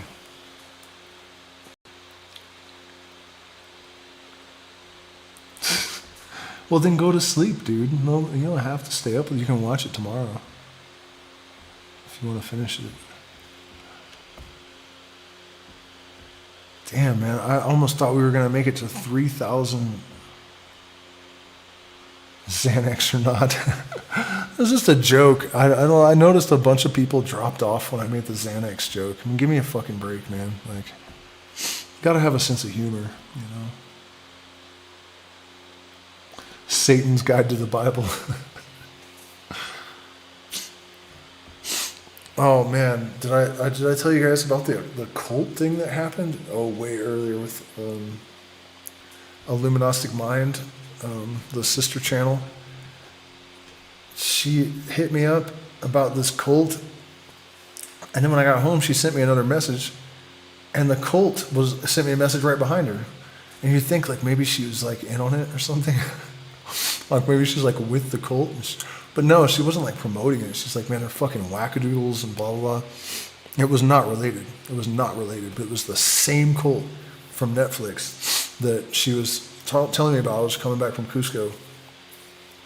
And I got home and she sent me a message, and right behind it, bloop, you know, another notification. And it was the cult that she was talking about earlier. Trying to get me to sign up. Dude is like, I will be your ascension coach. No, bro. Satan is my motor coach.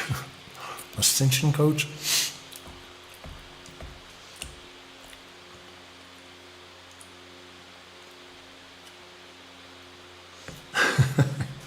Yeah, actually, I'll tell you what that was from. I was just watching this Casey Rocket skit, and he's like, I'm gonna plan my next relapse. It'll be my 50th birthday, and there'll be like all my grandkids there, and I'll spin them around like a helicopter until they vomit all over the place. But I'm fine with that. I'm used to it. And then who comes in the door? Dan Marino from the ex-quarterback from the Miami Dolphins, and he sails a crack pipe, perfect spiral. I jump up, catch it between my teeth. My training is paid off. And then Elon Musk lands in a little miniature spaceship and gives him 5 Xanax, and he boofs 2, eats 3, and now we're really cooking. And then he's like, and so I start smoking crack in front of all my loved ones. They're terrified. It was hilarious, man. I almost remember the entire thing. Yeah, that's what that was from. I watched a ton of that guy's stand up the other day because it just reminded me so much of my own just completely loony, freewheeling, abstract, psychedelic, bizarre humor. And I mentioned this in the last stream, but my partner didn't appreciate it. So when I was watching it, I realized that it had suppressed my sense of humor, and then I realized that he had opened the set by singing, "This is how you remind me of what I really am." It was just really mind-blowing. So I think because of all that, it's been stuck in my head for a few days. Okay, so it's almost 1 a.m, but I probably can't sleep for another 30 minutes or so. So if you guys have anything you want to pop into the chat that you would like me to riff on, or questions about plant medicine or the fucking devil or Xanax or Jesus or the Grateful Dead or Cradle of Filth or Casey Rocket or Bieber. I'm actually a Bieber scholar, in case you guys didn't know. I'm going to get some yogurt and some water, and then I'll come back and see if there's anything in the chat, and if not... Where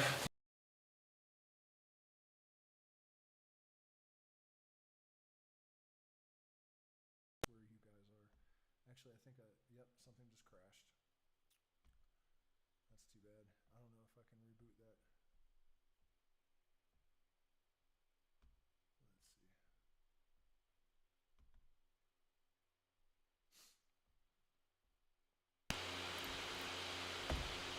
Yep. Sure can.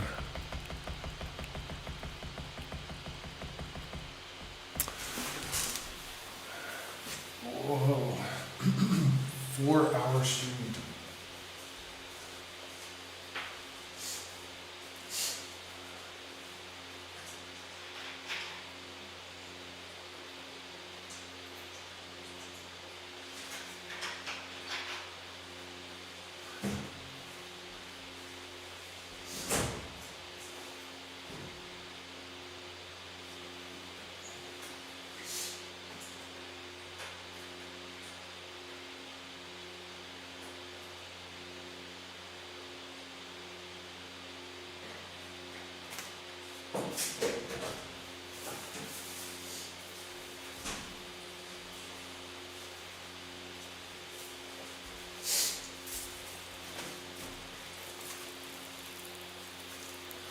So weird to be cold after 6 years in the jungle, 5 years in the jungle.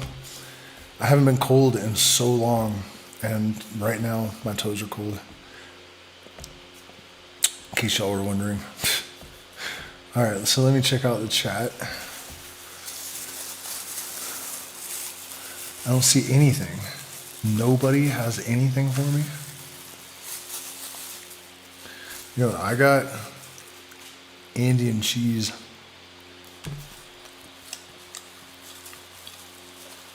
Yeah, man, I appreciate you. Anything helps. Obviously I put in 4 hours tonight. YouTube's not going to pay me for anything, so I appreciate each and every one of you.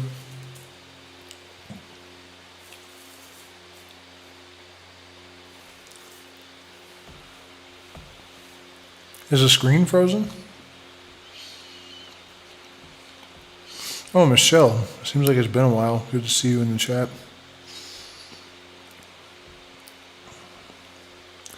DMT breath work. I did freeze. Have I unfreezed? Oh, hold on. I can unfreeze.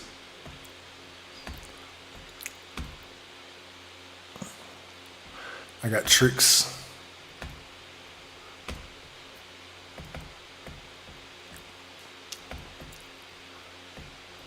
I got tricks.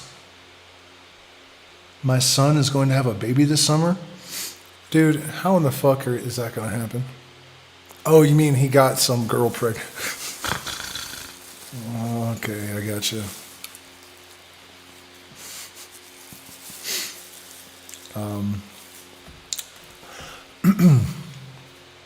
Yeah, I know I'm back. But anyways, you guys, thank you so much for spending this time with me. There are all sorts of options to support me in the chat. Yeah,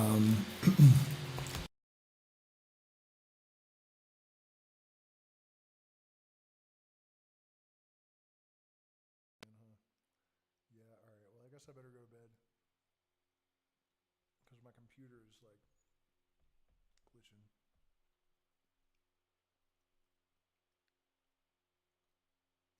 Why is it so easy to do horrible things, and why are there people who are giving pain to others?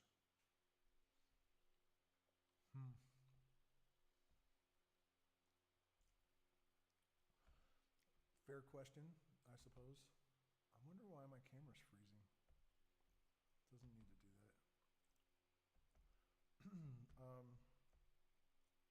Well, there is an answer. I mean, I can answer this from a hermetic point of view, but not from like a sane human point of view. You know, these are very different. Um, the ew, cockroach! Get out of here!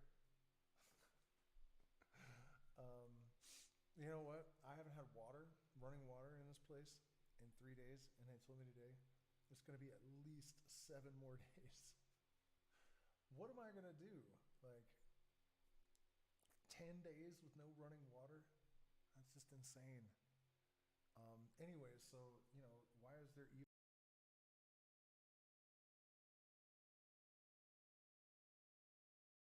never finished?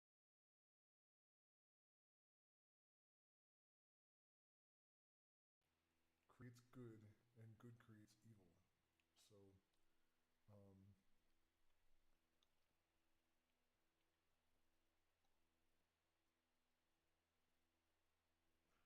um, that's just the reality of it. Every single thing has a point and a purpose and a function and is necessity.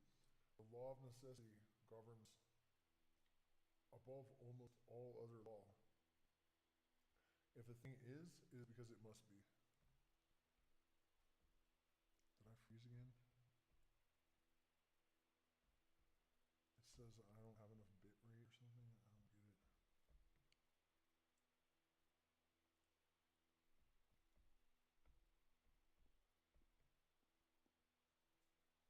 Yeah. All right. Good night, guys. Thank you so much. And I'll see you tomorrow night, probably.